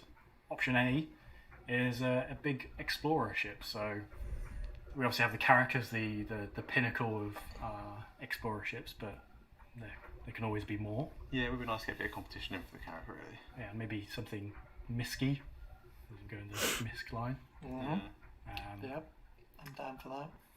Then we have a selection of ground vehicles there. So there's a right mismatch there. So we've got 2 little small vehicles and what looks like an APC. I don't like any of them. Based off the ballista chassis. They all look cool. Yeah, the ground vehicles are kind of, although they're not as grand and exciting as the ships, I think they're just really fun. And it's nice. They're nice things to work on because they are kind of contained and they are quite small. They are, I was going to say like less complex, but they're probably not that much less complex than a ship because they still require all the same sort of setup and everything else. Yeah. And the confinement. Yeah, you've got to fit everything in a small space. But I think the ground vehicles kind of they just add that extra element of fun when you are playing with your friends. That it's yeah, I agree with that. As long as it's not like a 1 or a 2-person vehicle. We need a pickup truck. That's what we need. We need a pickup truck. Floating noodle bike. That's still on the list. Yeah, It's on my PJ list. Special. Yeah. I've got a few that I'm trying to like just wear John down with. Maybe option C. This hover vehicle could be a floating Big Benny's Delivery bike. Delivery quad bike. Yeah. Could be. You need to go to like flying green zones though, wouldn't you? And that'd be like, actual kind of landing zones would be all sorts of difficulties. No, we don't need a hover We have some bike. Gravlev bikes in game at the moment, but this is a sort of a more stable, secure option, because anyone that's flown gravel bikes has experienced probably some mild terror as they try and do it's turns. been a while since we've done. Yeah, we've not done a. I'm trying to think when the last proper gravel vehicle was. Well, I mean, Nox. Yeah. So it's been a while. Yeah. So the last option D, is a bomber ship. So we have the Hercules A2, which is coming this patch. That obviously carries It's way too big. very big bombs, very, or it's a collection of smaller bombs, some very but big bombs. it is our only dedicated ground bomber. We have bombers like the Retaliator and the Eclipse, but they're more torpedoes. This would be another single man, get in, get out, drop your bombs, job. So nice. I know I've kind of said I like all of them, but for Like a dive bomber. The visual aesthetics of the bombers is kind of like the single seat bomber. They just look cool. I think a hover vehicle for me. Yeah. I'll go for the Explorer ship at the start, because I like big ships. I cannot lie. Do you know, I was wondering if you were going to do it. And you It was did. going in my head. Yeah, so I was yeah. like, do I stop with this? No. Yeah. I think a nice big Explorer ship that you can have all your friends on board, because that's really Like a where you have Carrack? the huge amount of fun with Star Citizen Yeah. is getting a group of friends together and just going off. I just think and causing chaos. Visually, the small little kind of compacts are cool. Can we have them all, John? Maybe. I guess we'll Well, find what out. happens if we do get like a perfect split on the votes? Yeah. Like Jazz and come back to be like, well, actually, Definitely don't condone trying to split the votes. Yeah. So we have to make them all. But Just double your team, Ben. Double the team. it could happen. I'll try. Yeah, thanks. So yeah, that's a little wrap up at the end of the show. So obviously it would have been easier to do this in person, but the world we live in doesn't allow that at the moment. Hopefully next year, but Yeah. I don't know. Yeah. Jared will come on in a minute and explain how to vote for these. Leave your comments and suggestions on them, and we'll see what happens. Okay. That's a wrap for us. I'm John, if you don't realise. I'm the vehicle director. I'm Ben. First CitizenCon done. Woo. Yeah. Yeah. Welcome to the club. Yeah. And I'm Paul Jones, art director. And thanks for watching our Ship Talk panel.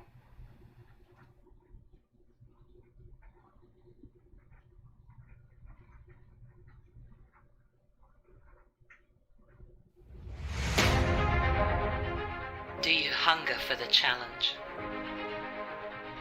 Pitted against nature, you will need discipline, determination, and the courage to never give up.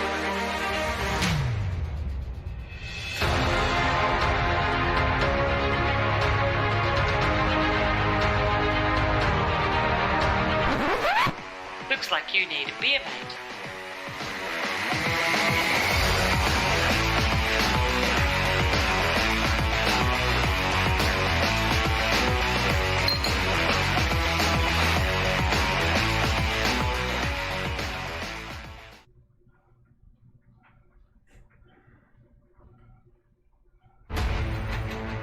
This is Nova AI. Application accepted. Report to Everest Harbor. Welcome to Nova. Today you can join one of our 5 branches. Nova Corps. Specializing in industry and commerce. Nova Skyline. Recreational activities and public relations. Nova Defense. Aggressive negotiations and security management. Nova Relief. Our medical aid and first responders. And Nova Frontiers, the science and exploration branch. The future is in your hands.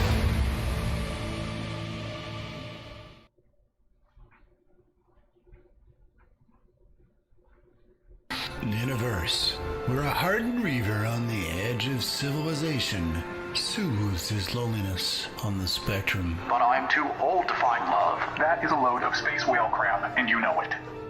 Where a slaver in the heart of Cathcart meets new people every day, but just can't find that someone special. I can't handle it anymore, Maurice. I'm leaving. But who will subjugate your slaves if you leave? Perhaps a little magic can happen in the cold vacuum space. From the producers of Replace Me comes a romantic comedy with a pirate's heart of gold, Sleepless in Stanton. Coming soon to the Spectrum on Cathcart Public Access. PG-42.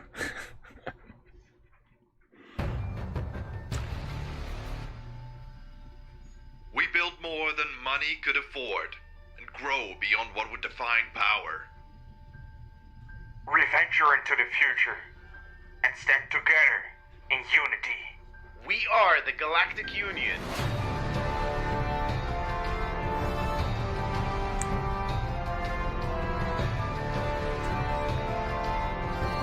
That's very troubling. You got a female model with a male voice.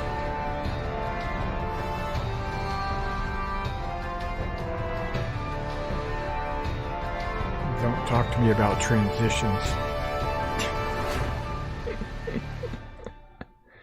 Oh my gosh. Welcome back. You're watching CitizenCon 2951. Just in case you saw the Banner Merchantman and lost all sense of time, space, and reality there.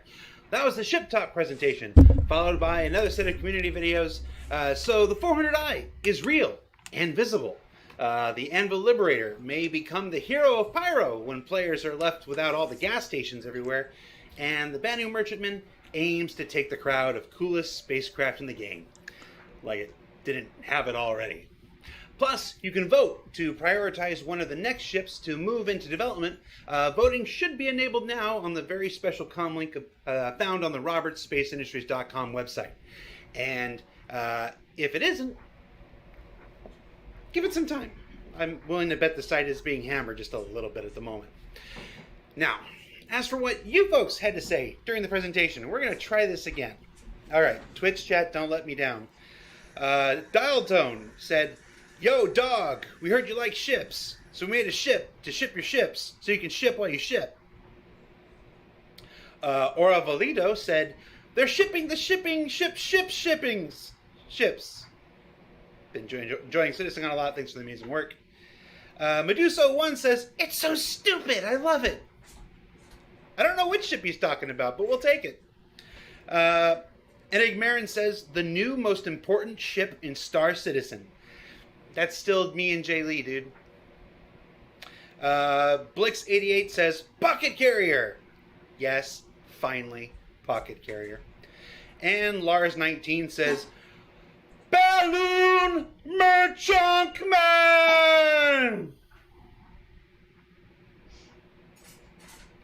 I asked for the best of the best, and they gave me Lars19. Back to the 400i, that promotion should have launched just a little while ago, so be sure you check that out, as well as the pre-Q&A FAQ, where the community team anticipated some of your most likely questions and put them to John Crew ahead of time. I hope there's at least one question about the bathrooms there. Now, of course, what we really want to do is fly the 400i. And I'm pleased to report that the 400i is not only straight to flyable, but will be available when Alpha 315 goes to PTU for Wave 1 testers, subscribers, and concierge. And as for when that is, I'm told the platform team is literally watching this stream right now, waiting for me to say the word, and they will drop the patch. So all I have to do is say the word. Whew. That's a lot of pressure. But if I say the word, and the patch drops, then they'll leave, and I'll be here by myself. Why would I want that? You know, this reminds me of the time when I had that big crazy beard that I said I would shave when 3.0 came out. And then right before 3.0 came out, everybody was on the Go Live call, and everybody was like, "Yeah, it's ready, yeah, it's ready, yeah, it's ready." And then CR made everybody wait an additional 5 minutes just to torture me. You remember that, CR? Pepperidge Farms remembers that.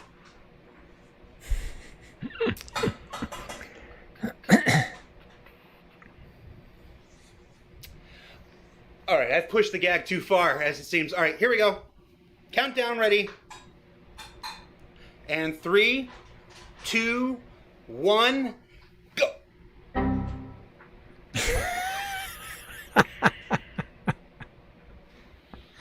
That was predictable. Alright. Let's go now to Allie Brown, Christopher Bolte, and Daryl Barnes and learn more about Gen 12 and the multi-core of Vulcan.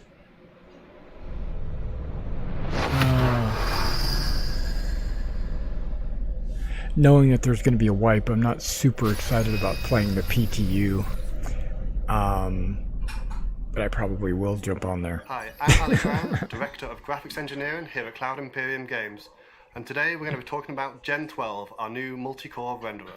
In addition to myself, we'll also be hearing from Christopher Bolte, our core engine architect, and Daryl Barnes, our graphics programmer. I think this is like a 40-minute episode. The need for our new renderer, the architecture and how it's built, Vulcan, which is the back-end API we use, and the progress of how we're doing so far, and then what's next for the graphics team.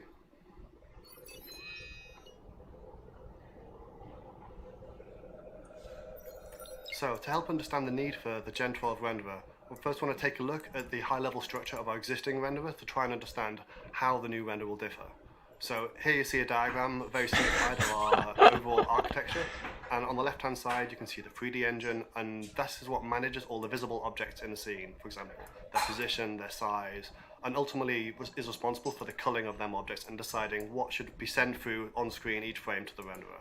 And obviously the job of the renderer is just to feed out the image at the end of the frame, and to do this, to manage this process, all of these objects have to pass through the single universal pipe, this conduit of information in the center. And as a result of that, every object has to come through with a certain amount of settings or paperwork and baggage to describe how they should be configured, and this type of represented on the diagram by these switches. So this type of design initially seems very flexible, and having this universal pipe, you can very easily toggle certain settings and get a very different rendered result for each object, but the reality is actually that the objects and the renderer both end up extremely complicated because they have to decipher this list of instructions and distribute these objects through the various pipelines and stages inside the renderer. And this has to happen for every object, every frame, and this deciphering ends up resulting in quite a significant performance problem, and it also makes the renderer quite inflexible because it's quite complicated and hard to change the architecture. So how does our Gen 12 renderer differ from this? Well, the methodology we're taking on is to try and make everything as explicit as possible. And we're trying to minimize all these redundant connections and switches and configuration options and try and get things much more streamlined. So to do this, each object in the world will directly communicate with the render pass responsible for drawing that object at startup time. So when the object is first spawned, it will communicate directly with the pass responsible for it and pre-configure everything possible at that stage. Now this has a bunch of benefits. So by speaking directly to the thing that's rendering it, it doesn't have to worry about all the other rendering systems. So they end up with a much more limited set of parameters, both on the object and on the rendering pass. And all of the settings we do have are very relevant for the task, which makes things much less complicated, and it's easier to optimize, more flexible, and more modular. So each of these passes then goes on to generate low-level commands that are actually going to map directly to our graphics API, which is the piece of software that sits just above your GPU driver. And this backend collects and executes all of these instructions, and because there is no high-level knowledge of the rendering in this backend, it just simply does issuing commands. It ends up very simple and streamlined, and much simpler than the equivalent on our old renderer. So the benefit of this simpler code is it's much easier to multi-thread, which is to say to run it on multiple CPU cores in parallel, something that is crucial for modern CPUs. So multi-threading is a complex and often misunderstood paradigm, so I thought it was worth us talking briefly about how we optimize multi-threaded code, and for that I'm going to use an analogy of building a house, which is another complex engineering task with dependencies. So here you can see a list of tasks for a builder, a joiner, and an electrician, all running one after another, and there's dependencies between them shown in red. And in this example, the house is equivalent to rendering our frame. Each tradesman might be a different system, and then the capacity of 3 people in our house is equivalent to the 3 CPU cores we might have on our system. And the occupancy, as in the average number of people in the house, is effectively the same as the CPU or GPU utilization numbers you might see in Task Manager. So in this example, we can see the project takes 11 units of time and is on average 60% full for this house. Now, this occupancy of 60% isn't the direct reason that it takes 11 units of time, and that is in fact down to the critical path of work where the builder is blocking the joiner and the joiner is then blocking the electrician. So the obvious answer here is that you need another builder or multiple builders to work on this in parallel to unblock the joiner, and so on. You can keep on parallelizing this work to try and reduce the critical path, and that is our focus when we're optimizing multi-threaded code. However, not all tasks are trivial to run in parallel, and sometimes it's impossible to actually run them in parallel, so you will end up with these unallocated capacity space and these bubbles. And in this case, if we imagine the electrician was in fact our GPU, then the fact that it takes longer is just going to result in a CPU bubble, which is unavoidable. And this type of thing happens very frequently if you have a configuration, for example, a very fast GPU and a very slow CPU, then unavoidably one of those two systems is going to have a bubble. So we can fill these bubbles with non-critical work like streaming meshes or textures, and this can help fill the unused CPU capacity, and this can be useful to try and get some extra work done, but ultimately it's not going to improve the performance of the frame. And the point I really wanted to drive home was that the CPU and GPU utilization, which are often looked at as key indicators of performance, aren't actually the direct thing we should be looking at. They are useful as statistics, but ultimately the frame time is the only thing that matters, and the critical path that resulted in that frame time. So as we roll out Gen 12, we'll hopefully be putting some new statistics in there that the players can see to help them understand the performance and understand these bubbles, and that should hopefully give a little bit clearer insight into the performance of the renderer. So how we can actually achieve this parallelism in practice, that's going to come down to two major changes. One is the architectural changes, which Christopher will talk us through, and the second is the Vulkan graphics API that Darryl is going to talk us through. Welcome to the next section of our Gen 12 renderer presentation. My name is Christopher Bolte, core engine architect here at Cloud Imperium Games, and I would like to spend the next few minutes introducing the high-level architecture of our in-development Gen 12 renderer. Give me a graph. For this section, I will focus on the rendering of object instances in the world, for example chairs, walls, characters or spaceships. This part of the rendering pipeline is called scene object rendering and has the largest impact on runtime performance. There's also a lot of work happening on the architecture to manage operations which work on all pixels on the screen, so-called post effects, but I won't cover those. The current slide shows our existing renderer code setup. We have a main thread, which does all game simulation as well as figuring out what objects we should draw for every frame. And we have a render thread, which takes all those objects and translates their description into GPU commands to render them on the screen. The system is set up to double buffer the data. In other words, the render thread is working on data from the previous frame while the main thread produces data for the next frame. Such a setup allows easy performance improvements in some situations, but it also has two issues on modern hardware. First, the rendering code won't scale over multiple CPU cores, which can result in a bottleneck during execution. In other words, every visible object adds a certain cost. The more objects we render, the higher the cost. And as a single CPU processes this cost, no matter how well we optimize, at some object count we will run into performance issues. Second, since the main thread and render thread must be synchronized with vsync, we can end up with very bad load balancing. As shown in the slide, if the main thread takes longer than the render thread has to be idle and wait, and vice versa. If the render thread takes longer, then the main thread has to wait. During such wait time, the CPU is underutilized, especially if waiting for the single core render thread. One goal for the Gen 12 renderer is to remove this kind of bottleneck and instead architecture the system without those waits and allowing every operation to utilize all CPU cores. When we utilize all CPU cores, we would still have an object limit, as every visible object must be processed. But we can process a higher object count and at the same time reduce the latency on the main thread until all objects are processed, as we will be making better use of modern multi-core CPUs. Let's take a look at some details. For example, please keep in mind that the size of the sections are chosen to visualize the cost. Relation in size doesn't necessarily translate to the same relation in CPU cost. When looking at the cost of the operations done by the render thread, a pattern quickly emerges. We pay a similar cost for every rendered object. This is called a draw call. For every draw call, some time that is spent inside our own vendor code and some part of it is spent in the GPU driver code.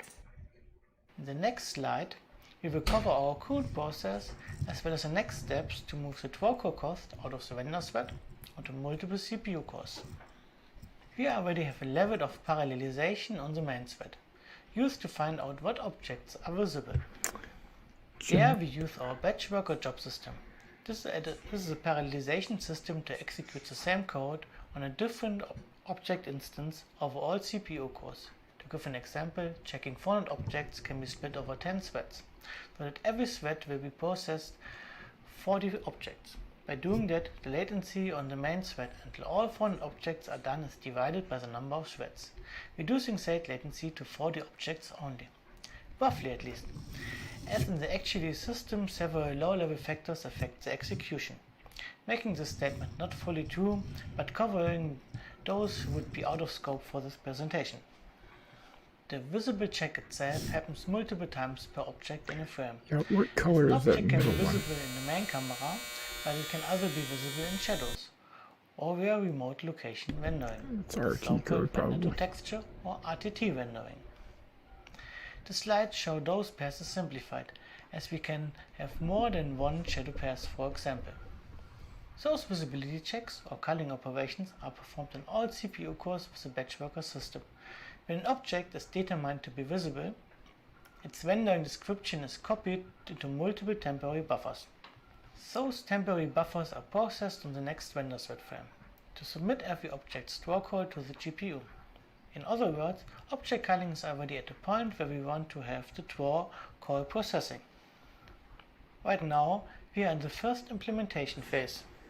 We have defined our low-level code building blocks, ensured our APIs work, and are now in the process of moving our own rendering code out of the render thread into the existing batch worker execution. This is a very time-consuming refactor, as we need to change every rendering feature in a very old and large code base. But we have set it up in a way to allow us to gradually move over parts step by step.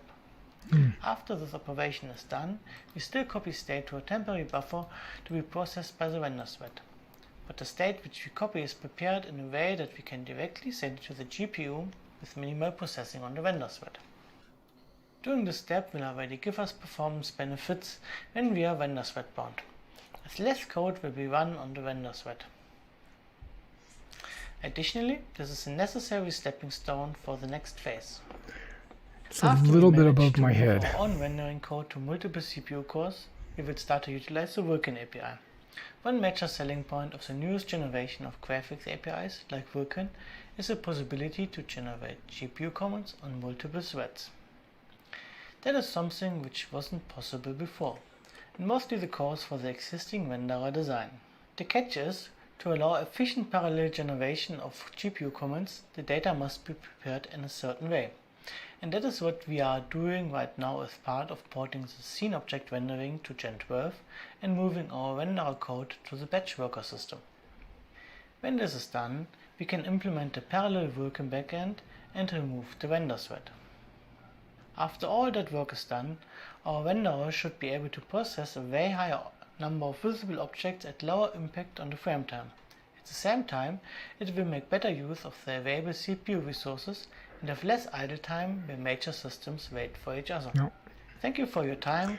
I really had to wrap my head around that. I don't really understand what he was trying to say. Hi, my name is Daryl. I'm a graphics programmer here at Cloud Imperium Games, and I work closely with Vulkan and our graphics renderer to make the game look as... Let's see if he can explain it a little bit better. So what exactly is Vulkan? Well, Vulkan is a modern graphics API that allows us as developers to take greater control over what you as a player sees and also affects performance greatly. As you know, we already have a few areas of bottlenecking on the CPU, but the design of Vulkan allows us to alleviate these bottlenecks by submitting work in parallel to the GPU. So I would like to explain a bit more about the software software stack that's involved with our graphics in the engine. So from the image you can see that we have a renderer front end, a renderer back end, and as well the graphics driver. The Vulkan API generally sits at the renderer back end and allows us a fine-grained control over what we develop and how we develop for it. It also gives us flexibility for cross-platform, including Windows and Linux, and anything we may want to look at in the future.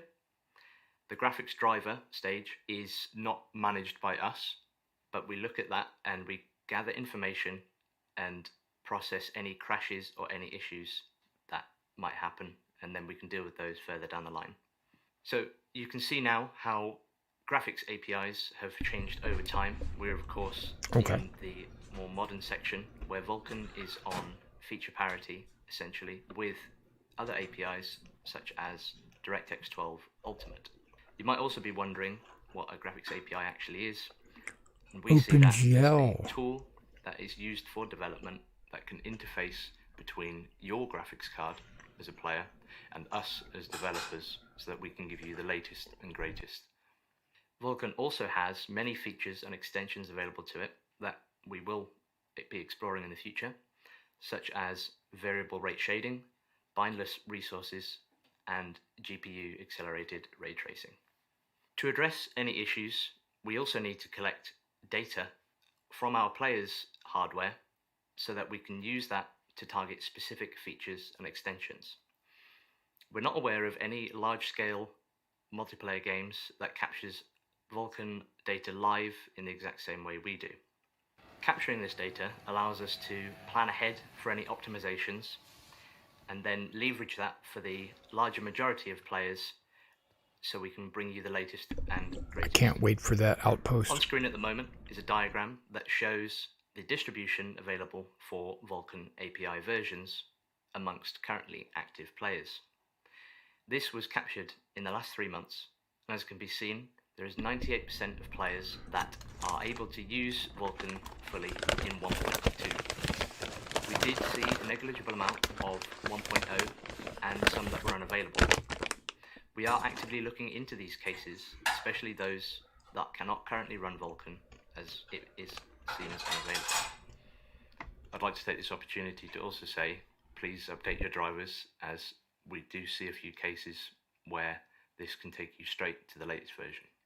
I'd like to now explain a bit more about the render graph and how this works hand in hand with the Vulkan API in order to improve our usage of Vulkan.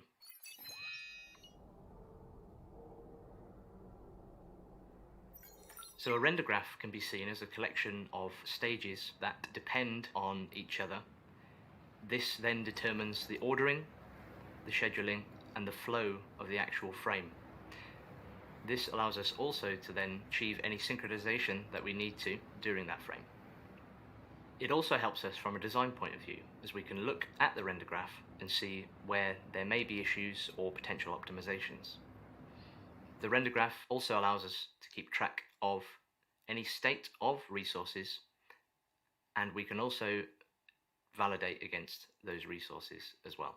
Now I would like to explain the render graph as a whole and give you an overview of how it works between the GPU and also how it works in terms of our frame. So a frame is made up of a collection of passes, and sometimes we require a texture to switch states, perhaps between read and write. The graphics driver used to do this for us, but now with modern APIs such as Vulkan, we need to carry out this work ourselves. What the render graph will then do is insert a pipeline barrier into the render graph and pass this work along to the GPU and switch the state. We can also cache the render graph and use any data we had from a previous frame or perhaps similar resources as an optimization. I'd now like to talk a bit about the synchronization that happens within the render graph and how resources change state. So the idea is that we want to switch the state of a resource as early as possible. We need to then also validate that this resource is in the correct state. So from the diagram, we can see that the depth prepass writes to image A, but then later on we require to read from image A in the G buffer. So to this end, we insert a pipeline barrier for this transition between the two passes. These barriers are scheduled as GPU work, following a strict ordering dependent on other work that may have happened previously. All the work for a single stage within the frame can be carried out in a single pipeline barrier.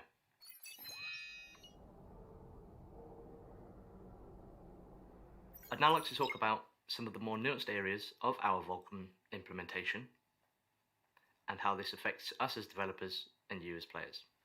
We use the DirectX compiler for our shaders, and this can compile our HLSL code into SPIR-V. DXC is a more modern compiler and has features that span both the D3D set of APIs and Vulkan. HLSL is a shader programming language that we as developers can utilize and read in order to make work happen on your GPU. This HLSL is compiled down then into SPIR-V. SPIR-V itself is not as readable, as it is seen as an intermediate language between HLSL and shader microcode. Damn, I was muted. But damn, that engine looked really good in that scene. We can use this then to create our shader modules in Vulkan and optimize any dead code away. DXE also gives us shader model 6. DXE or DXZ? I'm not sure. He wouldn't say Z, right? He would say Z because he's British. Shader model 6 now giving language support for GPU parallelism, as So well it must as be variable rate DXE, like shading, Echo, amongst many other features. not You can see here DX12. now a diagram of how our shader compilation happens. It starts at the shader author level. This is where one of our many developers will Oh, write DXC, like Charlie, shader okay. using HLSL code with some markup integrated into that HLSL. Which I guess would be DirectX This 12 HLSL is then passed to the preprocessor. if they're using hex. The preprocessor it then removes any of the additional code that we don't need and is dealt with accordingly, whilst Okay. then outputting just HLSL code. The HLSL code is then HLSL. passed to DXC, and DXC will change this into SPIR-V. SPIR-V, yeah. It's at this stage that we can carry out any additional compiler optimizations and improve compile time performance even more. And it drives it to the SPIR-V graphics. is then passed to the driver, Right. and the driver will then change this into microcode, which will For your run graphics card. specifically on your GPU hardware. As I've previously mentioned, there have been several Vulkan core versions over time. Why are there so many steps for that? Each one has added new features and extensions for us to reach into and develop with. Two of these I'd like to explain a bit more in detail now that we would like to look into and develop for in the future. These are both Okay, do that. mindless resourcing and also fragment shading rate. Fragment shading rate can be seen as the same as variable rate shading, as you may have already seen. What this does is works on groups of pixels instead of a singular pixel at a time within the shader. This allows less overhead in the frame, whilst at the same time allowing variable amounts of these groups, including variable sizes, in order to I was going to have say, less wouldn't that fidelity lower that? Yeah, where less it fidelity. may not be as important to look at. Okay. Mindless resourcing is where we can take large groups of textures, for example, and reach in and grab one of these inside the group. This gets rid of the overhead of specifically binding two slots within the shader. This also extends to other resources, including buffers. Okay. I'd now like to talk a bit about the video RAM involved in your graphics card. All right, do VRAM that. used to be managed by your graphics driver, but with Vulkan and other modern APIs, this is now managed by the developers. There are existing solutions towards this. However, we have decided to use our own implementation. This is because we know exactly what resources are used upfront and how much memory these resources use. Using this, we can potentially beat what the graphics driver used to be capable of. As we know all of our resource life cycles, we can take advantage of So you could melt From the my diagram, graphics card. We can see memory being paged in and out as it used to be when it was managed by Kind of the like graphics driver. New World. On the other side, we can see memory being allocated and then sub-allocated, and we can then offset into the data from this sub-allocation. The memory paging of years past could potentially result in a performance loss, because this was seen as a more one-size-fits-all. We, of course, want to avoid any of that performance loss and the memory cost involved by offsetting into these larger buffers. This can also help mitigate cache misses. This then leaves us with all of the allocation, freeing, usage, and reusage of resources. I'd now like to pass you back to Alistair Brown, the Director of Graphics Engineering. Following on from what Darrell explained there with the explicit memory management in Vulkan, we intended to expose some of this memory management to the player through the advanced graphics options. We're going to let you tweak the memory assigned to each system so you can balance the preferred visuals and performance for your experience.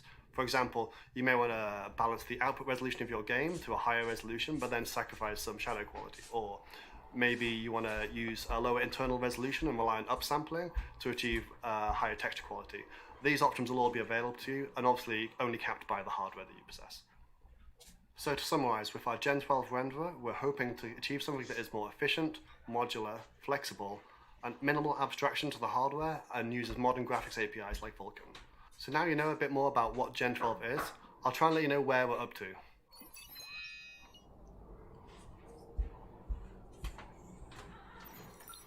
So we've done a huge amount of work already. The architecture is all in place, and we're using this hybrid rendering approach where we're combining elements of the old and new render at the same time to allow us to move piecemeal to the new system.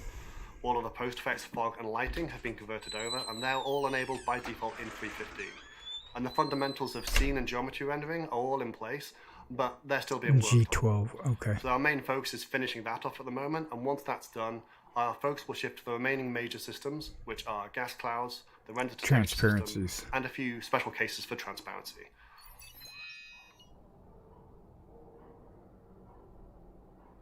Okay. After this, that's where we'll start seeing the public milestones, and the first of that will be 100% usage of Gen 12 and none of the hybrid approach. This will still be at DirectX 11, our current graphics API at this point. And then our second milestone will be the Vulkan API release. That will be optional at first and then mandatory after we've removed all the bugs. And then our final milestone will be when we have performed the optimization. Bugs as in melting your graphics That will only cards. happen once the Vulkan is in place and we can finally look at the performance on the final graphics API and optimize all the remaining code. Okay, so just be careful. A little bit at a time. So after Gen 12, I just briefly wanted to touch on what comes next for the graphics team. So a lot of Gen 12 has been focused on CPU performance. So after Gen 12, we really want to start looking at the GPU performance. The first few things we'd look at here were things that wouldn't change the visuals, just improve the frame rate. Things like DLSS, FSR, async compute, and variable rate shading. After we've improved this GPU performance, we want to start looking at some of the more exciting visual features. So then there is also mesh shaders and primitive shaders, which is technology we can use to generate procedural geometry. And this type of thing could be really exciting for things like the planets or asteroid fields where procedural geometry is critical. And then there's the big one, ray tracing. We're very excited to get onto ray tracing, especially to use it for lighting, such as global illumination, but also reflections and shadow quality. There's a lot of exciting areas for us to look into, and we can't wait to get into it. Like mirrors. That's it. I just wanted to say a big thanks to everyone who's been involved in this technology. It's involved the graphics team, engine team, VFX, and Planetech all working Wow, we're up together to on a 74 people having and we viewed. can't wait to get into your hands as soon as possible. And no comments.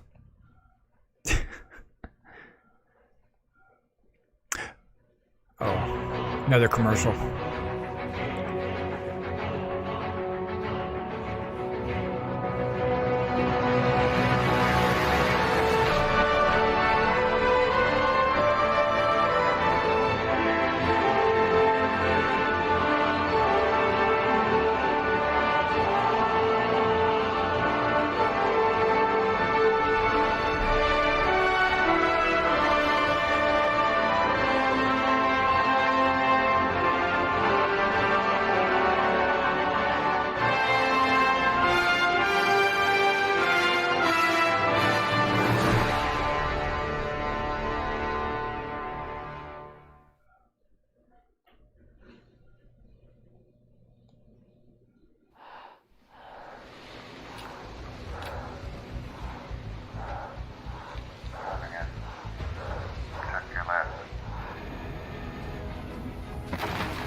Shadow.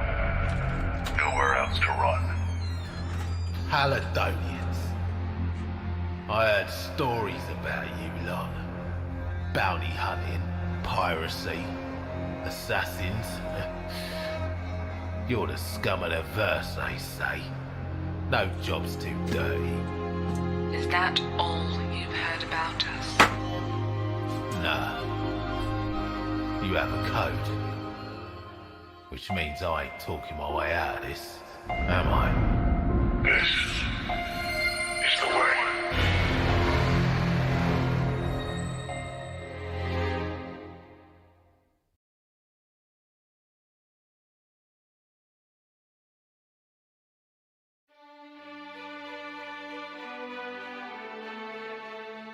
Are you traveling the stars?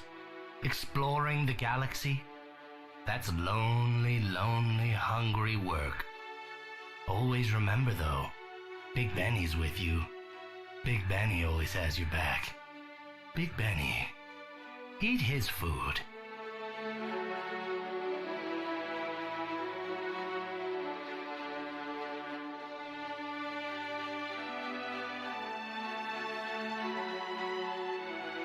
Rabbit!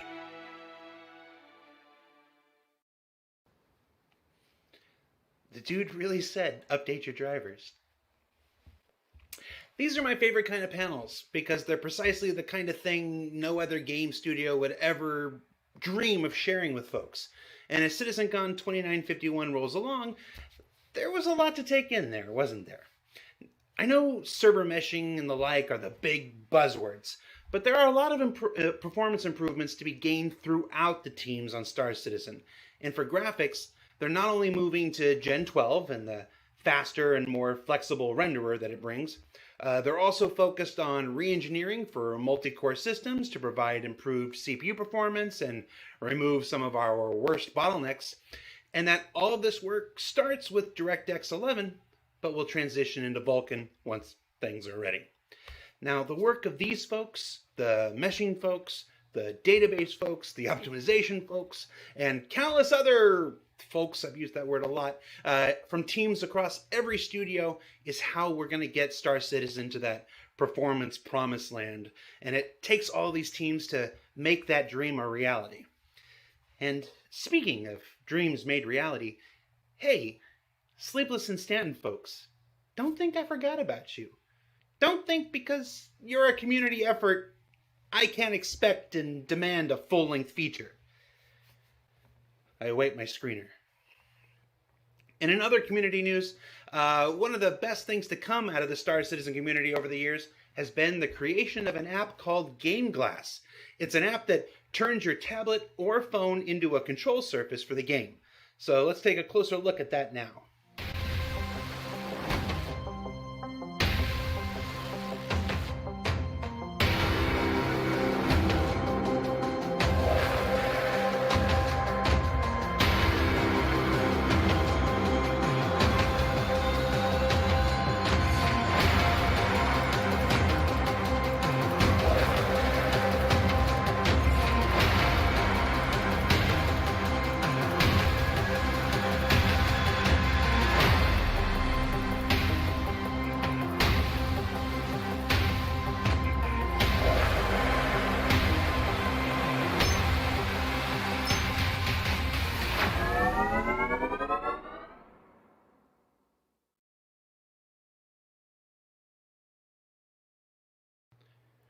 Now up next, we've got Anise, Mark, Morgan, Will, and Marco taking a look at some of the new tools currently in development, including Rastar, which you may have seen a little bit of in the Pyro presentation.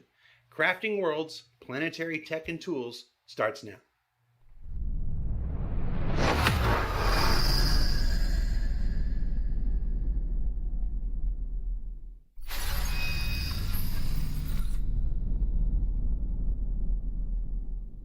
Hello, I am Marco Corbetta, VP of Technology, and we're going to talk about some new Planet features today. First, Anis is going to give us an introduction about Gen 12 and what that means for planets. Then Will is going to talk about dynamic foliage, shaders, plants and seasons, and he's going to show us a river demo as well. Then Mark and Morgan are going to talk about Rasta, our new base building tool. So let's get started with Anis. Hi, my name is Anis and I'm Senior Engine Programmer here in Cloud Imperium Games. My main responsibility is the development of Star Citizen planetary technology, with a focus on planetary elements rendering.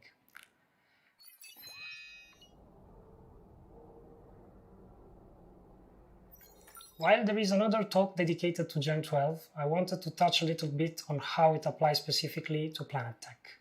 It's our rendering abstraction layer API. It aims to provide next generation features for our 3D engine by reducing some CPU latency and rendering command submission overhead, which is a significant bottleneck for our game. Part of our recent efforts have been put to modernize our old school renderer to shape it in a conformant modern API rendering style, to be suitable for the newest low overhead APIs such as Vulkan. Today I'm going to talk a bit about Gen 12 benefits for planetary rendering features. As I said, Gen 12 key aspect is performance. The way this is achieved is to make command submission easier for multi-core CPUs. All Gen's rendering APIs rely on a single thread, in which you have the view of a single timeline where GPU commands are guaranteed to be executed in order. The driver does the rest and is responsible to handle memory and synchronization. Gen 12 can scale much better, thanks to the ability to dispatch in parallel commands that are submitted from different execution units.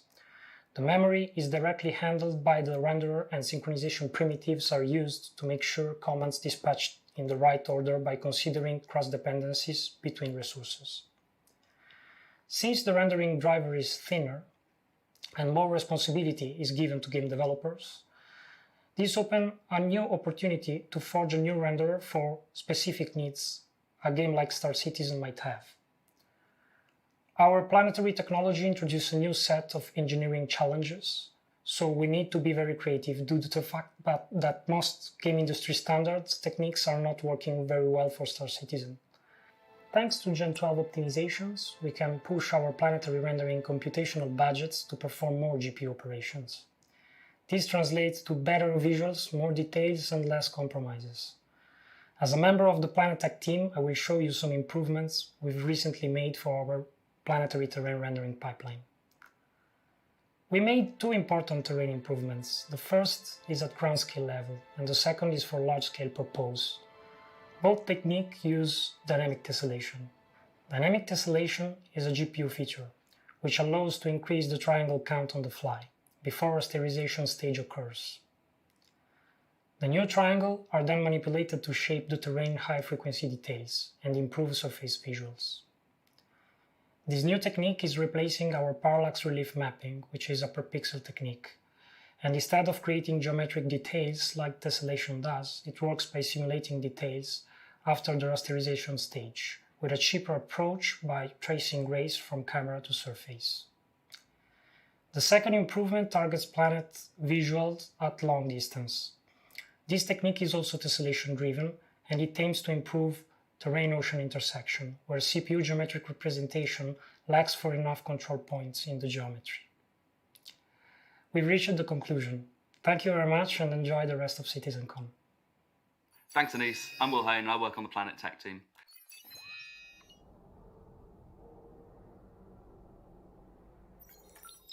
Over the past few months, I've been working on a number of improvements to our ecosystem spawning system, which is the system that spawns all of the objects on all of the planets.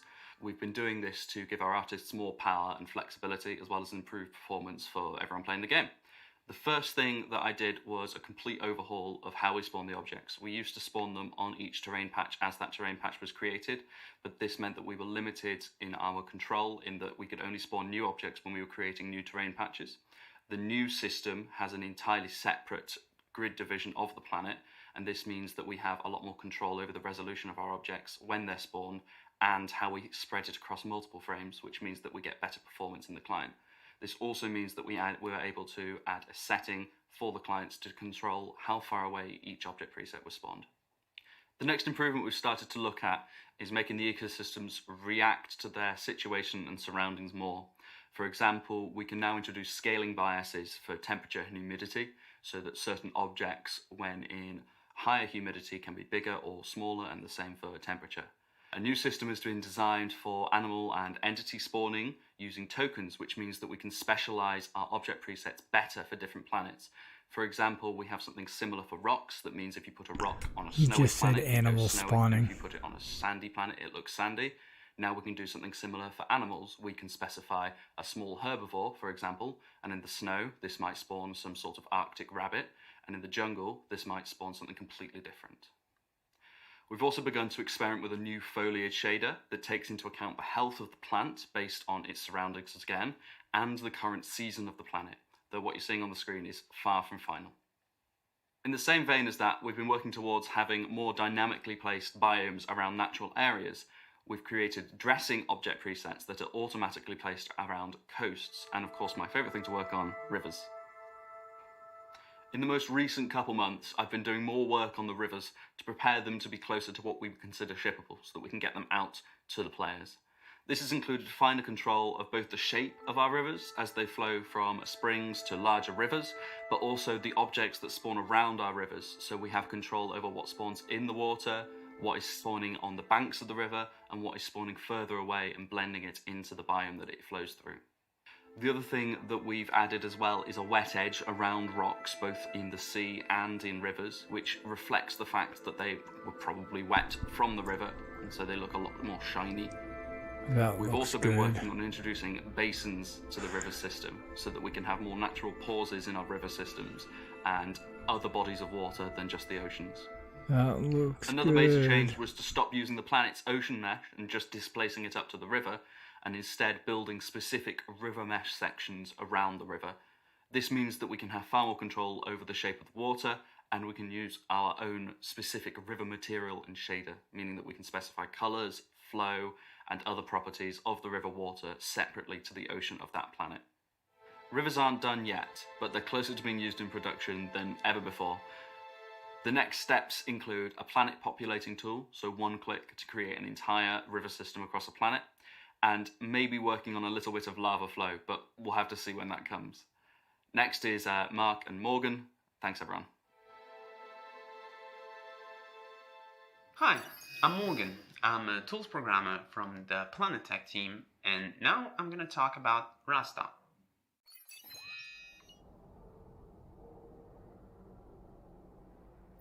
What is Rasta? Rasta is our work-in-progress tool for planetary locations creation and edition. The name stands for a mix of RTS, the game jaw, which takes the inspiration from its map editor system, and STA, as well, you know. Its goals are to replace our previous placement system based on prefabs to a better object container-oriented solution. As our previous system was based on prefabs, any changes to location was source of issue, as it needs to re-enable a whole set of data to have things like missions or shops to work again. With this new system, any change will be easily manageable and won't require us to redo work when a change is made. Plus, as it's now object container oriented, it can be used for outposts, caves, or even derelicts, and more. It works as a modular system where locations will in fact be made of small elements that will be placed just like you do in City Builder RTS editor. And in a matter of minutes, we now have a new location where we can now create a bunch of cool gameplay. Let's go to Mark, who will tell us about the connector system. Thanks, Morgan. So, I'm Mark. I'm also a tools developer for the Planet Tech team. Do you know what's better than placing everything When he by hand? placed that, it leveled the ground. placing I thought everything by hand. that was In necessity. order to do that, we use what we call connectors. Basically, artists create small parts of See, when he homesteads puts it down, that we it can then levels snap the together. ground. Every part is modular, so we can interchange multiple So- ones in order to have so you don't get any of that procedural BS, sense. Every change like is very clipping simple. and stuff. We can change like the whole inside of a homestead, or only a building that is a part of the homestead. In that Yeah, way, see? Nothing it's inside. very Nice. easy to make a a lot of different buildings. Once something is connected, it is considered a part of the whole. So it moves as one, it can be deleted and changed, and it's basically all for connected. So back to you, Morgan. And last but not least, some of you may have noticed that the UI is not looking quite like an engine UI. And that's normal, as it's based on our in-game UI tech building blocks, and that for a reason. Well, today it's being used by our developers. One day, when it's ready and been thoroughly tested internally, we'll make a version available to you, the player. And Rasta is what will make you a pioneer.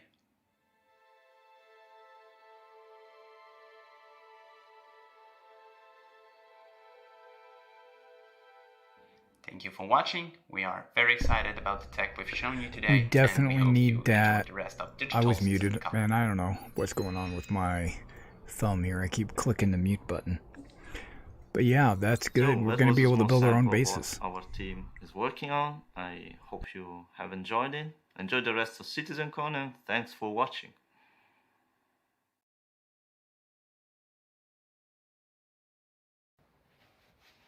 No, it's not me. It's time for...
Push up, moving. I got you covered. Pushing. Got visual on the bridge door. We're going in. Get down on the ground. Hands where we can see them. No sudden moves. What is this? It's goddamn failure, that's what it is. Command, the target is gone. We've been stitched up. Bastard. The hub's still on. When we catch this bastard, he will run out of luck eventually.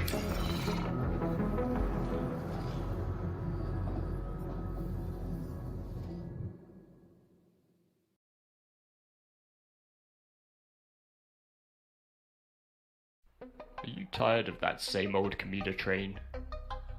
Feel like you're just one in the crowd? Was that burrito the best thing about your day? Out on the frontier, there are opportunities aplenty if you know where to look, and if you've got somebody to help you find them.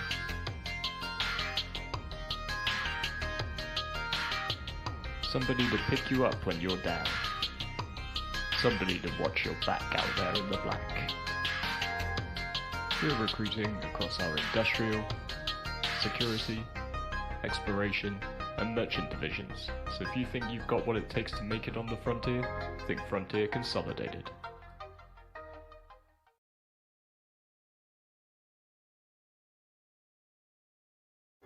It started in Port Olisar. The first case was 6 years ago. Nobody knows what happened. He just dropped dead. Now it's spread through the Stanton system. I've seen it hundreds of times. Last words are backspace. Backspace. We followed an elite team of researchers in a race to contain it. Why can't I recreate it? I just don't know what we're missing. Professor, there's a new case nearby. We need to check it out. Can they stop it in time?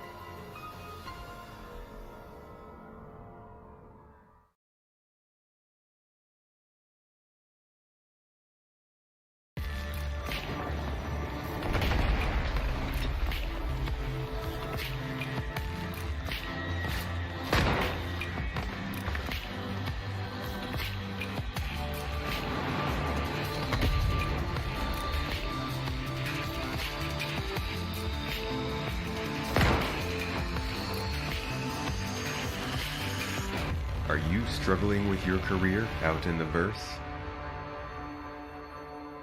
We are too, but we're here to help.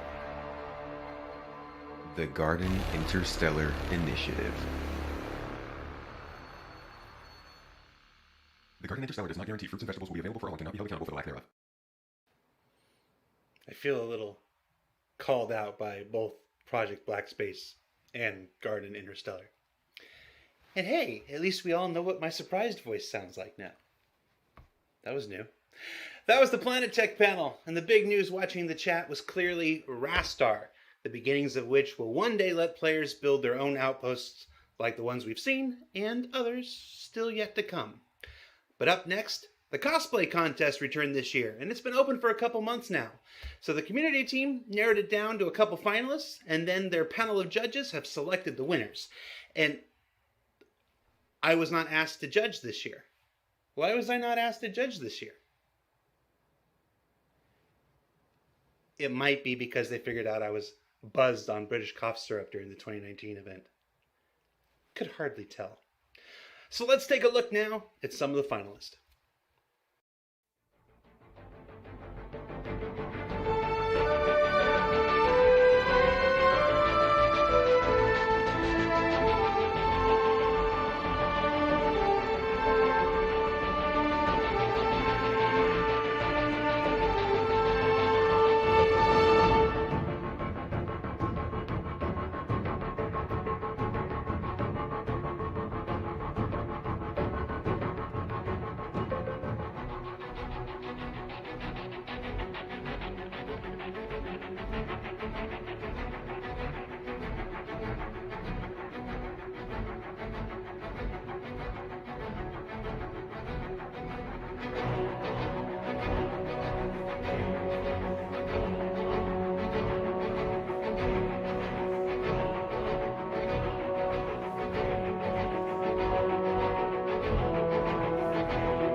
Last couple were pretty good, even though they had Nerf guns. In third place, Calamity, who's worked to prove that it's not all about armors and weapons. Sometimes you just have to look good on the dance floor at Wally's bar.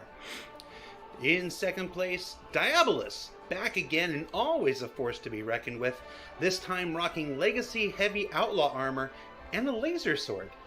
You can't just add a laser sword, can you? And finally, in first place, it's OG Star Citizen Ken Shadow, who returns with a Grey Cat Errol armor, complete with backpack created through a combination of EVA foam, 3D printed PLA, I think that was and the poured best. resin for the Backpack's just a little bit too big, though. Now, true story. I once spent the day pushing Ken Shadow around Disneyland in a wheelchair, but he never actually explained to me what his injury was. It's possible I was taken advantage of. Now, congratulations to all the winners, but there's still a fan favorite award. You can head over to the website now and cast your That's vote. an old school boy, Ken Shadow. I forgot to ask what the prize was, so I have no idea what any of these people won, but I'm going to assume it's a 15-minute call with Tyler Wicken to ask all the when questions you could ever want. Congratulations, everyone. Up next, it's one folks have been waiting for. Paul Rendell and Benoit Beauséjour take us through the programming and engineering looking glass. That's not the one we were in waiting the for. state of persistence. Starting meow. I'm waiting for the...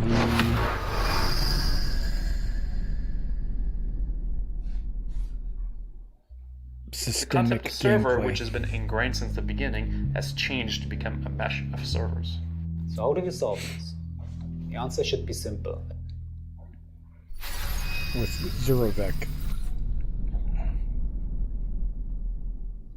Hi, my name is Paul Reindel and I'm the Director for Online Technology here at CAG. I wanted to take this year's CitizenCon as an opportunity to give you some insight into our exciting persistent streaming and server meshing technology. In this talk, I will cover a quick overview of the current streaming and server architecture and how we plan to transform the existing tech into what we call persistent streaming and server meshing. I also have Benoit Beauséjour with me, who later in the talk will give you more insight into the graph database that is powering persistent streaming. Hey Ben, how's it going? Hi, Paul. Hi, everybody. I'm super excited to share some of the details about what the game services team at Turbulent has been working on to support the efforts to build this technology and make it a reality for you. Benoit should have got a couple more let's get hours of started. sleep.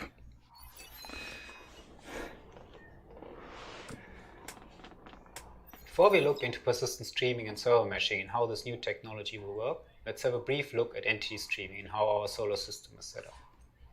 Each solar system can be seen as one giant level containing every single object inside the solar system. From the sun to the Ventura rock, Stanton is one large map. Since this is a lot of data, the setup is split up into a hierarchy of nested object containers, which can be streamed in and out individually. If you look at an abstract view of Stanton, it all starts with one solar system root object container. This object container contains the sun, the planets, and the moons around each planet. Each of those locations then has its own object container, and if you take a closer look at a moon, you will find the entities placed around the moon inside this object container. For example, a space station orbiting the moon. This setup keeps repeating. The space station could be set up via multiple rooms, each defined by its own object container. Additionally to the static hierarchy of object containers, there are also all the dynamic entities which bring the universe to life. NPCs, an interactive vending machine, and of course players and spaceships. Most of these entities are made of a hierarchy as well. For example, a player has his body, an undersuit, and armor attached to it, and they are all child entities of the player. The streaming system treats these mini hierarchies as streaming groups to make sure that an object like a spaceship is always streamed in as one unit. Loading the entirety of Stanton into memory and simulating every single entity would be very expensive, especially on the client, but also on a single server.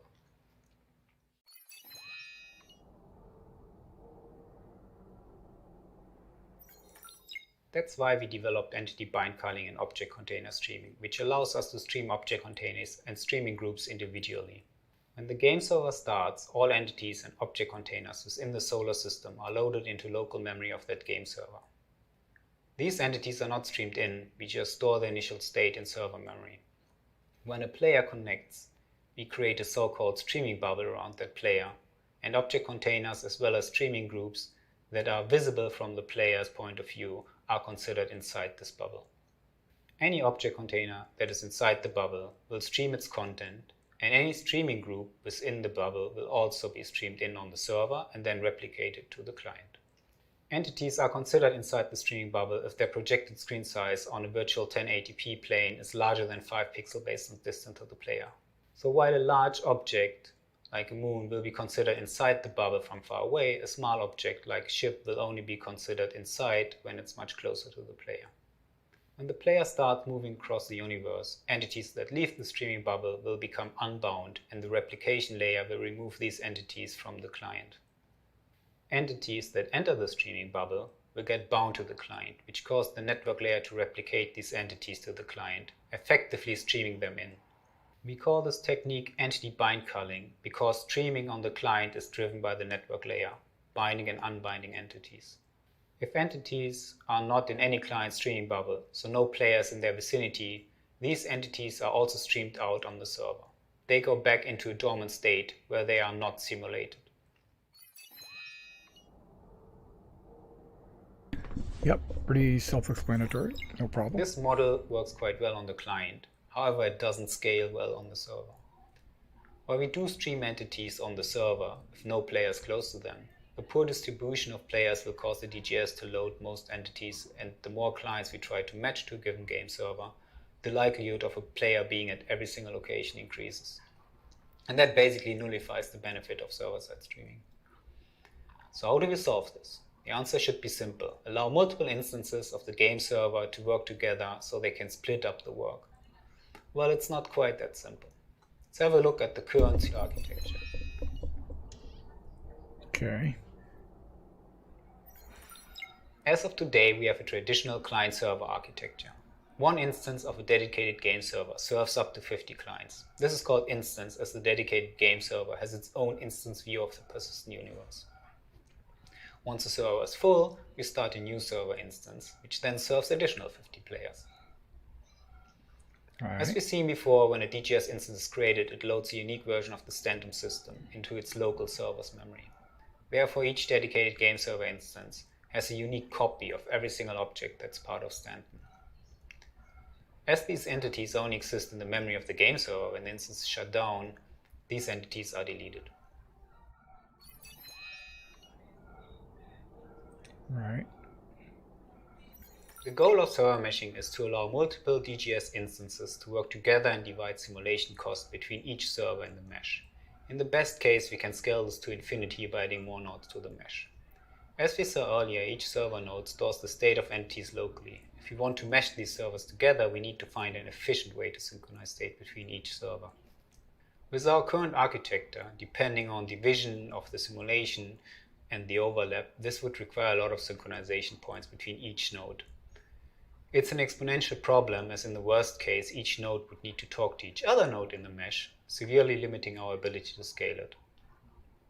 To solve this issue, we are separating simulation and replication.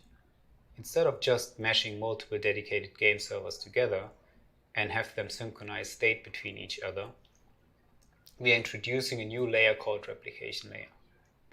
The replication layer has two major functions. It holds the state of every entity in memory and replicates the state to clients, but also to server nodes. I said server nodes because in this setup, the traditional dedicated game server becomes a game server node. This server node connects to the replication layer, very similar to a client, and only a subset of entities are replicated to that server node. Replication to server nodes is controlled by the network bind culling algorithm that we saw earlier, and is driven by streaming bubbles, and it works very similar to how it works on clients. The server node has certain streaming bubbles assigned to it, which will cause the replication layer to replicate entities from these streaming bubbles to the server node. Contrary to a player's client, a server node has the additional responsibility to execute server-side authoritative code for those entities, controlling AI, doing damage calculations, etc., etc. The result of this simulation is then written back from the server node to the replication layer, and from there it is replicated to all connected clients and other server nodes. Since streaming bubbles can overlap, entities may be replicated to multiple server nodes, exactly the same way how they are currently replicated to multiple clients if players are at the same location. To avoid two server nodes trying to simulate the same entity, only one server node can have authority over any given entity. And only that server is allowed to write entity state back to the replication layer. This is usually the first server node who replicated the entity, and other server nodes will only run client code on those entities. Basically, you can see a game server node as a client with authority to write the result of its local simulation back to the replication layer. Authority can transfer between server nodes. For example, if an entity leaves the streaming bubble of the current authoritative server, it is then transferred to the next server node that has this entity currently streamed in. Further, authority can be transferred between server nodes on demand in order to load balance the mesh.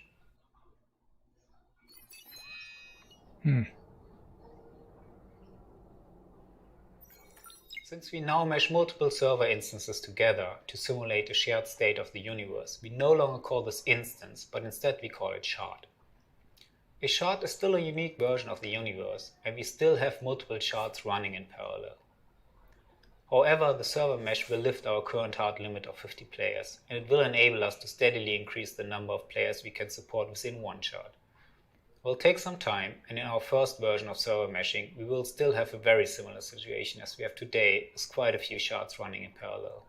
However, this technology is going to enable us to start scaling the universe to become a true MMO experience. There are some fundamental differences between a shard and an instance, and for this we need to take a closer look at the replication layer and talk a little bit about persistent streaming. Okay. Previously, the entity state was held entirely in memory on the dedicated game server. And besides some selected persistent player items, all that state would be lost when the servers shut down or crashed. The replication layer is fundamentally different, as the entire state of the universe is stored within a graph database. We call this entity graph, and it's an evolution of the original iCache. When we create a new shard, the initial entity state of the universe is seeded into this database. This happens offline before we let player join the shard. When the shard comes online, the replication mesh caches the state from the entity graph. As players connect to the shard and as we start to spin up new server nodes, simulation begins and alters the state of the universe. The replication layer does not only replicate these state changes to connect players and server nodes, it also replicates the state into the entity graph. Since the entity graph is a persistent database, the state of the shard is never lost, and even if the shard is shut down, the state persists and can be resumed at a later time. Benoit is going to show you some more technical details about the entity graph.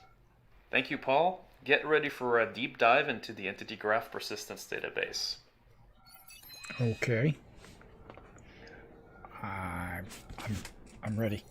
The entity graph is our approach to persisting the game world. This is fundamentally different to what is happening today in the game, where only items you own are actually stored. Our objective is to be able to save the state of the replication layer, which includes all entities in a given universe shard, in order to provide a truly persistent world, where actions you take as a player can influence environments in the game world permanently. The entity graph, as the name implies, stores game data as a graph. This representation is native for the game engine because it is how internally those data structures the game uses are addressed and manipulated. Using a graph also has several advantages. We're basically storing and retrieving from a gigantic indexed list of nodes and edges, and those edges between those nodes are optimized in a sharded database. But in order to properly explain the system, we must first view the game world as the game engine sees it. Game objects are constructed of several game entities linked together in hierarchical structure. You can picture this as a tree, which is a specialized kind of graph. This is how the game engine holds and simulates the elements on screen. He is the best in a server meshing world, reader. This is also how everyone else is obviously reading. He's reading, but it's not obvious. For example, a ship is made up of several entities that make up different parts of the entire playable vehicle. Each part is parented to another entity until the root of the ship is reached. Each of these entity nodes holds properties with regard to what the entity represents in the game. The class of object it is, the item type, its legal owner, orientation, and of course its very precise physical location within the game world. Each edge in our graph qualifies the relationship to the parent. In the case of a vehicle, our edges store properties that tell the system which port is being used to attach the entity into the parent and what kind of attachment it is. An item port attachment, a zone attachment, many others. In a constellation, for example, the different major sections of the hull are entity nodes with edges to the ship root. We call this small graph of item an aggregate because it is a whole movable unit. The ship root in this case is called the aggregate root because it sits at the top of a logical object. You can think of what you normally call an item as an aggregate, with the aggregate root being the actual item you are talking about. For example, a first-person weapon with attached scope, mag clips, and laser sights is a small hierarchy of entities. We distinguish the aggregate roots from other nodes by giving it a label. Labels allow us to distinguish and rapidly look up and find nodes of a specific type, either when we retrieve parts of the graph or when we look up specific nodes. Those labels exist to allow correct reversal of the graph data when we query for specific things in the game world. Other labels include streaming groups, universe root, star system root. This allows us to really look up and index those types. But the tree depth doesn't stop there. Additional information is required for a fully functional ship. The insides of each of those structural entities have to be fleshed out. Object containers are the building blocks of how space division is achieved, which aggregates and what part of the hierarchy they're in. In fact, most major areas of ships are represented as OC entities attached to the ship root or another OC. The shape of this data actually takes in reality is driven by designers. Of course, then, each of those object containers also contain entity hierarchies as well, expanding to have the common static and dynamic entities you're used to playing with, like elevators, beds, guns, seats, gimbals, and others. In addition to object containers that make up the structure of the ship, other aggregates can also be attached within the hierarchy of our ship. For example, a rover parked in the cargo bay of our colony will be attached as a sub-aggregate attached to your ship's cargo grid. Same goes for turrets, which are changeable and themselves expose item ports, allowing guns to be mounted. For each of those entity nodes, a snapshot document is also stored. This document contains all the runtime values, the game components attached to those entities. This data is the dynamic part of the model where game developers can persist variables on any entity in the game world according to the rules of a game component. For example, damage state and health data are stored within the snapshot document of those ship entities. storing and retrieving data in graph form really have some awesome properties. It's a native structure to the game engine, so it gets loaded rapidly. It's very simple and effective to serialize and transport because it's just a list of nodes and edges. There are optimized databases that we can use that allow us to fetch entities recursively in a traversal rapidly, and the dataset can be sharded across multiple database instances reliably. One key element here and one big advantage of having a graph data is also that we can reduce writes. So in order to reduce that, all the hierarchical changes that we need to do can be minimized. For example, if we want to, a detach mutation command will detach an entity from the hierarchy. In this case, a single edge must be erased, which is a very inexpensive operation. A nice side effect of this is also that it's the same operation whether we're detaching a single entity or an entire aggregate.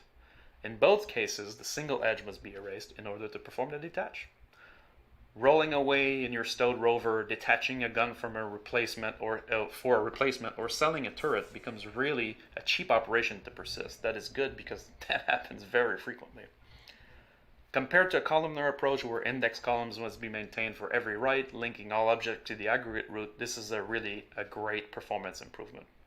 The same properties apply with the attach command, which will only have to create a single edge when rejoining items to the hierarchy, be it via attachment or parking another vehicle on a docking hub. The attach and detach commands are two of the many semantic commands that the Entity Graph API proposes, allowing to express a mutation to the graph. Other examples of the different commands are create, possess, transfer, stack, unstack, change location, change snapshot, bury, stow, and unstow. One important change and addition that comes about with the entity graph is also how mutations are applied to the database. Each mutation is composed of multiple commands which are executed in sequence but committed transactionally to the database. They either succeed together or fail and roll back together.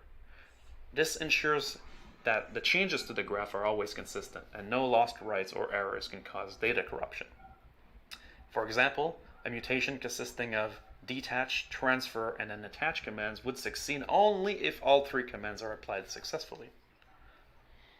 The system retrieves a constant ordered streams of mutation from the replicant scribes that are part of the replication layer and are enqueued in durable queues to ensure that no message is lost even if the service is unavailable or paused. It's important to understand that the graph does not only cover your ships and items, but the entire game world is made in this way. Your ship is actually attached to the zone host location you travel in. Your playing character is attached to your ship seat when you are piloting it, just like planets are attached to their star system routes. Yeah. The game world, though, must exist in persistence before it can be replicated and mutated. This is part of a process called seeding, where a new database is created by the replication layer. It is during that process that millions of entities are initially created in a sort of a big bang. At this stage, every object container, every minor or major entity from planets to doorknobs are inserted into the entity graph in their default state. That is, the state that the designers decided was the initial state of the world. This process goes down from the universe root to the star system root, and into the different areas and planets, into their landing zone, their buildings, their rooms, down to the smallest possible entity. There are multiple types of entities that are created during this process. First are unstreamable entities, which make up the skeleton of the universe. Those are entities you do not get to see, but are part of and always present on every worker node in the mesh. It is by looking up unstreamable entities that the game world is able to stream in the other types of entities into your client and into the server mesh. It is from those entities that others' entities bloom. Static entities make up the game world that you cannot interact with. Most map objects that make up buildings like the Burston Tower, rooms and walls of hospitals, or the bar at G-Lock are all made up of static entities. And the last type is dynamic entities. These are entities that you as a player can manipulate. A bottle on a bar, a door in a level, a ship component, everything you interact with when you're playing the game. Of course, during seeding, all object containers are also seeded as part of this hierarchy and inform the shape of the loadable subgraphs. The seeding process takes a couple minutes to complete, Once created, this newly seeded database represents a full dimension of the universe You are here. and will now persist as it is modified by players. As you play the game and go about with your ship, your playing character entity moves from location to location, getting attached to new zones as you travel. Your player aggregate is itself part of the Jang graph, and your location and state are persisted by the replication layer scribes to the entity graph of your given territory. When you interact with dynamic objects and their properties change, the state of that entity will not persist until this instance of the database is undeployed. There are, in fact, multiple copies of the universe that are seeded at a given time. We call those shards. Each shard is a unique copy of the game world, complete with all of its entities and unique states. Think of it as an alternate universe. Dynamic entities that have been modified in each dimension will have different states. The bottle on the bar was moved, or the door was destroyed, might not be in the same state between shards. This technique is a way to gain scalability as our player base grows. A single shard can grow to host multiple millions of entities. Even if each shard database is itself clustered and can grow substantially past a single machine, there is a point where multiple clusters are needed. As you join the persistent universe, the matchmaking system is getting retooled in order to select the correct universe shard for you to play on, using multiple data points like your friend's location, your active party, your last game session, and or which shards still have items on it that you own. This is to ensure as much as possible that you end up on the same shard you expect to be as a player. Okay.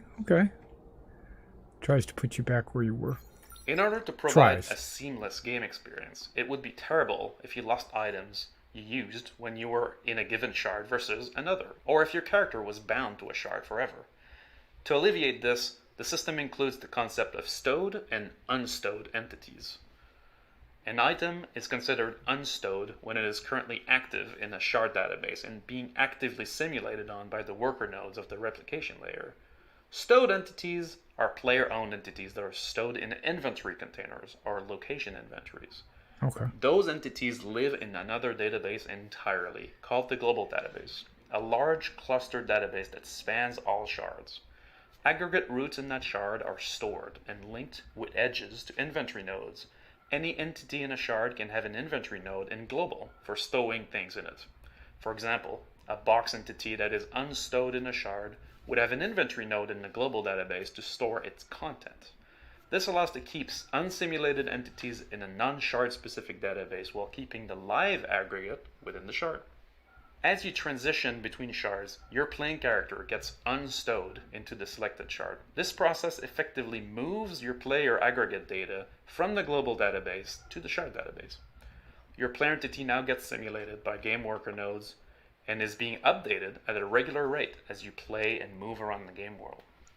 Accessing items that are stowed, like a ship, from the ASOP terminal is basically reading the inventory contents of the global graph at your location. Same goes for personal inventories or cargo inventories. When you request a ship to be spawned, the system will unstow the ship onto a landing pad by submitting a shard mutation. Alternatively, when a ship gets despawned during parking at a rest stop, the ship gets stowed back into the global database, making it available for unstow in any shard. The global database is where all of your stowed items will live. Hero items will always be available for unstow in any shard if they are not already in use. The process of stowing and unstowing also helps to alleviate problems related to entity authority so that only game worker nodes in the right shard can update unstowed entities in that shard. This brings about a nice property of the server meshing and persistent streaming architecture in that the state of the entities that are being persisted transactionally during play, be it in a shard or global database through stowing, a single server crash, or 30K, should no longer result in item loss. This model also has a real scalability benefit that stems from the separation of the read-intensive workloads that are isolated to the global DB from the write-intensive workloads that are handled by the individual shard database. The global graph exists to provide seamless access to your belongings no matter what shard or alternate universe you're currently playing in. Okay. Okay, let's go back to Paul to learn about some of the benefits of the server meshing architecture. Yeah, the first benefit So obviously the advantage that we don't have this issue of synchronization between different server nodes. Each server node has one single connection to the replication layer, which is used to push and get updates for entities of interest. The second advantage is that the same streaming and replication logic that we already use for clients can be applied to servers, and that server nodes will only stream in a small area, which will greatly increase performance. It also allows us to increase resilience down the road. As long as a client is connected to the replication layer, the client stays connected even if the server node crashes.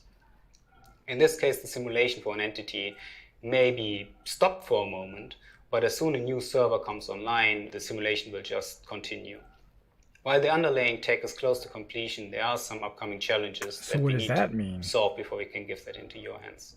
The first version of this technology will contain a static server mesh. Instead of the fully dynamic mesh that we saw earlier, the static mesh assigns server nodes to predefined sections of the solar system. This will reduce the amount of authority transfer that game code has to address in this first release. There will also be a lot of challenges for the game services and game feature teams. Or maybe Benoit can give a little bit more. Yeah, there are many parts of the game that are affected by this new server meshing architecture. So any gameplay features that has to rely on the concept of a server, right? Currently, when you connect to a game server, we know what match you're in. So to send messages and update to that server, we simply locate your active match and then send those messages out there. That concept needs to change because we now have a mesh to deal with. And so there are multiple game servers that need to receive this information. They need to be able to subscribe dynamically to it or unsubscribe dynamically to players transitioning through them. So you can imagine that this will affect things like missions that currently are spawned locally on the game server. These now need to be spawned globally within the shard and also persist their state. So all services that are attached to missions, whether it's the quantum system in the back end or the quasar tools, need to now know about the concept of a shard. This also goes deep into like things that are mechanical, like getting global chat to work on a server. That concept now needs to be extended to the shard, where this will probably push us to implement this as a location-based chat, for example. And so many teams in the company now need to change their feature to take into account the meshing technology that's behind it, because the concept of server, which has been ingrained since the beginning, has changed to become a mesh of servers. Yeah, exactly. So I also want to shout out to the network team who's working on the replication layer and the bind culling, as well as the persistent tech team who's working on the entity and object container streaming. And as Benoit said, also all the other teams that work on gameplay features or gameplay services that are affected by this new technology. There are a lot of devs working on this, and we are very excited to push on this new technology. Thank you for your time.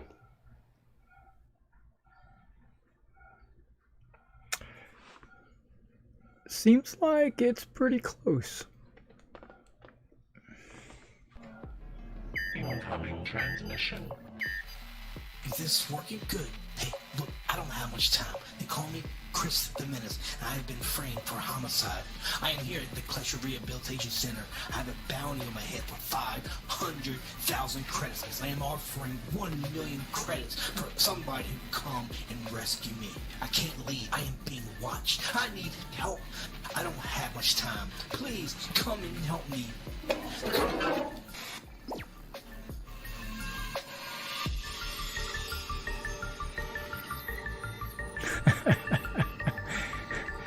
That was funny.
Miners are of a unique breed. It's not about doing the job. It's about doing the job right. No matter how small or big, I'll be right back. you need the right tools. Argo Astronautics, doing the job right.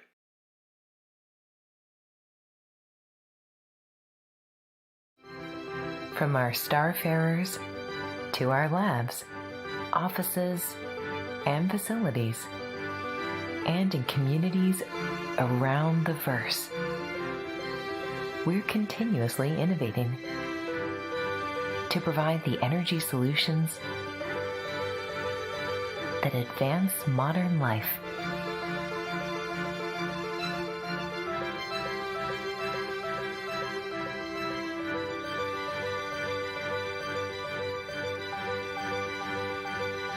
Ultima Energy.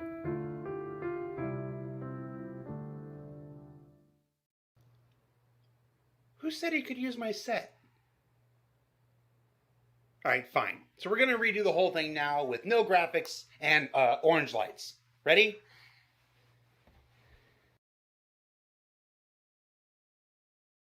So we introduced the replication layer, a new and improved architecture for meshing servers. It solves our problems observed in the naive meshing approach, namely multiple connections and authority. The entity graph is the persistence of the replication layer and uses graph data to persist the entire game universe. And the main focus of all of this is on making all game systems and features work in a no-server concept, where multiple servers are needed. Also, that the first release will likely be a static server mesh, and it will come, as all things do, I see you asking in the chat, when we feel it's ready. He really comes in here and uses my lights. Now, moving along, earlier in the day we saw the first look at the Anvil Liberator, revealed earlier today during the Ship Talk panel. So check out the website to learn more, and you can submit your questions for the Q&A on Spectrum that'll be released in the coming days. Also, don't forget about the hashtag SC Watch Party on Twitter and Instagram contest. I can't help but notice that morphologists and Berks have one going, and I wasn't invited. I mean, I wasn't invited to any of them now that I think about it. I mean, 315's not out yet. I could just backspace and respawn there in a jip. I was going to do a gag where I hit the button and then fell on the floor, but I don't feel like it anymore. But up next, my vote for Sleeper Hit of the Day. Addie and Graham take us into the world of Claudius, the next big thing from CIG Audio, in the sounds of space, starting now. Sounds of Space. And then next after this should be Tony Zervik. Maybe. Hi, my name's Graham Phillipson, and I'm lead audio programmer here at Cloud Imperium Games. Hello, I'm Eddie Kelch, and I'm one of the sound designers working at Cloud Imperium Games. And we're here to talk about some of the big developments we've got going on in audio tech, specifically SIG Audio and Claudius, which is a new audio engine layer and associated tool that we hope will greatly improve the development experience of our sound design team. Getting started on this project can be quite challenging due to the amount of tools that we have involved in implementing audio into the engine. And with the Claudius tool, we aim to streamline that process as much as possible. This talk will be very much focused on workflow and Claudius tech, and as tool? such, there won't be too many sort of exciting explosion sounds going off and things like that. But, this is all about how we improve the workflow for our sound design team. And we know these guys can make amazing sounds anyway. Thanks, Graham.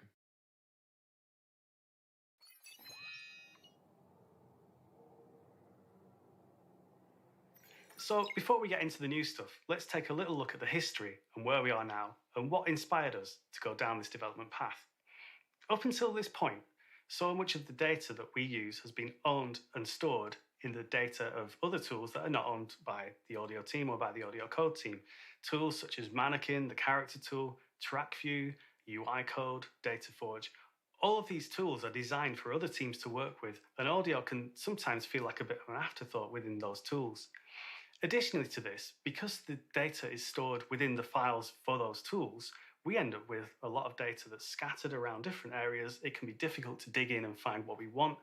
Also, when we're loading these tools, we have to load up all the data. So for example, if it's an animation tool, we have to load lots of animation data when really we're not actually working with that. There can be huge learning curves involved and lots of time spent switching between tools that impacts our development by swallowing up time.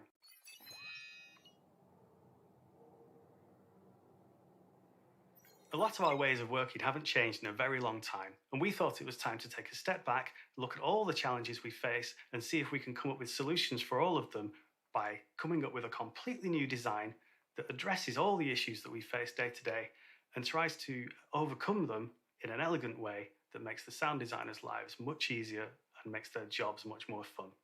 And this is what we came up with. So with Claudius, what we did was we put workflow at the very core of the design. From day one, when we started working on the design of the SIG Audio and Claudius systems, we wanted to make sure that workflow was always the focus of how things were working. We never wanted the tools to get in the way any more than they need to. And we wanted to make sure that the tools could be as smooth and as fun to use as they possibly could be.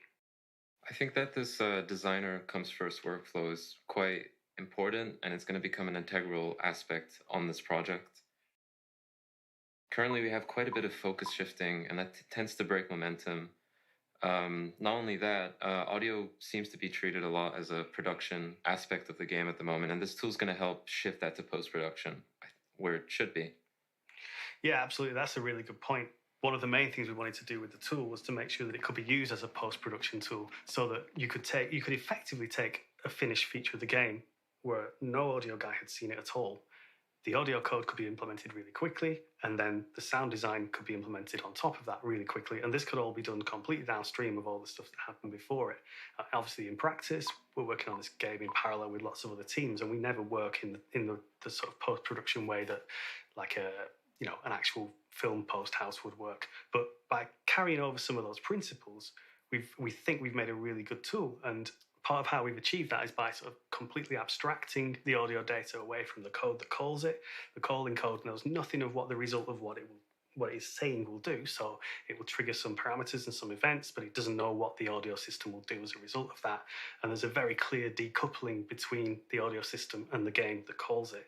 And likewise, within the audio system, we don't care where the events and parameters came from. All we care about is what we do with them and how it makes things sound good. And now, with all this data in one place, it's going to make it extremely swift and also a lot more inclusive to fix bugs. By inclusive, what I mean is audio QA is going to become an even more integral part of the team. They're going to be able to quickly fix these things on the fly.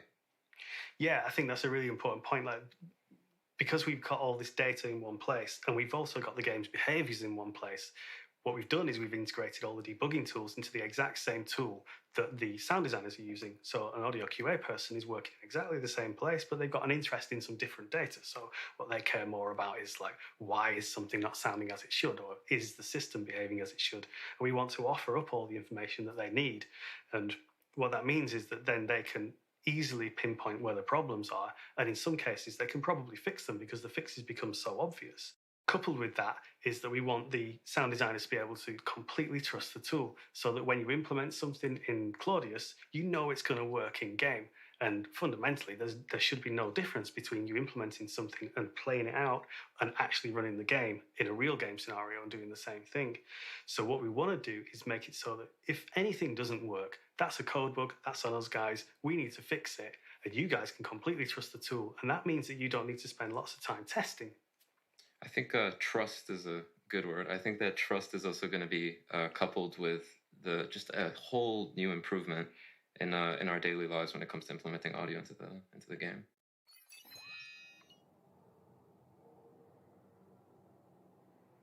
So let's take a little look at Claudius itself.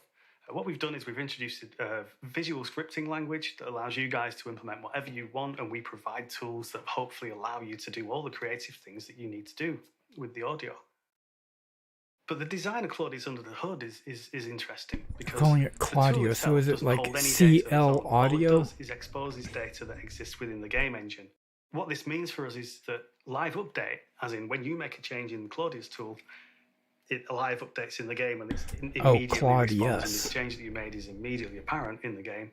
That means it comes as standard. because we're actually operating on the data that the game is running with. And actually, because of the design, it's not possible to implement an audio feature without implementing live update. And that was at the very core of this design, because again, we were completely thinking about workflow, about ease of use, and about limiting the amount of time you guys spend sort of, rebooting the game or, trying to get your actions to be reflected in the game. You already mentioned it, but I think that, little to no code support aspect of Claudius is really going to be groundbreaking for us. I think that life is going to become iteratively a lot easier as we're able to just quickly, just not, again, focus shifting, right? That's not going to really be a thing anymore, and that's going to be great.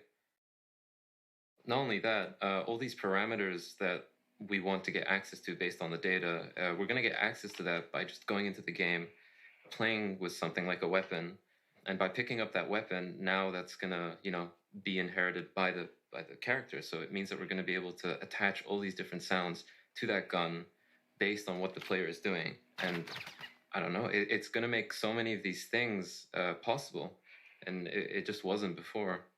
Yeah, what we're trying to do is make so much data available to you where you need it and in an intuitive way. And what that means is that, when you, as you say, if you spawn a weapon in the game, it immediately becomes visible in the Claudius tool. And if you perform an action on that weapon, such as firing it or reloading it, those actions immediately become available and visible in the Claudius tool and available for you to implement. And what that means is that we're putting the implementation right alongside it happening in the game.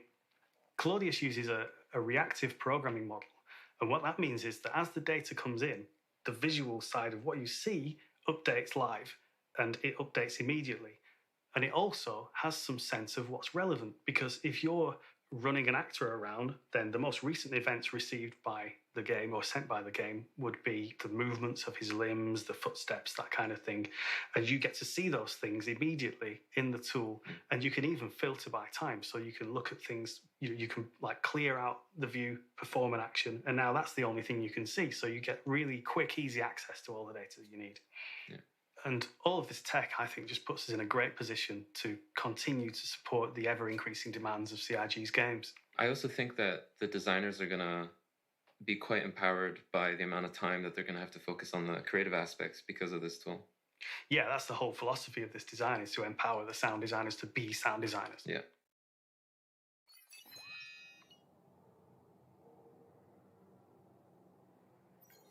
So let's take a look at a practical example, marking up a weapon in Claudius. As we've mentioned, all the events and parameters that arrive in the Claudius interface are things that have happened in the game. The game is just describing what's happened, and it doesn't have any preconceptions about what the audio system should do. It simply provides data.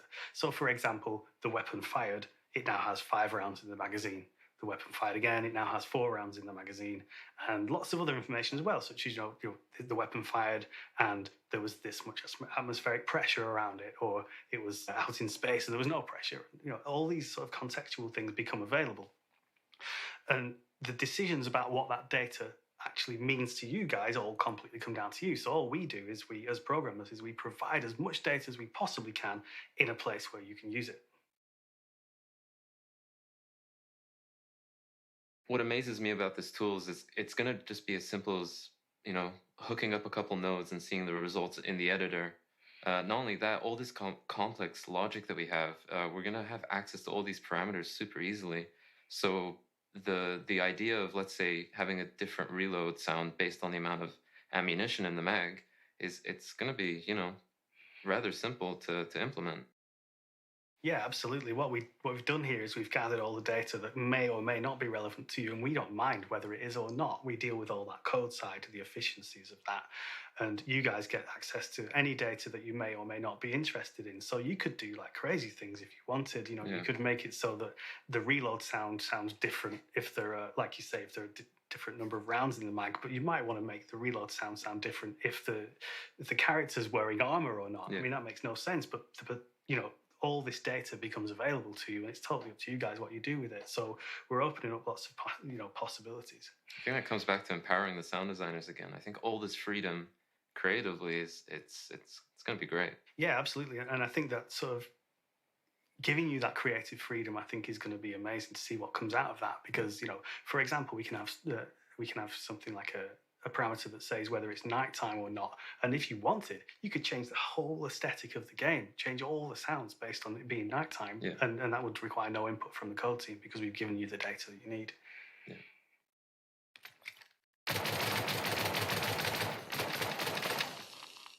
So let's dig down a little into some specific features of Claudius and look at budgeting and aggregation. In this video, we have a set of audio trigger spots that are all playing the same sound. We haven't applied any sort of budgeting to them, so they all play, they're all taking up resources, and we can hear them all, so the mix can be a little bit sort of muddied by just how many of them are playing.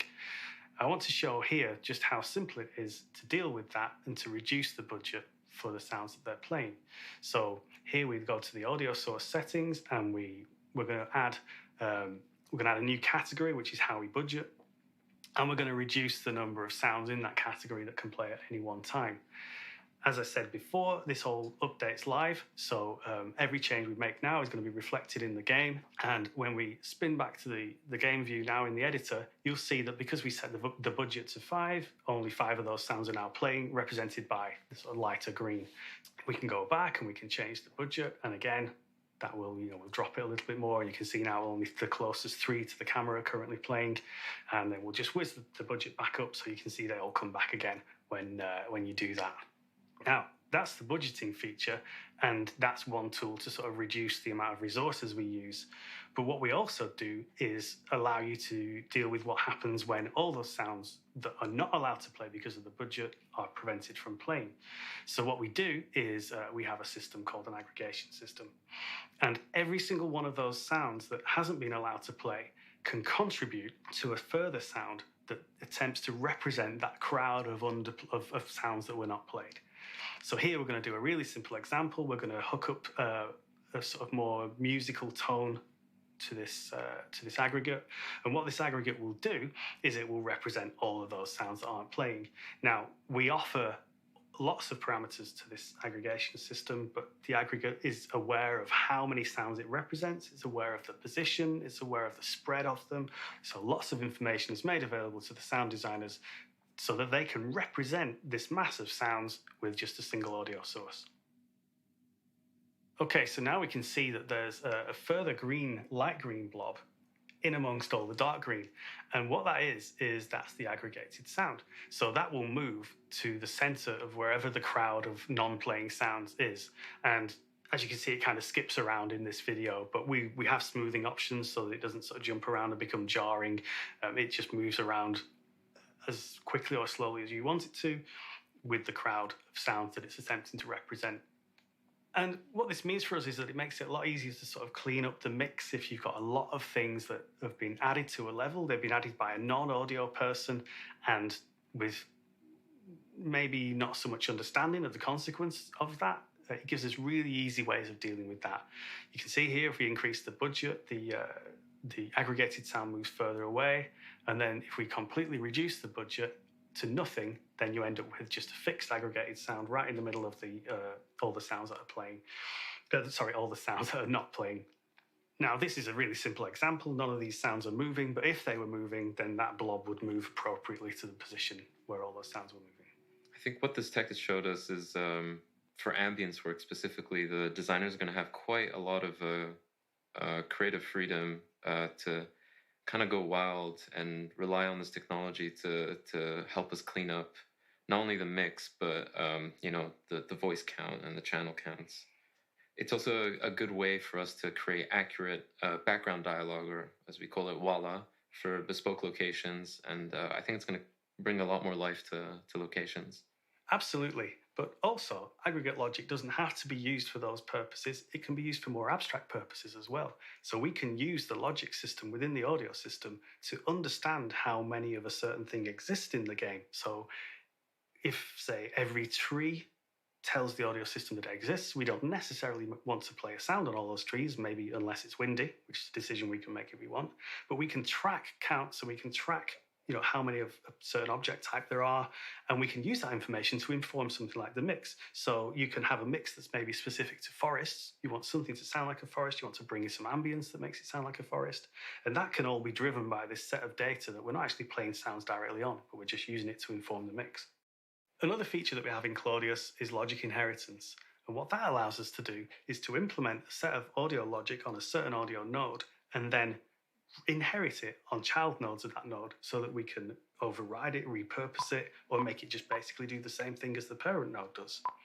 Now, that's quite an abstract thing to say, I know, but what it means is that we can use a single set of events and parameters to express audio across multiple nodes in the game. I think this comes back to the example that we used before about, a weapon reloading. And so by overriding that logic, we're going to be able to place audio events on specific parts of the weapon and make them perform based on what the character is doing. It just seems like a really powerful tool to have. Yeah, absolutely. And again, it's all about putting all the power in your hands. Yeah. For example, you might have something like a character who jumps and lands, and that jump event can be expressed on any bone of his body. So if he's wearing a watch, you can make it jingle. Yeah. If he's got a cracky knee, you can make it crack when he lands or something. And all these different things can be done, and they're all available to you by default. And quite easy to implement as well, as we're seeing. Another thing we have in Claudius is a set of systemic parameters. And what they are is a set of parameters that are available by default to any audio node in the game. Things such as atmospheric pressure, velocity, acceleration. So for example, you can do something like take the atmospheric pressure and the acceleration of an object, and you can use that to express some wind noise. And that's something that previously would have required code support, but you guys can just dive in and do it on literally anything. You can add a SIG audio component to something. Now, if you add a bunch of noise, a bunch of sound, a bunch of this and that, isn't that going to eat into the budget of, being able to, what needs to be rendered in one frame? I mean, I don't know. It just seems like it's just going to put a little bit more load on the system to me. Express yourselves, and that's the point of getting all this data. But then by again, default. it might be so let's take a look minuscule at an that it example doesn't of really something matter. You can do using SIG Audio and Claudius without any code support. Here, we're adding a SIG Audio component to an entity type that's never had one on it before.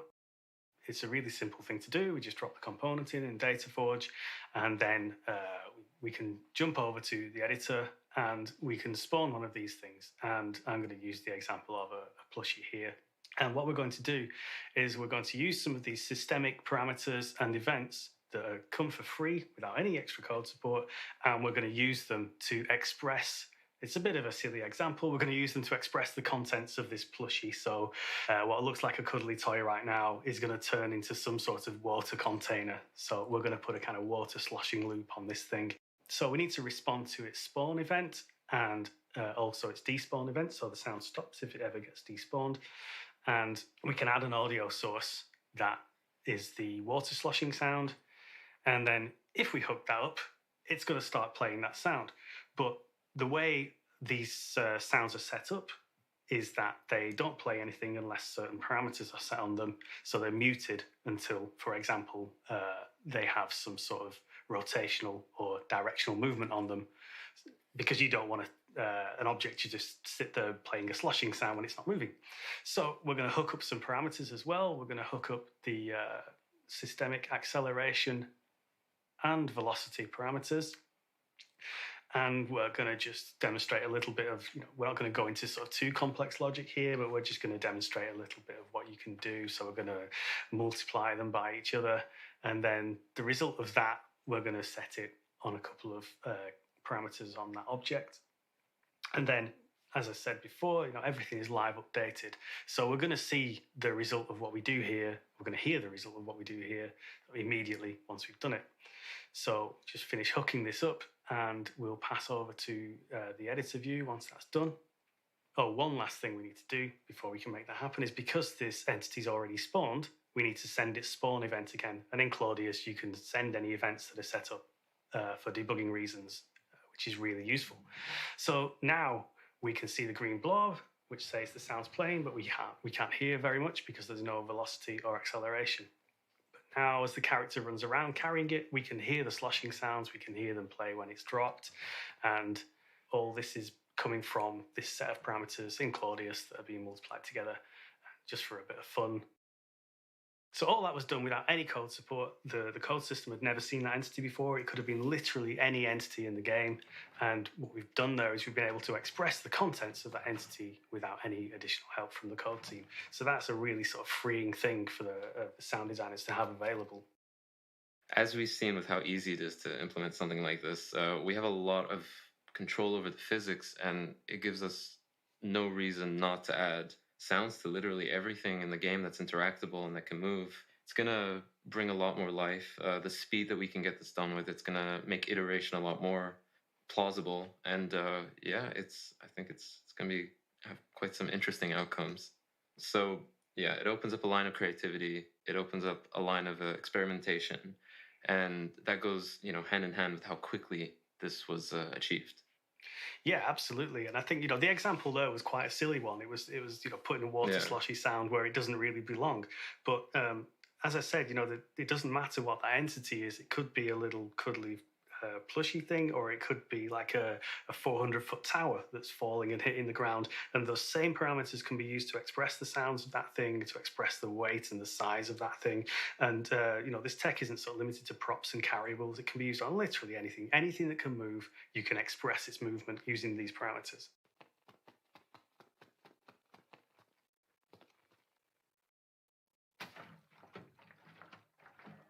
I think you touched on a really important point there, which is cause and effect. I think that's one thing that it's quite a tricky phenomenon to implement into games. But with Claudius, it's going to be, almost a breeze. We're going to be able to hold values based on a parameter, for example. So let's say if you shoot this plushie, it'll, trigger a very high value for that movement, and based on that we'll be able to change the sound that happens after. So let's say if you shoot the plushie, pick it up again, instead of a cute cuddly noise, it can make like a really angry, like, why did you shoot me, sort of grumble. And yeah, it's gonna add a whole new level of depth to these interactable objects and other things in the game as well. Yeah, and those examples are just, again, it's all about unleashing creativity. Exactly. It's about sort of offering all the data that you need to be able to do whatever you want. And there may be things that we never even thought of, but by abstracting these systems in such a way that, and by making all this data available to you, it no longer becomes a coder's problem what you guys want. We just give you everything. Yeah. The SIG Audio and Claudius systems are designed with collaborative working in mind too. So the way that communication and the way that actions are performed in Claudius is that the Claudius Hello everybody that's watching. Sends a request If you want to chat, you're more than welcome to in the YouTube. Otherwise, I'm kind of working off to the side while listening and commenting if I hear something that I feel like I want to comment on. And the sound, I'm kind of just glazing over. So by having this design, what we've been able to do is allow multiple connections of multiple Claudius clients. And because they're all connected via WebSockets, they could be on separate PCs. What this means is that if a sound designer needs some assistance or just wants to collaborate with another sound designer on some sort of logic setup in Claudius, they can do that incredibly easily. They can connect their Claudius client to somebody else's game client simultaneously while that person has their copy of Claudius connected. And then as they make changes to the logic, they're reflected on both users' Claudius screens simultaneously. I think that's quite a cool feature to have. A lot of the time when we're working, I'll need to call up either technical sound designer or a colleague and share my work, and that'll just be through sharing the screen. And there's a lot of, no, go there, and finger pointing, and it can be quite time consuming and make it difficult to quickly get a point across. And with this tool, I'll be able to, like you said, connect and just mark up, a gun, for example, or one of these physics prop on the go with them. And that can also spark quite a few ideas, just that very easy back and forth. Yeah, absolutely. And every connected Claudius client has full control. So anyone can make any changes. Even the undo system works across all clients. So you could make a load of changes to demonstrate something and then disconnect. And then the other person can just hit the undo button to get rid of all that stuff and then start, doing something else that's maybe inspired by what you showed them or something like that. And I think it all just really sort of lends itself to having a lot of collaboration between sound designers, which is always a good thing. I think now with the whole working from home situation, a tool like this is really going to be invaluable. It's going to allow the sound designers to connect a lot more, QA to work with sound designers a lot easier, technical sound design, dialogue. It's really just going to, you know, bring us all closer together and hopefully spark some very interesting ideas. So let's take a little look at some of the code that underpins these systems, because when we went away and wanted to start designing this thing, we obviously had workflow in mind, and we wanted that to be to create a situation that was as smooth and as easy as possible for sound designers. But as a code team, we serve two masters, and what we don't want to do is to implement those things for the sound designers at a cost that's too great for the engine team. So we need to avoid high CPU usage. We need to avoid blocking the main, the critical paths of the game. And we do that by moving all of our audio processing onto audio threads and onto audio jobs.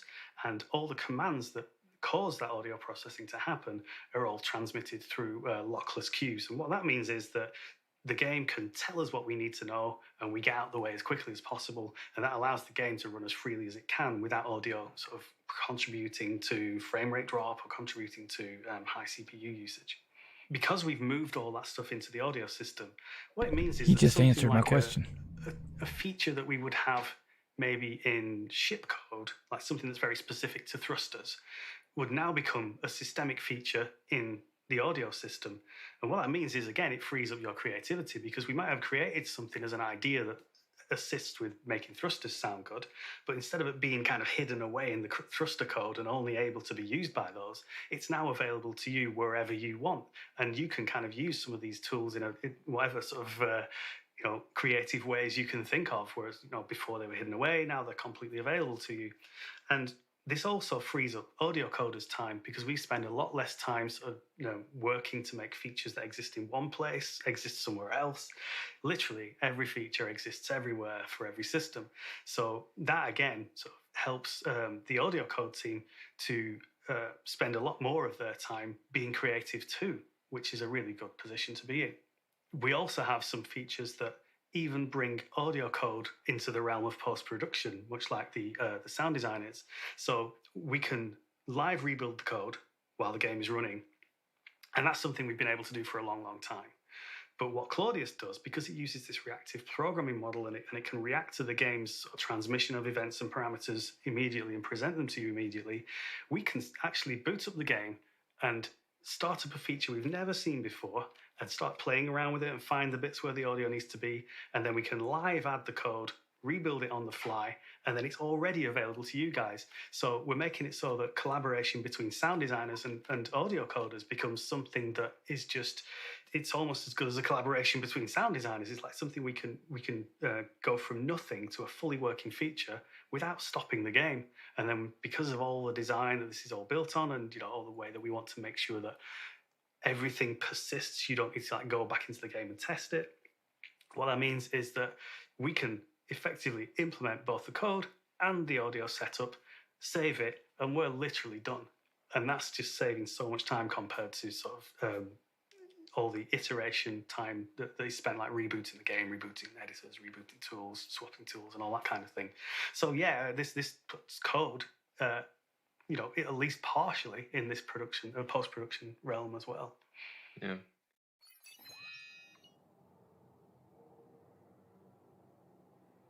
So we've looked at a lot of the features that we've already developed for Claudius, but we have lots of plans for the future too. The design of SIG Audio and Claudius aims to solve future problems before we know what they are, and where it can't solve them completely, it's going to make it easier to solve them. As new game features come along, and we don't know what they're going to be yet necessarily, we want to be able to support them as quickly as possible, but also we want to be able to reuse everything we create. And the SIG Audio and Claudius design is central to that. It's all about reuse, and it's all about having systemic features that are available to sound designers. I think what's so great about this technology is that we're going to be able to take all this information from the game, bring the audio engine into the game engine, and just make it all so easy to access. I think one key aspect of Claudius that the audio team is really looking forward to is sympathetic audio. So this is the cause and effect that we were talking about before. I think having this like one event trigger another, for example, it's going to make the game a lot more cinematic. Everything's going to be real time. We're not going to have to pre-render all these events, and it's basically going to become procedural, which means that a lot of these scenarios that you get into, a lot of these different contexts that you can get into while you're playing the game, we're going to accommodate them, and you're going to get really just vastly different experiences every time you do something. And this is because we can infer so much from the game data and create those links to create a beautiful experience. A lot of the time we think about like, how can we sonify this nonlinear spectacle of a game? And I truly believe that is through cause and effect. It's having things done in real time and conveying all this information to the player that can be critical. So for example, you're flying and you start to enter a debris field or an asteroid field, that all those things can start having an effect on the environment around you. You can start hearing creaks. If you're entering the atmosphere, you can tell like that your ship's going through some strain, and instead of pre-rendering it can happen in real time. It can take values from like atmospheric pressure, temperature, and it's going to be quite a amazing experience for the players. Yeah, absolutely. I think at the core of sympathetic audio is this idea of resonance, and with the sympathetic audio design that we have, we'll be able to give objects resonant frequencies, and we'll be able to make it so that if something sort of broadband in its frequency spectrum goes off, like a huge explosion or something like that, then you're going to expect a lot of metal panels and glass windows and things to rattle and resonate in sympathy. Sympathetic audio in sympathy with the explosion. And all we really have to do is just set up the logic for that to happen, and it'll happen. Really eager and interested to see what the players are gonna have happen to them through their playthroughs.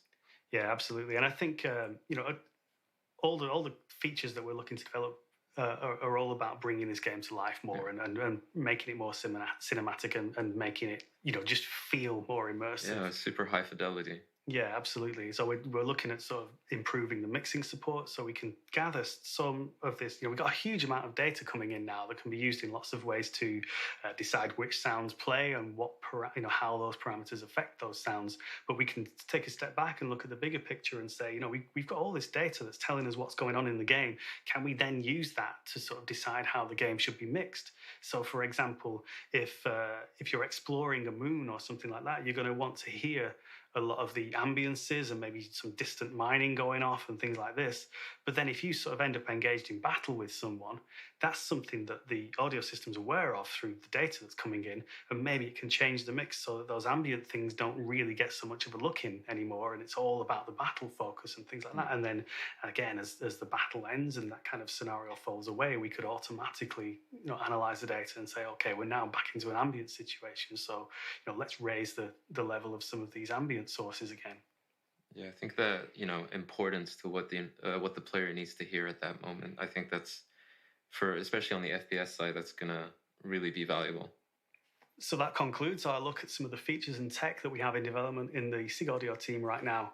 Hopefully, it's going to make the lives of the sound design team much easier, and hopefully some improvements to the way the game sounds too. Yeah, I think the sonic aesthetic of this game is going to change for the better Tony's because next. of these tools and because of these workflow improvements. Cool. Yeah. Okay, well, that's it from us. Thank you very much for watching. I hope you enjoy the rest of your CitizenCon, and I really hope next year we can all be back together in person and we can see each other in person then. Thanks for watching. Goodbye. Thank you.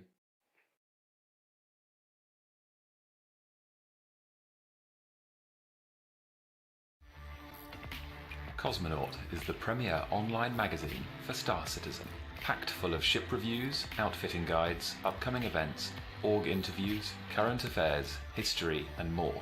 Cosmonaut is your comprehensive guide to all aspects of life among the stars.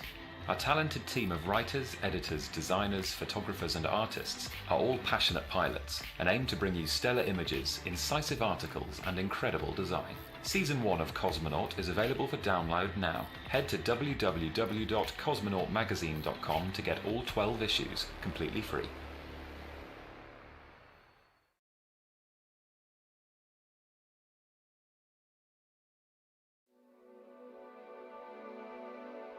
I've heard them say, with every goal comes a sacrifice. With every dream comes a letdown. You've got to give up something to get that big thing you're chasing. I couldn't disagree more. See, everything is achievable. You don't have to give up anything along the way. You want to know what I think? Sacrifice is what happens when you give up halfway. The Origin 300i. Sacrifice nothing. Achieve anything.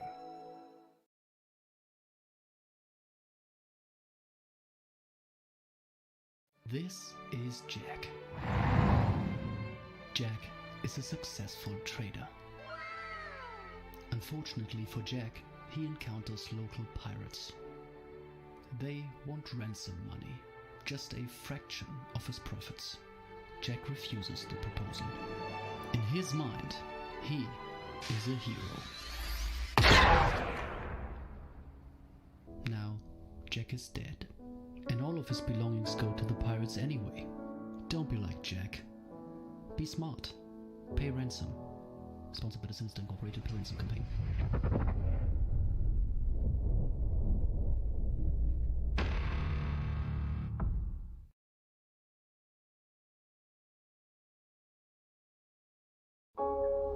So, Marcus, you work for Addison's campaign, right? Yeah. Did you guys get some sort of a winner's bonus? Well, yeah, we got a bonus. Oh, you did? How much? I did get myself a Phoenix as a going away present. They got you a Constellation Phoenix? Hang on, why are we traveling on this rental Taurus, Marcus? How was I supposed to know you'd prefer the Phoenix? Oh, God, Marcus. You know what? I'm just gonna go have a shower. Route has been plotted. Quantum in 10. Guys, there are no towels. You know, I think I had some towels in the Phoenix. Oh, no, just stop. Sorry.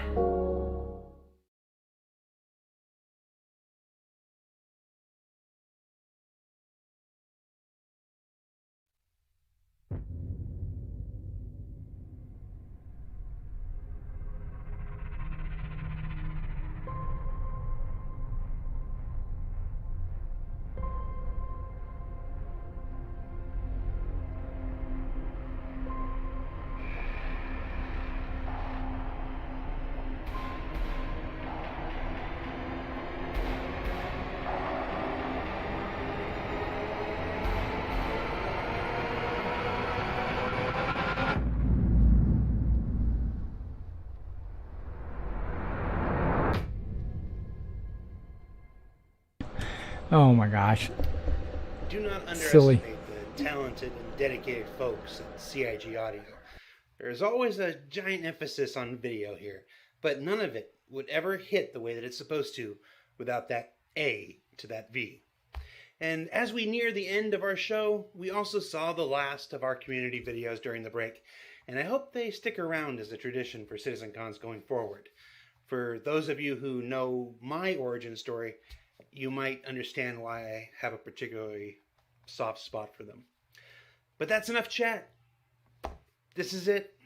We're at the end of our day. It's time for one more panel and one more panel alone. It's time for Tony, Rob, Ben, and Luke. This is the one. Take you deep into the machinery beneath our universe in systematic gameplay. Stream of thought. Bon appetit. Bon appetit.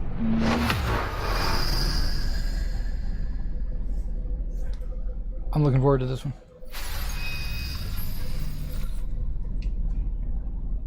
I know you guys will be excited to hear what. Hi, I'm Tony Zerbeck, Director of Persistent Universe for Star Citizen. I'll be Today I'm quiet going now. to tell you about some of the new technology, features, and content that we're aiming to deliver over the next several quarters, and how these things are going to impact your gameplay experience. To assist in that endeavor, I brought along a few others to give you some additional perspective, including SGS Assistant Director Rob Reininger, Senior Systems Designer Ben Dorsey, and over in the UK, Lead Designer Luke Presley.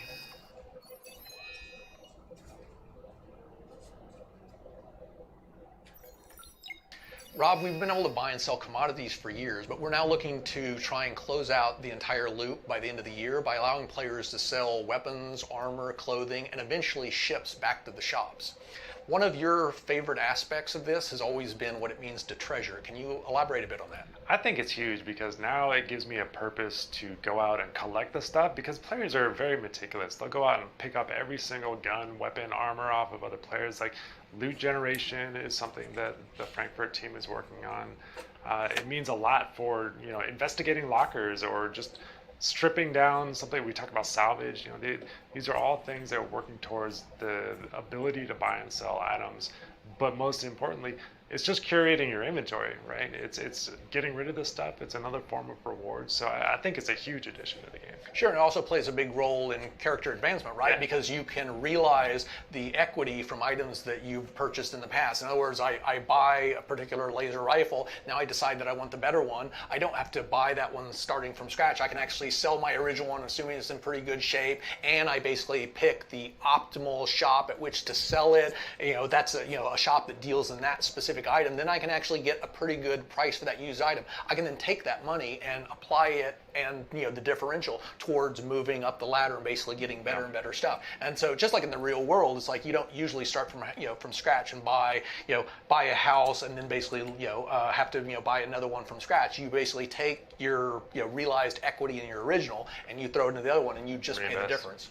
Yeah, and that's something that we don't have in the shops right now. Everything is in the shop on a per item basis, and items sometimes come with default loadouts on them, like a sniper rifle or a set of armor, or ships are a great example of something that comes with a default loadout of certain laser cannons and power plants and etc. So as we go forward with selling, one of the things that we want to do is get an itemized price for every single attachment that's on an item, which includes laser scopes, magazines, any underbarrel attachments, right? Things like that. So now that these have their own individual price, it's much easier for us to tune the economy. So now it's this thing is more expensive or less expensive.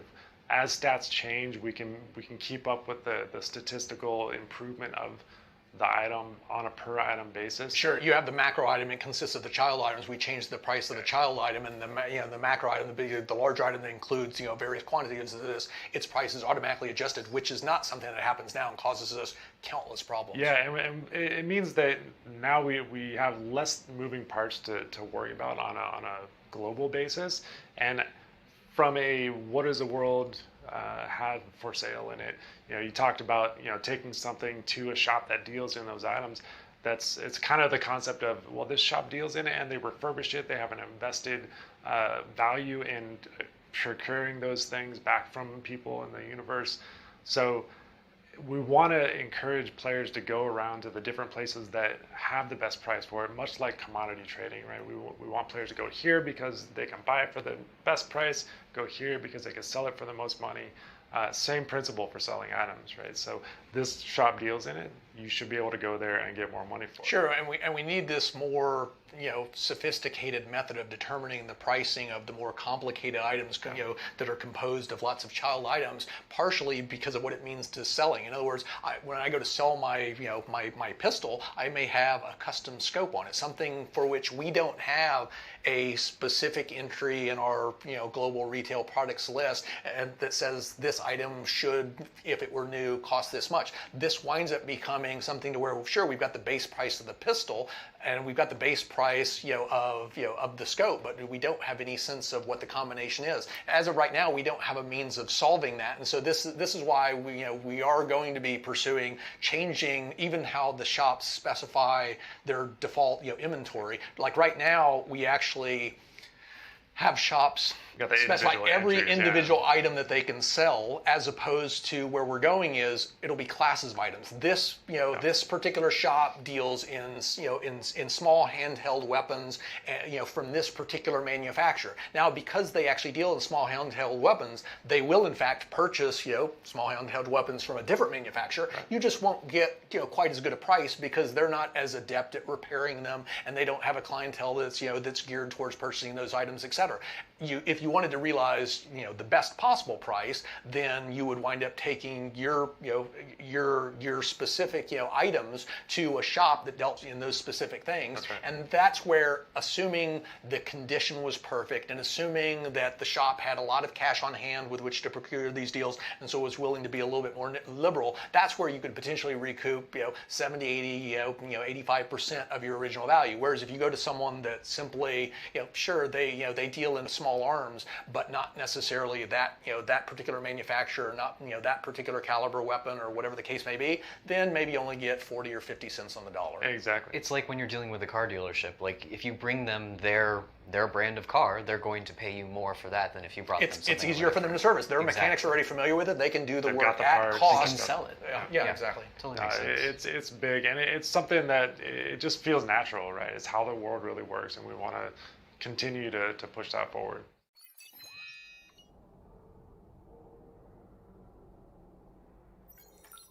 3.15 is a huge update to the game because of the localized inventory that's going to totally change the game. There are several aspects to this, and that starts with, I'd say, the personal inventory manager that Rich Tyrer and the actor feature team have put so much work into. They're going to cover that in a separate discussion, so we'll leave that out of here.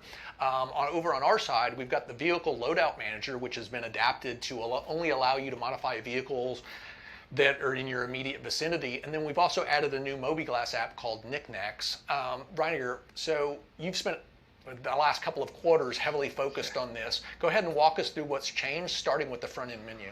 Yeah, so the front end, we've historically allowed players to kind of go wherever they want, right? But as we move forward with the game and the new player experience, we want players to be invested in their home location. So it's more of selecting a home base, because the inventory that you have at the start of your account that's entitled, through all your web purchases, through whatever, subscriber flares, etc., all of this stuff is going to go to that location as it's physicalized in the world. So now you have a home base of operations. That's your place. As we explore out throughout the universe, you may move some of that stuff to a new place as you get persistent halves here, a new hab over there, persistent. It's going to be Goth. Right.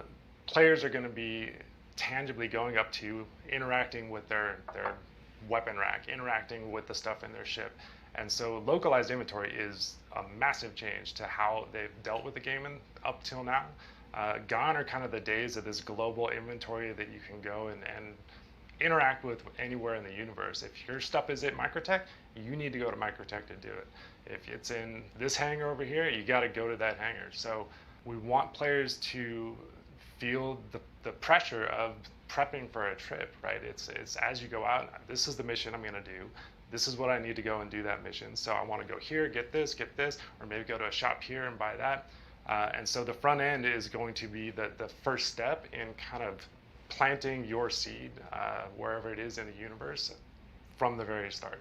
So what about the Knickknacks app? So this allows you to basically, in its first incarnation, to see where you've placed all of your loot throughout the entire solar system. It works on a hierarchical basis, so you can drill down into a particular planet, see the city. At the city, you can basically see what ships you have stored there. You can look within your ship and eventually see what cargo grids and what storage closets you have within there and what items you have placed within there. You've also got a number of filters that allow you to quickly drill down through your entire inventory and find all the the laser rifles or whatever else it is that you're specifically searching for. Can you just walk through that in a little bit more detail? As we kind of go into the localized inventory, the VMA can only act on the ships that are at that location. You kind of lose perspective of the global view because the personal inventory manager that the actor feature team has done has removed the PMA, which was also your kind of global view into your personal items. So the Knickknacks app allows you to kind of see where your stuff is distributed around the world at the individual location level. So whether it's in a ship or in a hab or in a hangar, right now the locations are basically cities or stations, pretty much any place that has a shop that sells items, that can be some place where you can store stuff. So the ships also have their local inventories associated with them, so you can store things in the ship. And the Knickknacks app is good because now if you want to find laser rifles, you can search by type or subtypes. Basically the same things that you see in the shop, so the categories that you see in the shop UIs. That's the same level of interaction and filtering that you'll have in Knickknacks. We've spoken a bit about how it's going to evolve in the future and what new capabilities we would wind up adding to it. Trading, with other players is one of the things that's at the top of the list. Yeah, right-clicking on something, being able to say, hey, open a trade window with Ben here. I want to be able to show me on the star map where this is. So something that we want to do in the Mobileglass as a whole is context ability to bounce to different apps that are contextually relevant to whatever you're currently using. So like saying this is in this location when that's just a string, like it's in Olisar, that's not super useful. Seeing that on a map, that tells me something. That tells me I need to go from here to here, I need to plot this location. Right. I'm going to go through this dangerous area to get there in order to access my stuff. Or a hyperlink on that. And you can also very easily discern distance and stuff, which is, this one's not here, but is it relatively close or is it really, really far away? And I need to be able to obviously put that into my planning. Yeah, or set a route to see how much fuel I'm going to use. Exactly. Right? There's a lot of different reasons why these things are kind of relevant. We want to try and preserve all those elements that CR really wants to push towards, but still give you the context switching that you're going to need.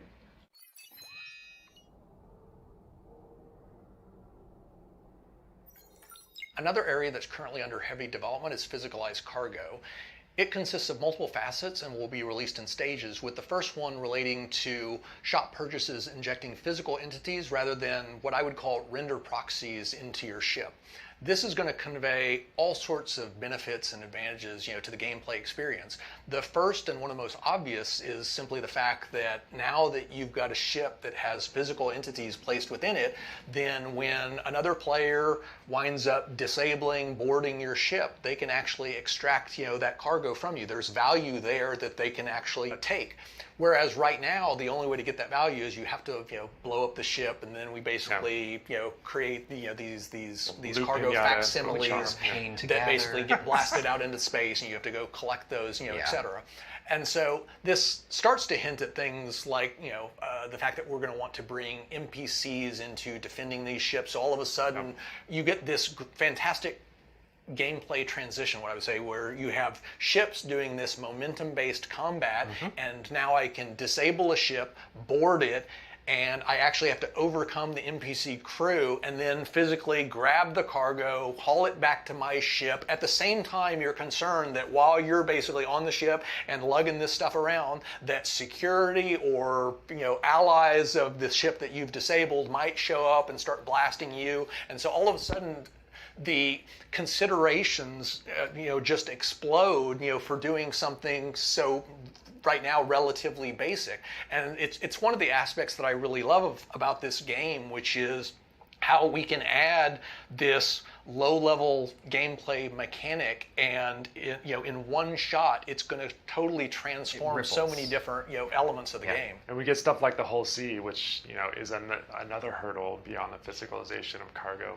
I think one of the things that just physicalizing the cargo really does is it allows for the gameplay that CR wants, where you're not blowing up ships, right? You're destroying an engine, which is not a critical failure, right? Critical failures are the things that lead to these larger scale destructions, but on average, you're knocking a ship out of commission. You're able to board, you're able to acquire the stuff. You're not killing everybody on the ship just because it got taken down. None of this they're saying is groundbreaking. We've heard this all before, so I'm just waiting for him to say something new. You mentioned the Hull C. So the Hull C has some unique challenges related to attaching physicalized cargo to it when you're actually docked at a station, or when you're parked in a hangar and its wings are compressed. Can you talk about that a little bit? Yeah. So the Hull C, because it does have these two different states, now we have ATC considerations. If I have cargo on the outside of my ship, my wings are exposed, now I can only go to a docking collar. I can't go to the hangar. So the ATC needs to know to route you to these different locations. Showing all this cargo on the outside of a ship beyond think of adding additional ships to an area and the kind of slowdown that you might see on a server, right? You're adding more physical objects that can be blown up, can be interacted with. So there's a technical challenge that we need to overcome as well. How they get on there, these are shipping container sized objects that have a real world weight to them. They need a tractor beam that is large enough, probably on an Argo ship, right? So you'll get these little transport ships going from a station's docking, a cargo bay, flying it out to the whole sea, and think of it as a person walking in and out, but it's on a spaceship scale. Another thing that's really bothered me for quite a while is what I'd call the lack of transactional friction. And what I mean when I say that is that it takes the exact same amount of time to load or unload 1 unit of cargo onto your ship as it does 1,000 or 10,000. There's no friction, in this process. Right. And that's completely different from the real world, where mom and pop retailers and major port facilities, designed to rapidly load or unload, cargo onto, some big, freight ship, are able to move, much larger quantities in a much shorter period of time. And you've got skilled dock workers that, you can actually hire that are trained to basically deal with special types of materials and all that sort of stuff. Where we're eventually going with this is that shop purchases are going to inject physical cargo into a storage space, and it's then up to you, the player, to basically move the stuff from that storage space onto your actual ship. And there are going to be, I would assume that at this point in time, half of the people watching this are saying that sounds incredibly awesome, right? And the other half are saying this sounds incredibly tedious, and it sounds like a lot of force. I'm the one that says it's incredibly awesome. Completely lacking in I fun. want consequences there is a method to cargo. Madness. I mean, where we're going with this is we're going to make the concept of moving freight onto and off of ships not just a logistical challenge, but we're actually going to make sure that it's a fun experience. Yeah. And this would include everything from eventually adding a service beacon so that you could recruit your friends, your org mates, yeah, I don't want people you easy don't buttons. know to basically come and help you move cargo. I want it to we'll be eventually visceral. add the ability for NPCs to be hired at that location, and the price will fluctuate depending upon how many other players are requesting similar services. And you can use those types of capabilities if you simply want to pay a certain amount, have your ship loaded or unloaded, and you're going to go fly around and do something completely unrelated. So Dorsey, how is physicalized cargo going to impact the gameplay experience? I mean, in a bunch of ways. As you kind of touched on, there's the whole concept of needing to move cargo from one of those storage areas into that ship. We've actually run into a lot of problems where when you come across a derelict, for instance, we have all these crates on there that you can offload in a lot of the events that we've done. And that amount of time that it takes to do that makes it so that when you then go to sell those crates, they aren't worth the time, frankly. It's because money over time. Exactly. It is so much faster to just park your ship and click the button and have it instantly get filled, and then drive over to another place and have it instantly be unloaded, that we can't make that process pay well enough to also be balanced when you're getting 16 to 20 crates off of a ship and it's taking you half an hour to do that. But once you make it so that there is a much more similar timeline between those two, you can make it so that there's a much bigger reward on a crate by crate basis, and that allows us to make it so that derelicts become a lot more common and offloading stuff becomes a lot more common. There's also just some really great benefits in that we can make missions reward you by putting cargo out there. That's right. It doesn't have to be that the UEC reward of a mission is the only reward. This mission gives you 5,000 every single time. No, there's a ship that gets blown up, or you blow up or disable a ship, and especially disable a ship, and then you can board it and take that cargo off. For pirates, that becomes then the goal. Like, blowing up a ship now becomes almost a failure. You don't want to. You want to disable it, you want to be able to get on it, and then you want to take that cargo off. And of course, the crew is going to be fighting you the entire way there. They're going to have their people to try and fight off your boarding parties. You've suddenly transitioned into an FPS map by doing so, which is this really great transition that just doesn't really happen in a lot of games, and that's amazing. And even just from a pure like gameplay system standpoint of carrying that crate, that is a very powerful state for the player to be in that they are vulnerable. You can't be shooting a gun and carrying a crate at the same time. That's actually one of my favorite, Yeah, he touched on something really good. Is the fact that we're finally going to if you're going to make it take so much more time, you got to make it worth the effort. So the value of the crates are going to go up. Eject some cargo, you tractor beam it up, and now you basically got your reward. But what it's missing is that transition from FPS from ship-based, momentum-based, combat to where you're shooting your big guns at these things, etc. And now you're sneaking around corners, and you may or may not try to be stealthy, and you're basically trying to extract the cargo out, and the crew's basically coming out of the security areas of the ship and patrolling for you and trying to stop you also got friends trying to protect each other too, while the other people are trying to move stuff, right? And tractor beams are based on weight, so it may take multiple people to actually move a heavier box. And CR wants the gameplay experience to be less ships blowing up, more this ship got disabled, the engines go out, and unless there's a critical failure, the ship doesn't explode. So the opportunity to board a ship will be more common as we move forward.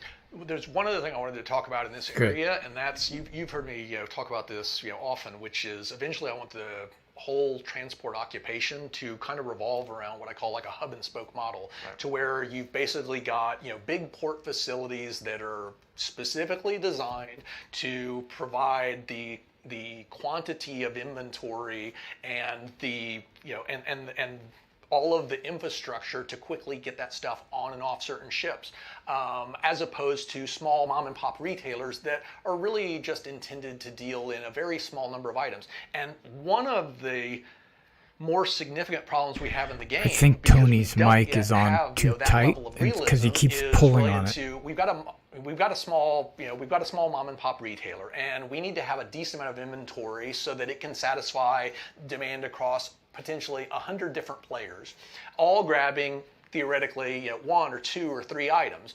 But what happens in the real game right now, because there are none of these limitations, there's none of this transactional friction, is one big ship comes up and it purchases all 300 of them because it takes absolutely no time to do that. It then flies to a destination and it immediately sells it, and it collects only the slimmest of profit margins. But because there was no loading time, there was no unloading time, they could still turn around and make a fairly good return on the amount of invested time they put into it.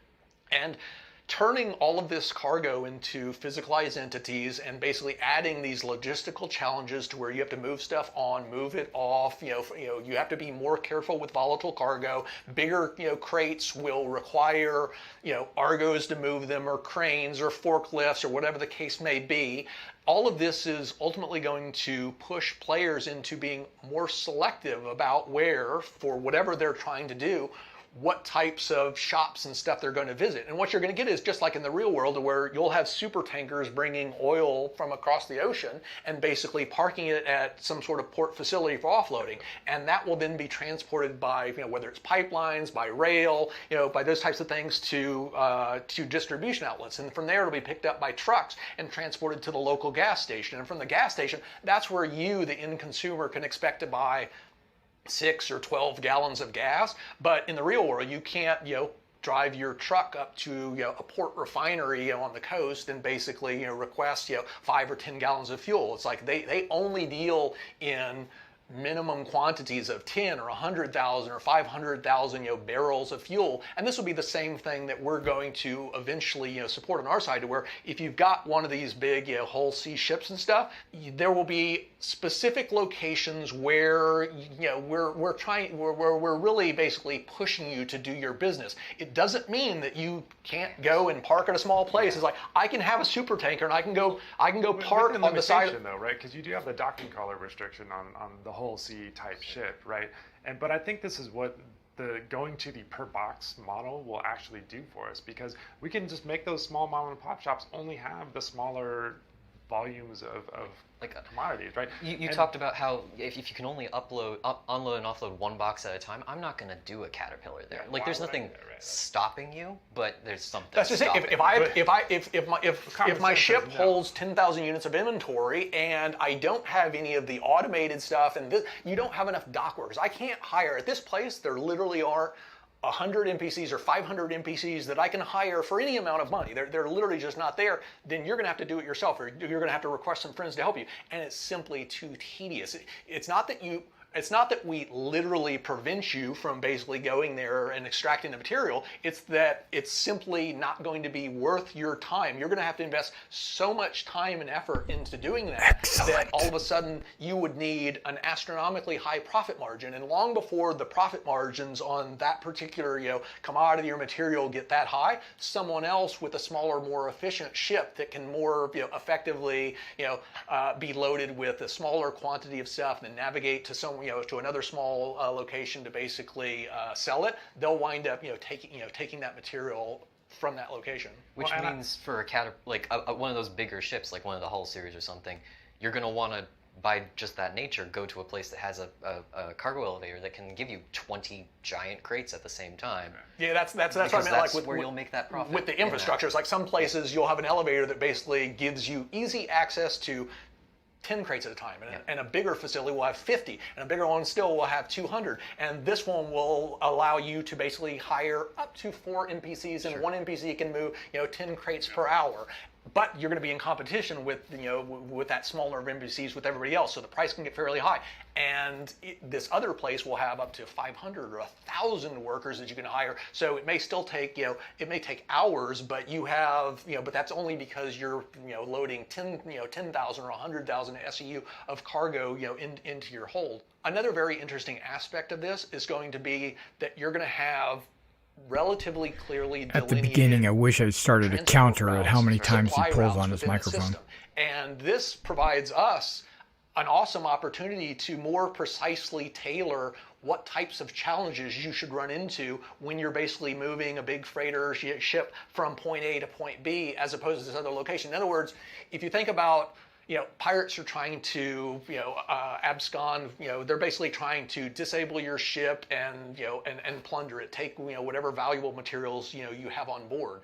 But the types of ships that would be required to extract, all of the fuel off of a big, massive freighter are clearly dramatically different than the ships that would be needed to effectively and efficiently, plunder a far smaller ship that deals in a totally different, type of item or a totally different, and more limited quantity of items. And so we'll be able to more accurately tailor the gameplay experience so that you get the kinds of challenges you would expect. Well, and I think by nature, it'll allow it to naturally separate, right?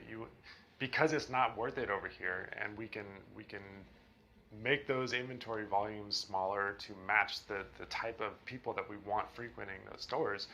I'm just not going to waste my time. As a large-scale shipper, I'm going to go to the bigger places that can handle it, that can get me in and out faster, that I can hire more people, where there's going to be other people there that I can potentially hire, like the service beacon. It doesn't matter if I'm out in the middle of nowhere because nobody's there to come that have the specialists. It's only at these select ports where they actually have trained dock workers skilled in in moving volatile cargo. And if you go to a place where you don't have it and you have Joe average NPC try to do it, then you may wind up suffering the consequences of, oh, you lost your cargo, it was blown up, your ship was destroyed, you have to go to turn that into a drinking game. Et cetera, et cetera. All because you how many times he pulls on his mic.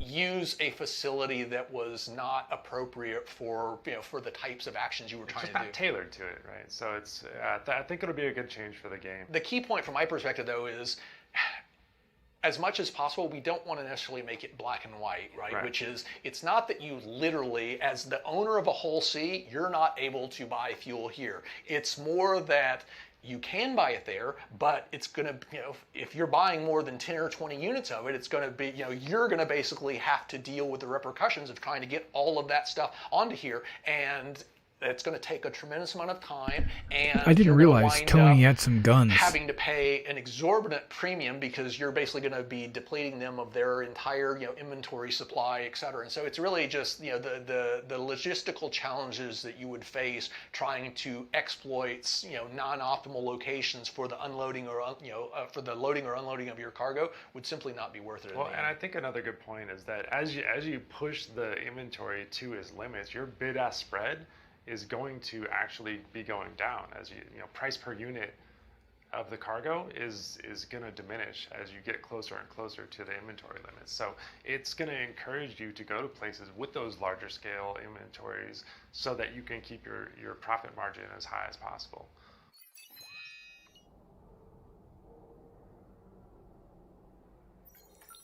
We completed the That was a basic good foundation discussion. for Reputation late last year, and followed that up in the first quarter with the release of the Delphi Mobiglass app that allows you to see exactly how different NPCs and organizations feel about you. This is a critical system within the game because it's the key mechanism by which you'll unlock more challenging and lucrative opportunities and gain access to organizations and areas that will bestow various benefits. We're still missing a few key pieces of the puzzle though and can't yet fully exploit this system. So over on the mission side, only the bounty hunting services give you a nice gradation of challenges at the moment, offer you more interesting missions as you gain reputation with them. Can you go into a little bit of detail about why this is? Essentially, whenever we want to make a new mission, or even just a very small variant on a mission, it requires an entirely new record, a new chunk of data that we have to put into the system, and that takes time. To build out any kind of ladder is an awful amount of time, honestly. Some things that we want to do is just kind of make it so that some of that is more systemic and a little bit faster, and by doing that we will be able to kind of explode wide, making it so that we make one mission, one template, and then just give it some variables that have some ranges, and by doing so we can then allow it to almost generate its own chains of missions with difficulties that are driven by how much reputation you have, and those can give you different amounts of rewards and spawn different amounts of enemies and put things at different distances, etc. Just kind of dynamicizing that mission variation. Yeah, and there's actually a lot to this, a lot of additional complication besides the mission itself, because when you think about it, you may have a mission giver, and the mission giver looks at your reputation and decides that he's only going to give you the junior starter missions. And so he calls up the, go kill bad guys in this particular section, and he basically says, you know what, given your reputation, I'm going to assume that you can only take, a difficulty value of 1. And passing a difficulty value of 1 into that mission will only create 1 or 2 guys, and your reward will be of a considerably lower rate than it would, than what it might otherwise be. As you do that mission, you build up reputation with him, all of a sudden he's doing it subconsciously. He doesn't know he's doing it. It's just that he's probably got this tight band around his neck and he's like constantly pulling on it. We need to be able to take this template, he doesn't know he's doing it. Before we've actually instantiated it, before you've actually accepted it, we need to be able to extract information out of it and process that. What I mean by that is we need to know before we've created the mission how much money you should reasonably be paid in order to do this, and we need to know, we need to have a sense of where this mission might actually take you and what the current status of that area is. Or is he sending you into an area rife with pirates, or is he sending you into an area that's got tons of security and it's the safest thing in the world? Or an active supernova, or like any number of things that are terrifying to go. And this is part of the reason why we've actually made some significant progress on this particular problem, but there are multiple facets to dealing with it. And I'd actually say that at this point, we're in a relatively good place on the underlying the dynamic mission side, and we've still got a considerable amount of work to do over on the actual UI side to take a mission template, look at your reputation, create some proxy references to that mission template with different metadata associated, and then assuming that you actually select option number 3, which has metadata this, then we'll instantiate the mission, pass in the metadata so that it actually customizes it as appropriate for the selection that you were just shown, and you can then go off and execute that mission, and you'll be paid the correct amount, and you'll encounter the appropriate amount of difficulty for for what you were promised and for what he thought you were capable of doing given your reputational level. Because we already do have he's making my shoulder that players itch. can kind of play with right now, the bounty hunter chain, which is effectively what this will look like to players. It's just a matter of that took a lot of setup, and now it should be something that we can pretty much like click a few buttons and we're good to go. That's exactly like in the end, it's all about allowing you to as quickly and easily express a solution to the problem of I've got a mission giver. This mission giver is going to dispatch you to deal with with bad guys. The variables wind up becoming, well, how many bad guys and how quickly are they going to reinforce themselves, and are they going to be are they going to be flying capital ships or little small hornets, and what kind of stuff will they have on board, and in what areas of the solar system will this conflict be taking place. So these are all things that we can bend as appropriate depending upon what we think you're capable of, or what that NPC would theoretically think you're capable of. Yeah. Well, and we talked a little bit about the procedural character generation in the last USPU sync that we did for Star Citizen Live, but that's going to be taken into account. The back end is going to be generating more and more difficult NPCs based on the gear, based on the quality of the stuff that they can do, their behaviors. So all that needs to get fed into the mission and become part of how we reward the players and enhance that experience. But these are all things that are going to be fed into the mission instead of just the static data that we kind of have right now. Like you literally have to place nodes in the mission script logic that says like spawn this kind of thing if we roll this, and this kind of thing if we do that. And it's just work, time. And this is all data that we, as long as we can get it up front, we can pass that into the mission ahead of time and actually show that in the mission right up. It's like here's a mission that's going to take you here, who's offered by this guy. Here's general expect rewards. A medium level of resistance or this many hazards or fundamentally that's why reputation is so important. Is it's your I would say us see how good you are. It's the single most important means of progression within the game. Clearly you can you can basically upgrade your character by buying different ships. You can customize your ships. You can buy different armor and weapons for your character. But in terms of granting you membership within an organization or access to areas with more or less hostility depending upon which organization you're a member of, and what your reputation is within there, and how this character responds to you, and whether they give you the the super challenging and lucrative missions or the super easy things that basically just have you doing piddly little stuff that anyone can accomplish because they don't yet know you and don't yet trust you. That's what the reputation system is all about. We completed as I said earlier, the basic system last year. We incorporated the reputational logic into the subsumption mission and AI language. We got the Delphi app so that you can actually see what your standing is with all these different NPCs and organizations. The one piece, the key piece of the puzzle that we're still missing is the ability of the mission system to basically have the mission templates created that actually take these inputs and then be able to feed them in and have it customize itself as appropriate. And related to that is and it's no small challenge. It is going to be a fair bit of work to adapt the UI to actually allow for this. And that's just on a brief aside, one of the big tasks remaining on the USPU group for next year is going to be refactoring the entire mission interface and converting it from the old Flash tech to the building blocks tech. And that's one of the reasons why we made some forward progress on this, and then we kind of waited, because anything that we would have done over on the Flash side would have been throwaway work. And so we made the decision to basically wait to complete the last 25% of this particular puzzle until we had the correct UI foundation in place, which ultimately it'll make it much easier to implement these changes that I'm talking about, and B, we're not going to have to design it, throw it away, and then design it again. And it doesn't mean that the players won't be able to experience those changes in the game without the UI, right? It'll still be there, but we'll be able to present that and give you a better indication of how the mission is going to play out, or what you're going to get as a result of the mission with the new UI. And also to show you, missions that you don't have the reputation for. Right, exactly. It's weird that how important that is, but it actually is vital that you be able to see, hey, I'm not actually with these people. They don't know that I'm that good of a cargo hauler, so they're not going to give me this super difficult cargo hauling mission.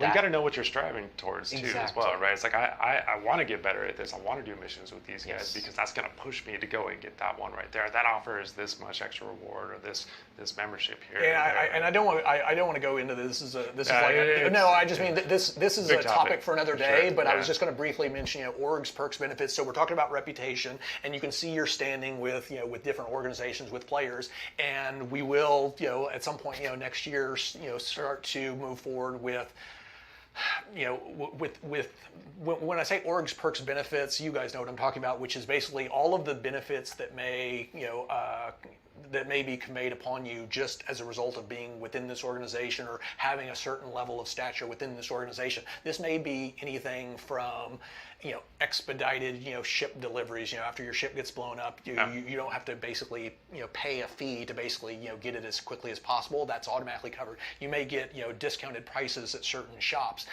You may simply not get a hostile response from pirates in this area if you're a member of the Pirates Guild and things of that sort. And so this plays into what we're talking about here, because you're able to look at an organization, you're able to understand what kind of benefits it conveys to its most exalted members, and then you can decide whether or not you want to basically try to increase your ranks within there. And in terms of doing that, the challenge is simply having enough mission variety and diversity to enable the player to feel, hey, I started out, he didn't trust me, he gave me the real simple, not particularly lucrative mission, and I've been working on this for days and days and days, and I've been moving up in terms of the difficulty that I faced, in terms of the reward that I was offered, and finally I got to the promised land, and now I basically have membership within the organization, and now I can basically go to Grim Hex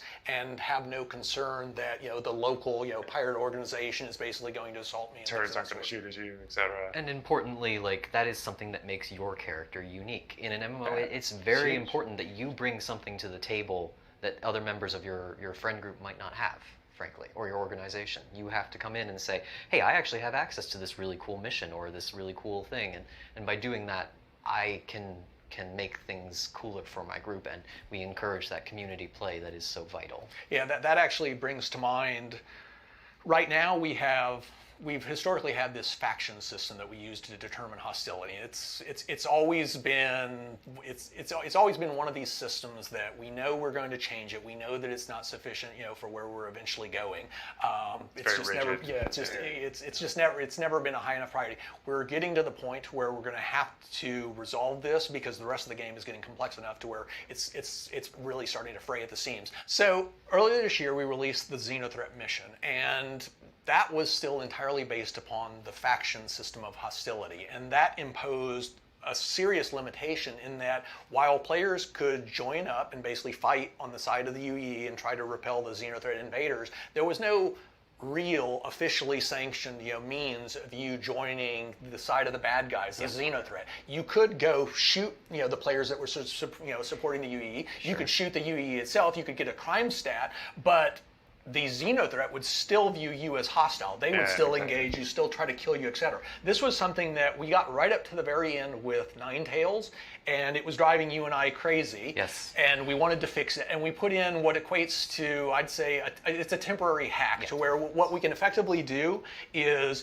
allow a faction to override If you're seeing me its yawn, normal it's because dislike of I didn't sleep a whole lot last night, and I've been here since 8:30 in the morning. In their inventory. Well, if they're doing a certain mission at this time. I had breakfast before that, and but that is honestly not how we want to do this. 100%. So in this particular case, if you accept right the now I've been live for 7 Ninetales, hours. Mission, Plus I was here they before would normally that, view you as hostile, but getting because you're everything holding ready. that token, that mission reference, they'll go ahead and grant you an exemption. But this is it is clumsy. It was viewed as a very temporary solution. The long-term solution that we've always discussed is going to a more reputational based hostility system. Can you go into a little bit of detail about why that's so important and what kind of additional things? Plus I'm on some meds that make you drowsy. I completely forgot about that. Flexible system. Sure. I mean, the why it's Right. important is fairly obvious. Like, if I have to make sure that you have a certain mission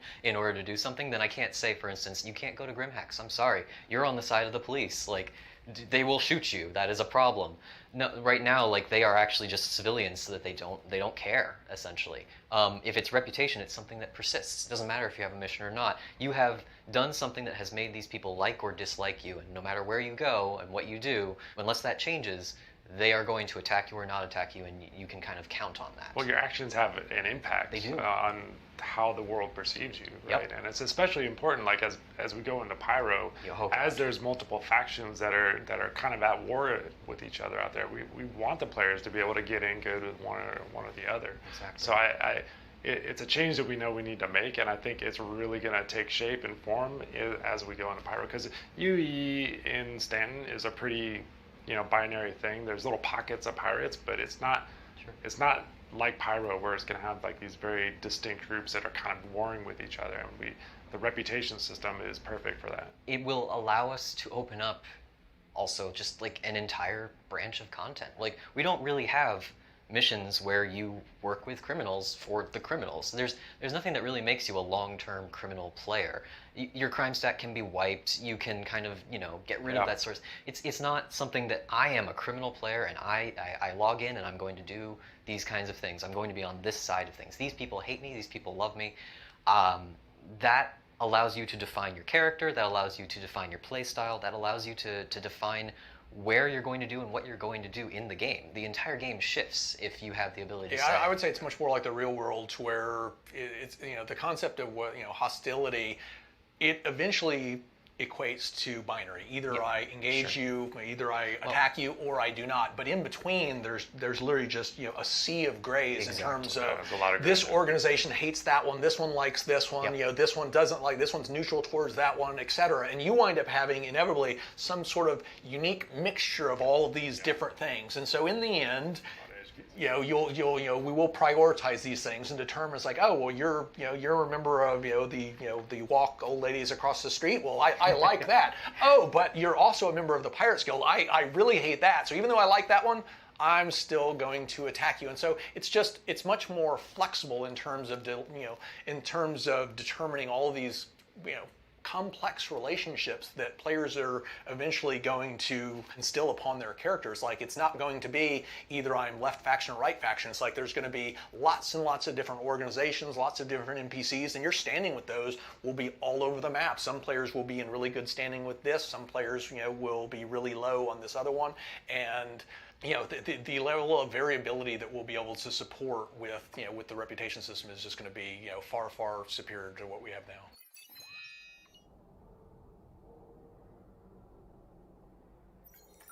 Dorsey, you implemented the Nine Tails mission, which allowed players to fight on either side of the conflict. I'm not sure how does the gameplay even experience differ concerned depending about on this. which side you choose to support? And can you explain how this actually, in the end, wound up being a server optimization of sorts? Well, I mean, you kind of hit the nail on the head. What happens differently is if you are on the lawful side, you are working for Crusader Security, they are sending out scanning ships to try and locate the Nine Tails fleet. And you have to go and protect those. And then once you have found that fleet, you go and destroy that fleet. You are killing ships until you basically deplete their resources and make them retreat from the area. On the Nine Tails side of that, you are, of course, going and hunting those scanning ships. You are given their locations and you're told, hey, go destroy these. And then once the fleet portion of it gets found, you go and try to defend that fleet. And if you can hold them off for long enough, then Nine Tails will actually win, and Crusader will be unable to drive them away before they achieve their objective, essentially, which is a hidden objective that we aren't revealing at this time. But we are now. But, well, the genesis of this, though, Nine Tails was not originally actually supposed to be a PvP event at all. It was much like Xenothreat's supposed to be just pure PvE. That had performance problems, frankly.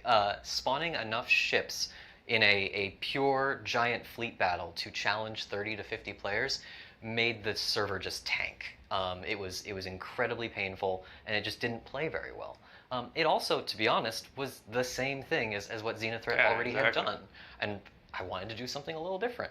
And that kind of combined into this push to get the aforementioned kind of duct tape solution for hostility in, so that you can align on both sides. And by doing that, I make it so that I don't need to spawn ships to challenge 30 to 50 people. If things are running smoothly, I have 25 versus 25, and I don't need to spawn really just about anything. Right. You bring the NPCs in just to flesh out, to fill- even the odds, Yeah. to get the challenge, to the level you need. But when you actually have players that will legitimately fulfill a particular role, you take advantage of that. Yeah. No, it was a creative way to load balance the mission and the population in the I area. would say, though, that in general, this is 100% exactly what we do want to do, which is we want to give the players the total freedom to basically do whatever they want, and then, as I always say, it's like, they live with the consequences, they live with the repercussions of their actions. If you go and support Ninetales, if you support Xenothreat, it's like that will have an impact on how people view you. The aforementioned reputation system, and you're standing with on the yawn bus right now. within the game, and how the UE views you. I guess I'm holding my whether or not breath. I don't certain know. Organizations want to allow you within their ranks, and some of these things you do will have long-standing impact. To where if you ally yourself with a group, like the Ninetales, you may be prohibited from joining some organization that you've been aspiring to for a very long time. Unless you do something to work that back. Like, Yeah, you gotta and earn it's a that balance, trust. right? Yeah. And we want those scales to go one way or the other. It's not that we want you to be able to be perfect with everybody all the time. Like that, it comes at a cost. It depends upon the severity, right? Which is, if you do jaywalking, well, then sure, someone is not going to find it that difficult to basically assume that from now on you'll stay on the right side of the law, so we'll go ahead and let you into our transport guild. If, on the other hand, you're committing acts of piracy and murder and everything else, it's like, oh, well, now I'm not sure that I actually want you in our organization, which adheres to all the laws of the nearby area and everything of that sort. That element of being able to pick your side and do what you want to do in the game is something that, because of that, we want to allow in pretty much every piece of our content going forward. It needs to be as much as possible. Ingrained in the game with everything else. Yeah, the only reason we haven't traditionally supported is it's the tech.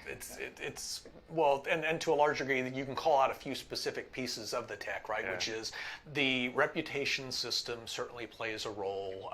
The lack of a reputation-based hostility system. We're still using the old faction system. For Xenothreat, that was literally the number one reason why early in the development process we nixed it. On Ninetales, we were literally within weeks of release, and it was going to bother me to put out a second one that had the exact same limitations as the first, and so despite the fact that it was going to be an unattractive hack to fix it, I wanted to fix it. It completely changed the experience, and so it is what I always refer to as it's duct tape. We'll get some value out of it as soon and as quickly as we can. Convert the hostility system over to the the proper reputational version. We'll do that, but in general, for the short run, we can continue to use this hack for some other missions that we have in the hopper. And once we have that reputation version in, we will update Ninetales to handle that, and it will play better as a result. Yeah, that's actually another point that I wanted to touch on a little bit, which is, so we did Xenothreat, and we released it, and then we basically brought it back and did some relatively mild alterations. We changed how the two middle phases basically transitioned automatically between them as opposed to being distinct, so that we could have the whole salvage process, and then you had the climactic battle, and it kind of rolled around, but there was still salvaging during the later part. On Ninetales, we basically released it, and you've already identified a number of shortcomings with it that you want to address, not just for 3.15, but even beyond that. And this is something. So Sounds like you're going to redo it at 3.15. This is something that we're going to continue to do with a lot of these dynamic events. They're intended not as one-shot missions. Nice. You play them for a month, a quarter, 6 months, and then we lose interest and we move to other stuff. The basic idea for these things is these events represent some sort of archetype almost. Yeah, well, I'd say they represent. It's almost like a customized chunk of gameplay. It's pirates have locked down an area, or Xenothreat has decided to invade the solar system, or pirates have basically run amok over in this area, or drug runners have completely seized control of these manufacturing facilities, et cetera, et cetera. And the idea is that we'll have all of this information over within Quantum, and then we'll look within our extensive library of these events, and we'll decide which one most closely matches that, we'll customize it as appropriate and then trigger it. And so the idea is that we're layering all of this custom handcrafted designer content onto this systemic background. And so we really get the best of both worlds. We get a nice, logical, systemic universe that ebbs and flows, it evolves, it basically changes logically in response to player actions. But at the same time, we get all of the incredible stories and the explicit dialogue and the intricately designed challenges that a designer has put a lot of time and thought and effort into doing. And so you really get both of these blended together. But back to Ninetales, so on 3.15, we're going to tweak a couple of the problems that you've identified. So you want to start with that? They're relatively small things, honestly, just due to the schedule. It's probably the most impactful one and the one that I've seen the most people talking about. There is a portion of Ninetales on the lawful side where you can deliver medical supplies to the blockaded station for a bit of an extra reward. They will pay you a little bit more if you have a certain mission, and also their inventory is just very rapidly depleting, so you can pretty much always sell there, and you will be selling at the best price that they can offer. The problem that occurs there is that everybody buys all of the medical supplies out there. And while that's really cool on a realism statement, with the game in the state it is and with trading in the state it is, that means that a lot of people can't participate in that part of the mission. And that's problematic, particularly at this point where we want to be testing how those play. We really want people engaging in that part of things. Those of you who were part of the first wave of Evocati when we first tested this way back might actually remember that we originally had shop modifiers on the places that were selling medical supplies to make it so that they had a higher inventory that refreshed fairly frequently so that everyone could kind of engage in that. We were asked to remove those so that we could emphasize the derelicts, which are around the station that you can take medical supplies off of. Because basically, speaking of which, I was in Evocati at that time, but I am no longer in Evocati, and I am happy about it. It took so much more time that there was really no reason to do that if you could do it actually goes back to what you were talking about earlier, which is I can buy them instantaneously from the shop and there's no loading time, and then I can move them over here and I can instantly unload them. If I had to physically pull them off, you could more easily balance these things. Whereas right now, I really do have to go manually pull each individual one off of the derelict ship. And so I'm incurring all of the the physicalized cargo expense on one side and not on the other. And so in the end, sure, just due to the sheer amount of time, it's like it takes me 30 minutes to get 12 boxes. I need to really learn how to use the tractor beam. I've used it a few times, but never Some people really might still do the derelicts because they're fun, frankly. It's a fun never little really FPS like raid, focused but on it or a lot of anything. people are going to look at the dollar signs and just go, okay, this is obviously the better option. That being said, we're probably going to put back in. It's actually a pretty easy. I left them in there because I had a feeling we might want them back. We're just going to flip a switch and probably put those shop modifiers back in. We've seen how people play the derelicts. There's plenty of them in Xenothreat. We want to see the trading, frankly, and so that will allow that to come back online. Another relatively small change that is probably going to be coming in. We are seeing that many people are not engaging with the criminal side of things, and that is very much like the whole thing that we were doing with making it into a PvP mission for the purposes of helping performance. We're going to have to gets better lost. entice them to basically fight on exactly. the side of the Ninetales. We need to entice them. So that means, I mean, they already are being paid more than the other side. I'm probably going to up that even more, frankly. They are going to become very lucrative, hopefully.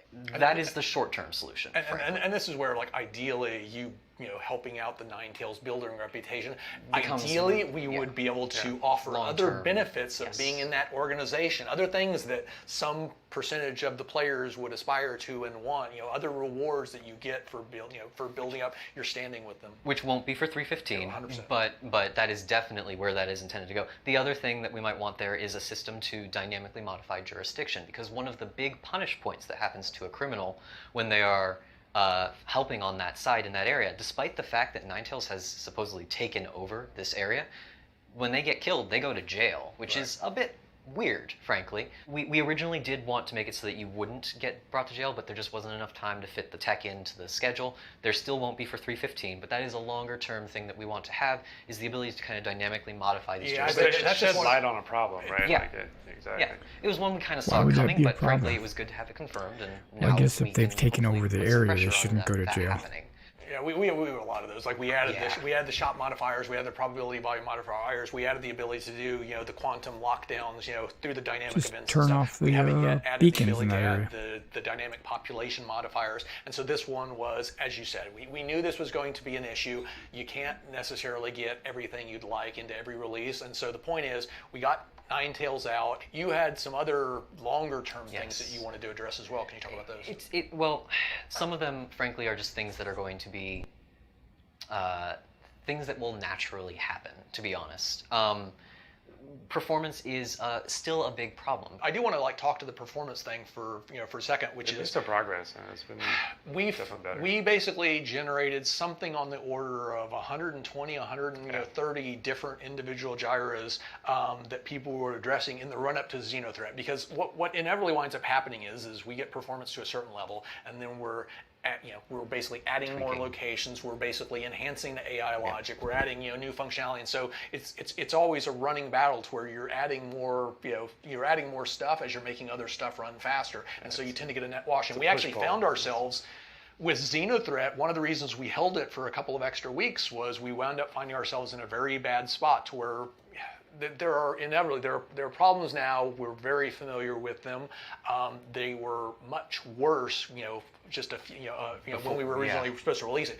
We fixed it was an endless litany of these things where it's like, on profiles, things showing up, stalling the main thread 100 milliseconds, 200 milliseconds. Those are getting cut down to a millisecond here, 2 milliseconds, but there's just such a quantity. And so what I want to touch on a little bit is as we finalized some bits of tech, part of the reason we were able to devote as much time to getting things back into at least what I'd call an acceptable state, not a great state. We've got a lot more work to do to get this thing to the level of performance we want. There's a lot of problems, the rubber banding that we're intimately familiar with. We absolutely positively want to deal with it. It drives us. We all hate it. We want to fix it. But as some of these people roll off of things like their server meshing, tasks and stuff, we're now getting to the point to where we can keep people focused on this particular problem for, certainly a longer period of time than they've been able to do in the past. It's just a matter of that being the focus.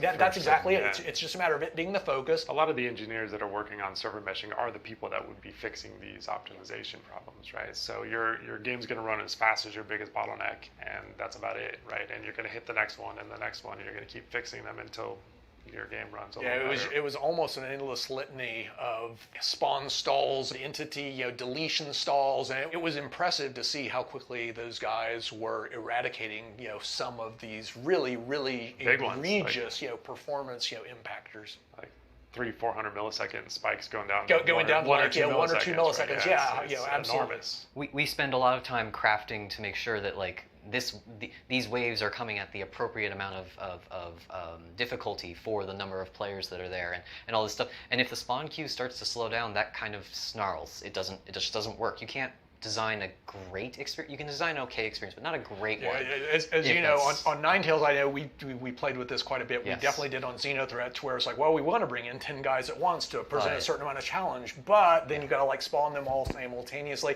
and so we wind up bringing them in one at a time. So we're basically distributing the spawn load over time. And while it's true that on average the amount of challenge you're going to face will be identical, there is a big difference between 10 ships showing up at once versus 1. And it was the same thing with the number of capital ships was originally larger, and we had to whittle that down. And so as the performance gradually improves, obviously we'll basically start to expand our ambitions in terms of what kind of experiences we're actually putting out there for players. And the existing ones will just improve, frankly. Those missions will almost become new beasts just by the very nature of that happening. And that's what when you say what is the long-term thing, that to me is the biggest thing, because a lot of these events will just be better. You're currently working on a sequel of sorts called Jumptown V2. Can you go into some more detail about what players can expect from that with the initial release? Yeah. It's actually, I'm trying to keep it very, very simple. Jumptown was originally this community event, and I want to keep that vibe as much as possible. I'm trying to have a very light hand. So what I'm doing is I'm basically taking a location, I'm going to make it so that it starts to spawn physically a bunch of boxes of a very lucrative material, in this case maize, commodity, and that will then, it'll start to spit that out at a certain rate, which will entice people to go there and collect it, put it on their ships, fly it away, whatever. But the point there is that is an area that will be very, very lucrative for a short period, which will entice a lot of people to conflict over it. When you've got a place that is popping out a box of maize for free that you can just pick up at every 30 seconds or so, like that is dollar signs, and people will kill for that. Not only because it's fun, but also because it's worth it, frankly. So essentially, there is a location, there is a thing that spawns these boxes, and I'm going to turn it on, and that's about it. One of the things I didn't like about the original Jumptown was it was at a fixed location, and it was always on, and it basically spit these things out at a certain frequency. Outside of the fact that it was a bug, but yeah. So, but it was very static. Yes, yeah. That's exactly it. And in general, I hate static things because it's always the same. So let's talk a little bit about Jumptown V2 is being designed as a dynamic event, and it's also extremely configurable. So we're going to start with support for any of the drug labs, although that's really just a function of whether or not we could get environmental art team support for the other areas. Longer term, we will be able to activate this at a wide variety of different locations. The concept itself is pretty simple, and it can be worked at all these different places. Yeah. Sorry. Sure, but there's a lot of things like we put a lot of thought into recording additional lines of dialogue to support different types of drugs or different types of commodities. We have some generic lines so it can apply to all the stuff that's anything. We don't want to be hampered by that because the lead-in time for getting that dialogue can be a little bit damaging to doing just quick ads, frankly. Like, we want to be able to just say during a quarter, hey, it'd be really cool if there was an underground facility that was pumping out data or metal or at a refinery, and we want people to fight over that, and we can just add that because we planned ahead. So we've got dynamism for Jumptown V2 with respect to location. We've got dynamism with respect to what exactly it's going to be pumping out. Another one that I wanted to support was the quantity. In other words, how long will this thing be spitting it out? Is it going to spit out 100, 100 SEU of cargo, or 1,000, 100 units of drugs, or 10,000? And this was something, again, so it's been configured as a dynamic event to where it can have this information passed into it and then configure itself as appropriate. At runtime. Like, that means whoever or whatever, that's the critical part. It currently is launched by a person who is literally like pressing a button on a page. And when they do, they can enter in a bunch of variables, and those will determine where it's happening, what it's spitting out, how long it's going to last, how fast. Yeah, I'll actually talk about that a little bit later, to where right now, all of the events that we've launched so far are triggered, via Quasar, and a person goes in, specifies the event, specifies the inputs. And you'll talk about it being 100%. driven. Jumptown V2, another one of the specific design objectives was to use it as the first test case for these systemic triggers, to where we can actually have quantum inject this information dynamically. And so, like, right now we're running Ninetales, and one of the complaints that I've seen is, hey, it doesn't fire, often enough. It's like, I missed it, and then it's gone. And so one of the directions in which we want to go is having some of these events like Jumptown, which can be triggered by player actions or Quanta, or player and Quanta basically doing whatever we determine. Maybe it is a certain amount of drugs are being bought, sold, lots of drug runners are basically traversing this shipping lane. Whatever kind of conditions we want to put, and then we can measure both on the quantum side, eventually, and then even in the short term, on the players, is like, how many players are basically moving drugs back and forth here? How many players are basically, dropping commodities off at this location? And if we have a dynamic event compatible with whatever these, whatever these conditions are, then we can go ahead and automatically trigger it and inject those customized parameters into it, so that it basically more accurately represents what's actually going on in that area. Right now, we're just shortchanging that, but eventually, yeah. That's actually, I like the whole jump town concept, but my favorite aspect by far is the fact that it's being designed as a test case for some of this up and coming systemic technology on the back end, so that we can start to go, at 3 a.m. conditions were met, and we're going to go ahead and trigger jump town on Lyria, and we're basically going to put this particular drug into it, and it's going to be 679 units of drugs, and however quickly players are there to basically pull those things out, that will be how long it lasts. And so all of a sudden you have it's a transient event, which is sometimes we may inject, if we can scale this however we want, such that when these conditions are met, do we take the total number of delivered drugs or whatever and multiply times 10? So we can basically turn it into something that's going to range for an hour or a day or 10 days or whatever else. But we can add that variable factor to where it's not always a constant. It's not always on for the entire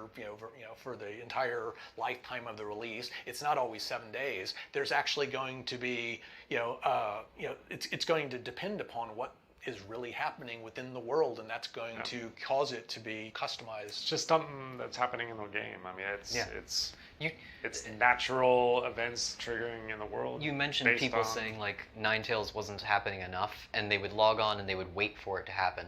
That is not the goal. The goal is I log on and I see something is happening. There should always be an event of some kind that you could go and do.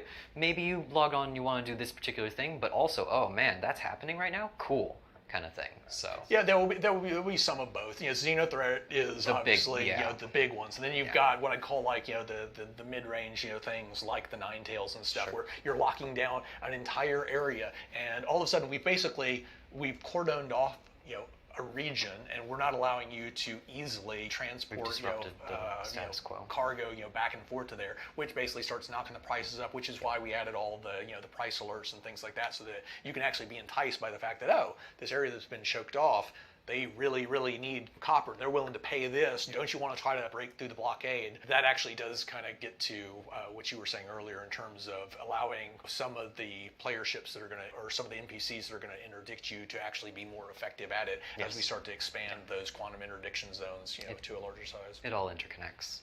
Yeah, and it could be influenced by players or the back-end simulation. It's something that we'll be able to balance. We'll be able to pull analytics from the back-end. It's measurable, and it'll be something we can tune over time.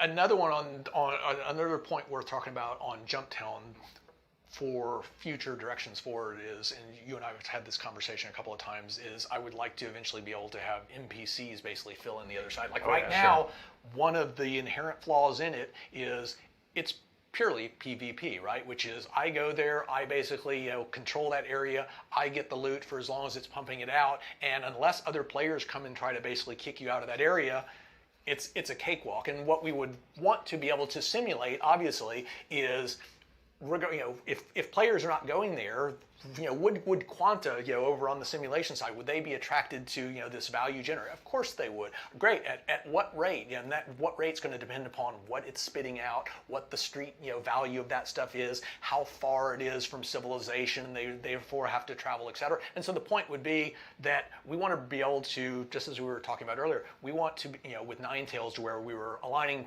players on either side, saying we'll use NPCs to basically, to balance it however we want. In this case, if there are 0 players on on the attacking side trying to take it over, well, we're going to have to fill those ranks with NPCs. That being said, one of the things that is called out very often as being an exciting portion of Jump Town, the original, was going there and not knowing if you were going to find resistance. That can kind of keep you on the edge of your seat a little bit. There's that, it's too quiet. So it won't always be 100%, but you don't need that uncertainty doesn't necessarily need to only come as a result of whether or not players are willing to do it. We can have uncertainty on the NPC side and say, maybe we will, maybe we won't, basically, have them assault. Maybe they'll come in a straggler, one guy at a time. Maybe they'll come in a big coordinated group of 12 NPCs, all in heavy armor, armed to the tooth, and and you'll basically be doing your absolute best, to hold that, calling your friends, et cetera, et cetera. The point is, right now, unless we have the ability to basically set those scenarios up, then some players on some servers will never get that cool experience of a whole burst of guys arriving at one shot, or the stragglers. Now, if players are basically going in there attacking, well, sure, I've already got 20 players on this side. Maybe I don't need to throw any other NPCs out to. Or maybe I want to add fuel to the fire, frankly. Or maybe you want to throw. Players were very creative in the first one. Yeah, and that's honestly what I'm really looking forward to is what is the tools that have been added to the sandbox at this point. It's such a simple event. I really am looking forward to seeing how they handle it. Like, you can come in a land vehicle, and you can set up a tank or a ballista and just pick people out of the sky, defend that area, turn it into a fortress. You can have dogfights in the air over it. You can, if you're stupid and you leave your ship turned off with its shields off, someone's gonna blow that up. You and I talked in the early stages of Ninetales about the fact that it's a drug lab. Why is it basically spitting these things out? And the idea would be, well, they've produced a lot of them at that location, and so who would be one of the most logical people to come and try to take back control? It would be the guys that that basically originally had control of that drug lab. It'd be whatever criminal organization we want to basically have that thing, or a competition. 100%. And so you could see players are in there basically reaping the rewards. Another player team assaults them, and now the much larger threat comes, and the players it could be a three-way. The players can team up, with each other to basically hold them off and then split the goods, et cetera, et cetera. So the real point to my mind is it just comes back to is configurability, which is I want to be able to vary the location, vary the the type of material, vary the quantity of that material and the frequency with which it's produced. I want to be able to vary the challenges you'll face trying to basically hold it, and all of a sudden that starts to become representative of what we're trying to do with all these different dynamic events, which is. We want to make templates that we can. I always call it object-oriented content creation. It's such a common concept over on the coding side. You don't really see much focus over on the content creation to basically put all of these rules and procedures and processes in place so that you can basically build nice modular chunks of content and easily link them to other pieces so that you're not reinventing the wheel every time you're doing this. Like a good good example is the spawn clauses that we're doing over for some of the infiltrator missions that we'll be talking about. It's like that's absolutely going to play a factor in some of these future iterations of things, like whether it's Ninetales. You could see Ninetales eventually supporting on the derelicts. Some of those derelicts actually have Ninetales members on them that we can basically create 2 or 20. We can create them over time. We can basically change or taking over the station. There's so many things you can do with that. So. Yeah, Pyro is going to be a good test bed for a lot of that stuff, just with the strife that is supposed to be going on out there. So, not to get too much forward to it.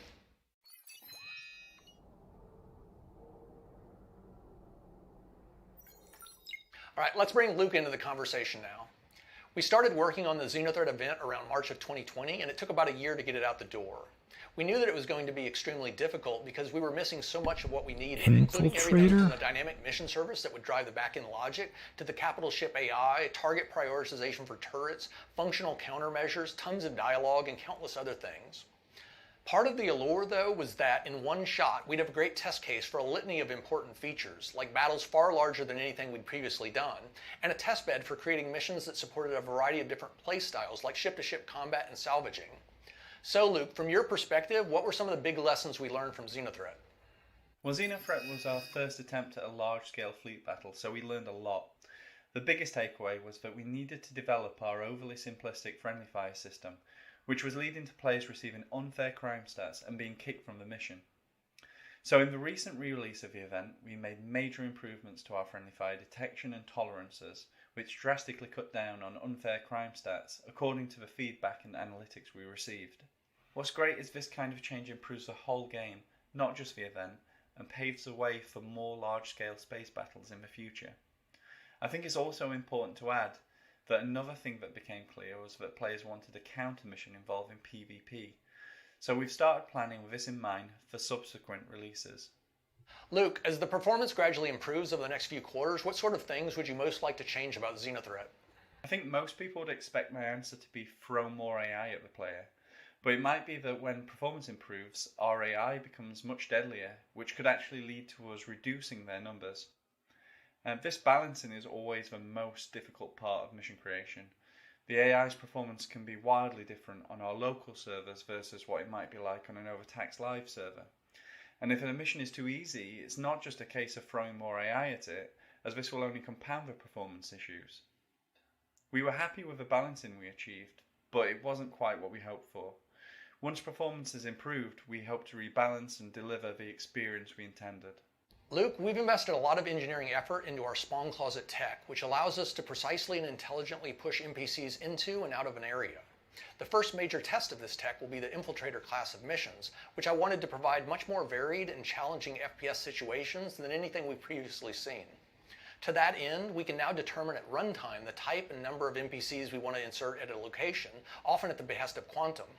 We can also apply a litany of rules to the spawning, like how many can be active at once, how the spawn rate changes when an alarm has gone off, and whether a boss might be found wandering the area with his guards or only after they've all been dispatched.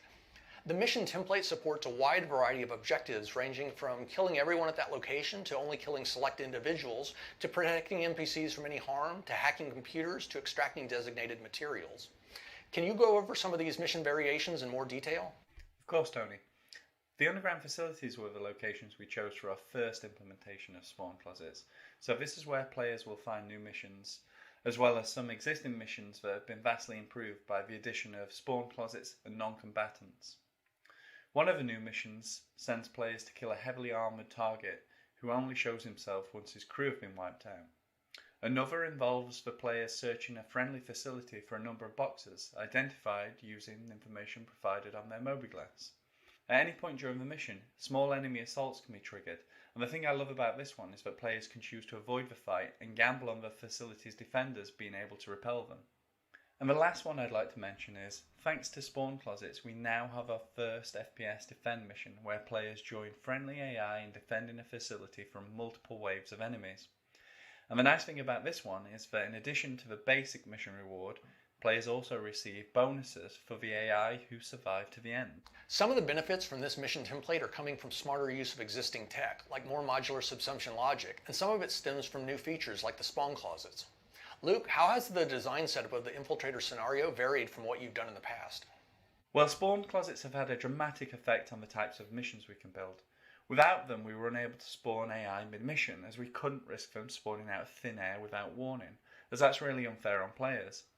Thanks to spawn closets, we can now spawn reinforcement waves and spring ambushes anytime we want, with players able to recognise where AI is likely to reinforce from.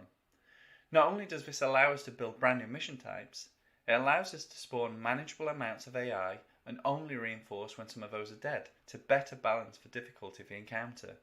And you mentioned we're building our logic in a modular fashion, and the Eliminate Boss mission is a great example of that, because we've essentially taken the Eliminate All and Eliminate Specific objectives and combined them to create a new experience where players must draw their target out of hiding by first killing all of his crew. Luke, another mission template we're currently working on is called Rescue Transport, and it revolves around getting NPCs to a specified location.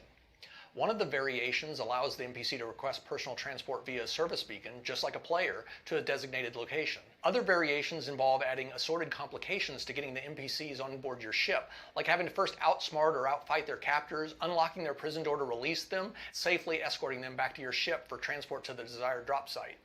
Longer term, we're going to add support in this mission template for a lot of other combinations, like having to drag unconscious characters onto your ship and back to a hospital, and trying to lead NPCs through a burning ship. Luke, where do we stand with the current implementation of this, and what remains to be done before we can push it out the door? Well, Tony, we're at the point where we have a working prototype in which AI can be asked to follow, wait, and take a seat aboard your ship. And even with this rudimentary setup, we've been able to flesh out the mission flow to a very detailed degree, and have made a lot of headway into planning the dialogue requirements.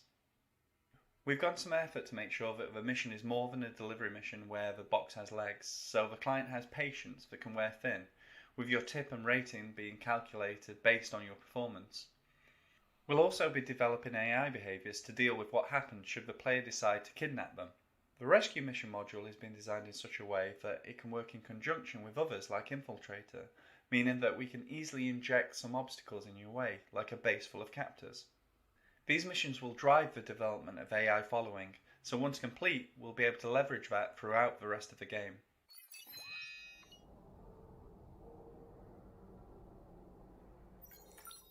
I want to pivot That's now cool. and give an Picking update up on some of picking the up systemic NPC functionality passengers. that I detailed last spring. Nice. I said that we were soon going to have quantum controlling a few select bits of the universe and that we were going to be very measured in the rollout. We remain on track to activate these changes with 3.16 at the end of the year, and this initial release will allow quantum to dictate 3 encounter frequencies, the prices of 3 commodities, and everything related to combat assist service beacons. As the simulation is refined and more of the linkage to the game is completed, we will expand the scope of these early tests and enable quantum to play an ever larger role in shaping the universe. So let's go over how the gameplay experience is set to change.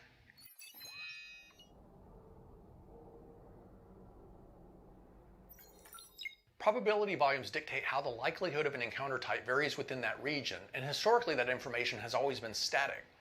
Dynamic events, introduced in early 2021, allow that data to be changed by mission logic, but still don't support systemic modulation.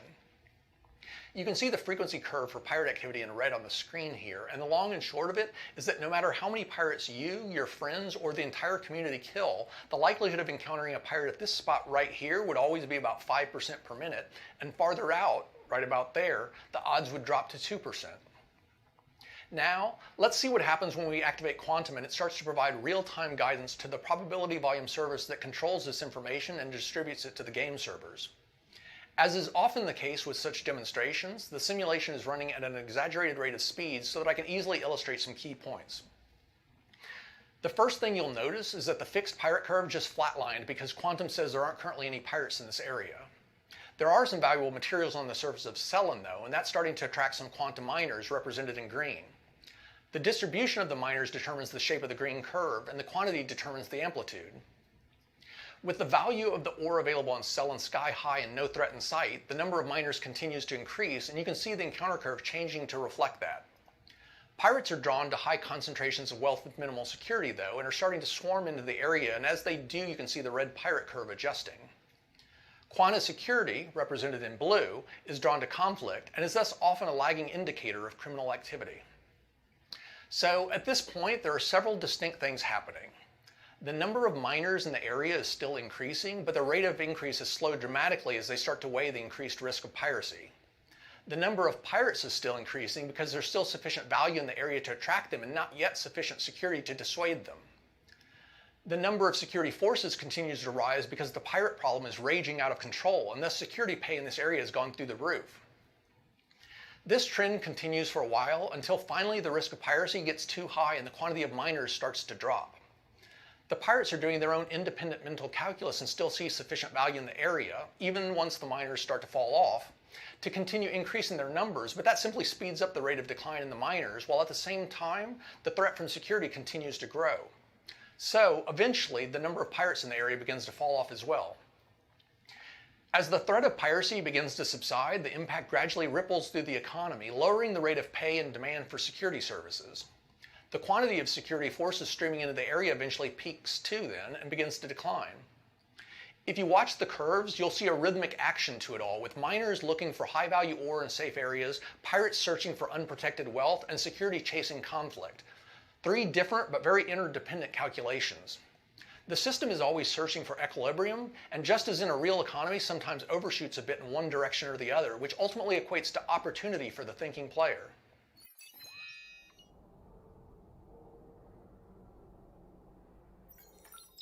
NPC combat assist service beacons have historically been generated via probability volume data, and were thus every bit as static as the encounter frequencies that I just covered. The odds of a request for combat assistance at a given location didn't vary based upon what was happening in that area at that time, and no amount of concerted community effort to stamp out what was putting those NPCs in danger had any chance of succeeding. To illustrate what's changed, let's jump back to quantum. The miners are back in force, but there aren't yet any pirates, and thus there aren't any requests for combat assistance. Just as previously occurred though, the pirates are going to slowly sniff out this opportunity and begin gravitating to this location. As their numbers increase, so will the odds of conflict with the miner, and thus the likelihood of a combat assist service beacon being issued. You can see a few contracts now represented by the green icons. Quantum is dictating how many beacons should be present in this area and the exact details, such as how much alpha UEC is being offered, but the data is actually maintained by the service beacon service that interfaces to the game servers and exposes these contracts to players. So, every contract that you're seeing pop up, which is a direct result of the amount of conflict happening within Quantum, can be seen and accepted by someone within the actual game. Security has started to show up but isn't yet a major force, and the risk of piracy has gotten so great that some of the miners have decided to exit. The frequency of combat assist beacons is a function of both the quantity of miners and pirates and clamped by the minimum of either. So, as the miners depart, the number of outstanding beacons drops. Security has now reached the point where it's really starting to deter the pirates, and the reduced number of miners is just adding fuel to the fire. So, now the number of pirates starts to fall off pretty dramatically, which also impacts the total number of active beacons and instantiation frequency. Player actions are fed back into Quantum, such that if a lot of beacons are accepted and the NPC is successfully defended in the game, the security risk as perceived by the pirates in Quantum will increase, thus affecting their sense of whether the risk justifies the reward. This means that not only will the system ebb and flow of its own accord, but your actions within the game will directly impact the simulation and thus the overall state of the universe. There's one other important thing that I want to mention here, and that's the value of the additional context that Quantum is providing. We now know exactly who issued the request for combat assistance and even the likelihood that multiple ships might be involved. All of this information can be packaged up and associated with the beacon so that when and if a player accepts the contract, the instantiated mission can be customized to better reflect what Quantum says you should be seeing.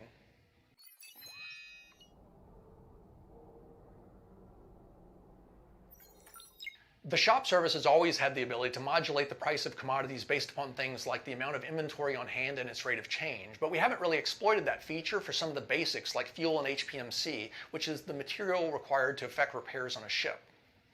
One of the reasons for this is that it's one thing to have tradable commodities fluctuate in value according to some algorithmic logic that doesn't consider anything beyond the confines of that particular shop, but it's quite another when those materials are critical to playing the game. Now that we can properly gauge demand based upon factors external to the shop though, even if the simulation logic still needs a lot of work, we're going to flip the switch and let the prices of fuel and repair materials start to undulate. So let's bring Quantum up again. The Tram and Myers mining outpost on Cellin has been selected so that we can see its real-time prices for plasma fuel, quantum fuel, and HPMC. Keep an eye on these prices as the Quanta arrive on scene. A few of the miners are from distant locales and will be looking to top off their quantum fuel tanks, and that increased consumption is causing prices to trickle up just a bit. Plasma fuel is jumping quite a bit more though because it's in constant demand due to the fact that the miners routinely have to traverse the surface of the moon looking for valuable deposits of ore to extract.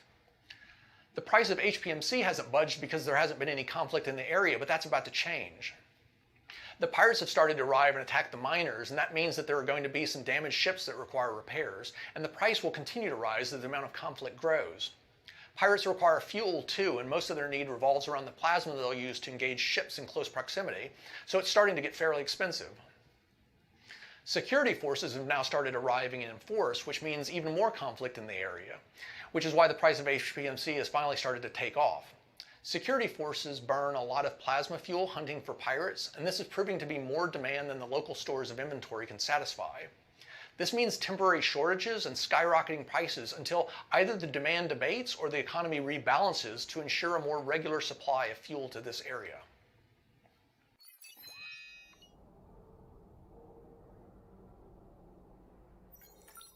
Up until now, all of our dynamic events have been manually triggered by someone loading up Quasar, selecting an event, specifying the input variables, and activating it. This works fine for major events that are intended to run for a long period of time, but it's problematic when the event needs to run multiple times per day or only when specific conditions warrant or needs to be customized based upon the current state of the universe.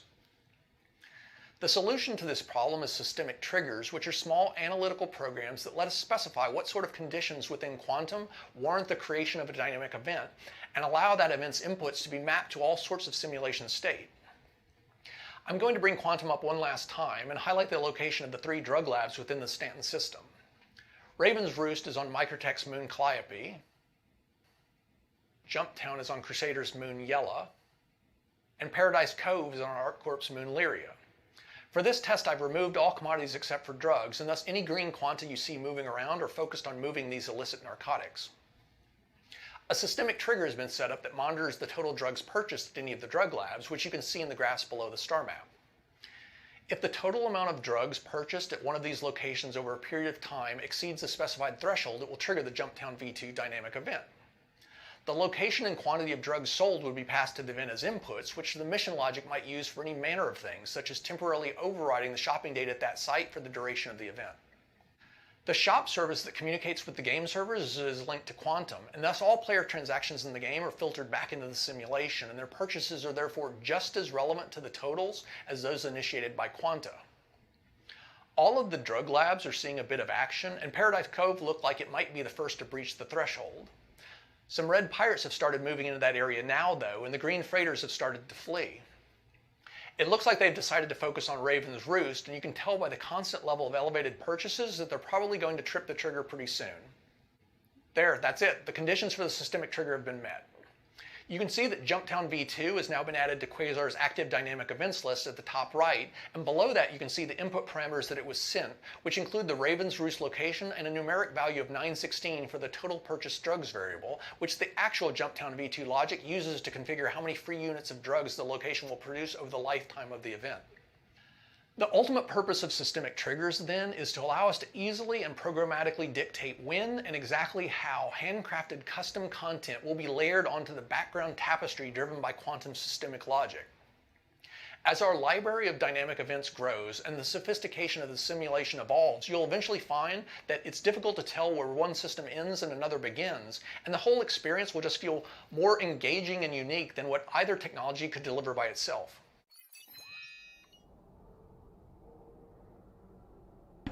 We'll see.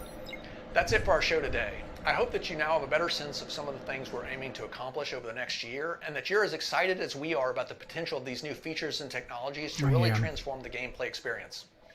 Until next time.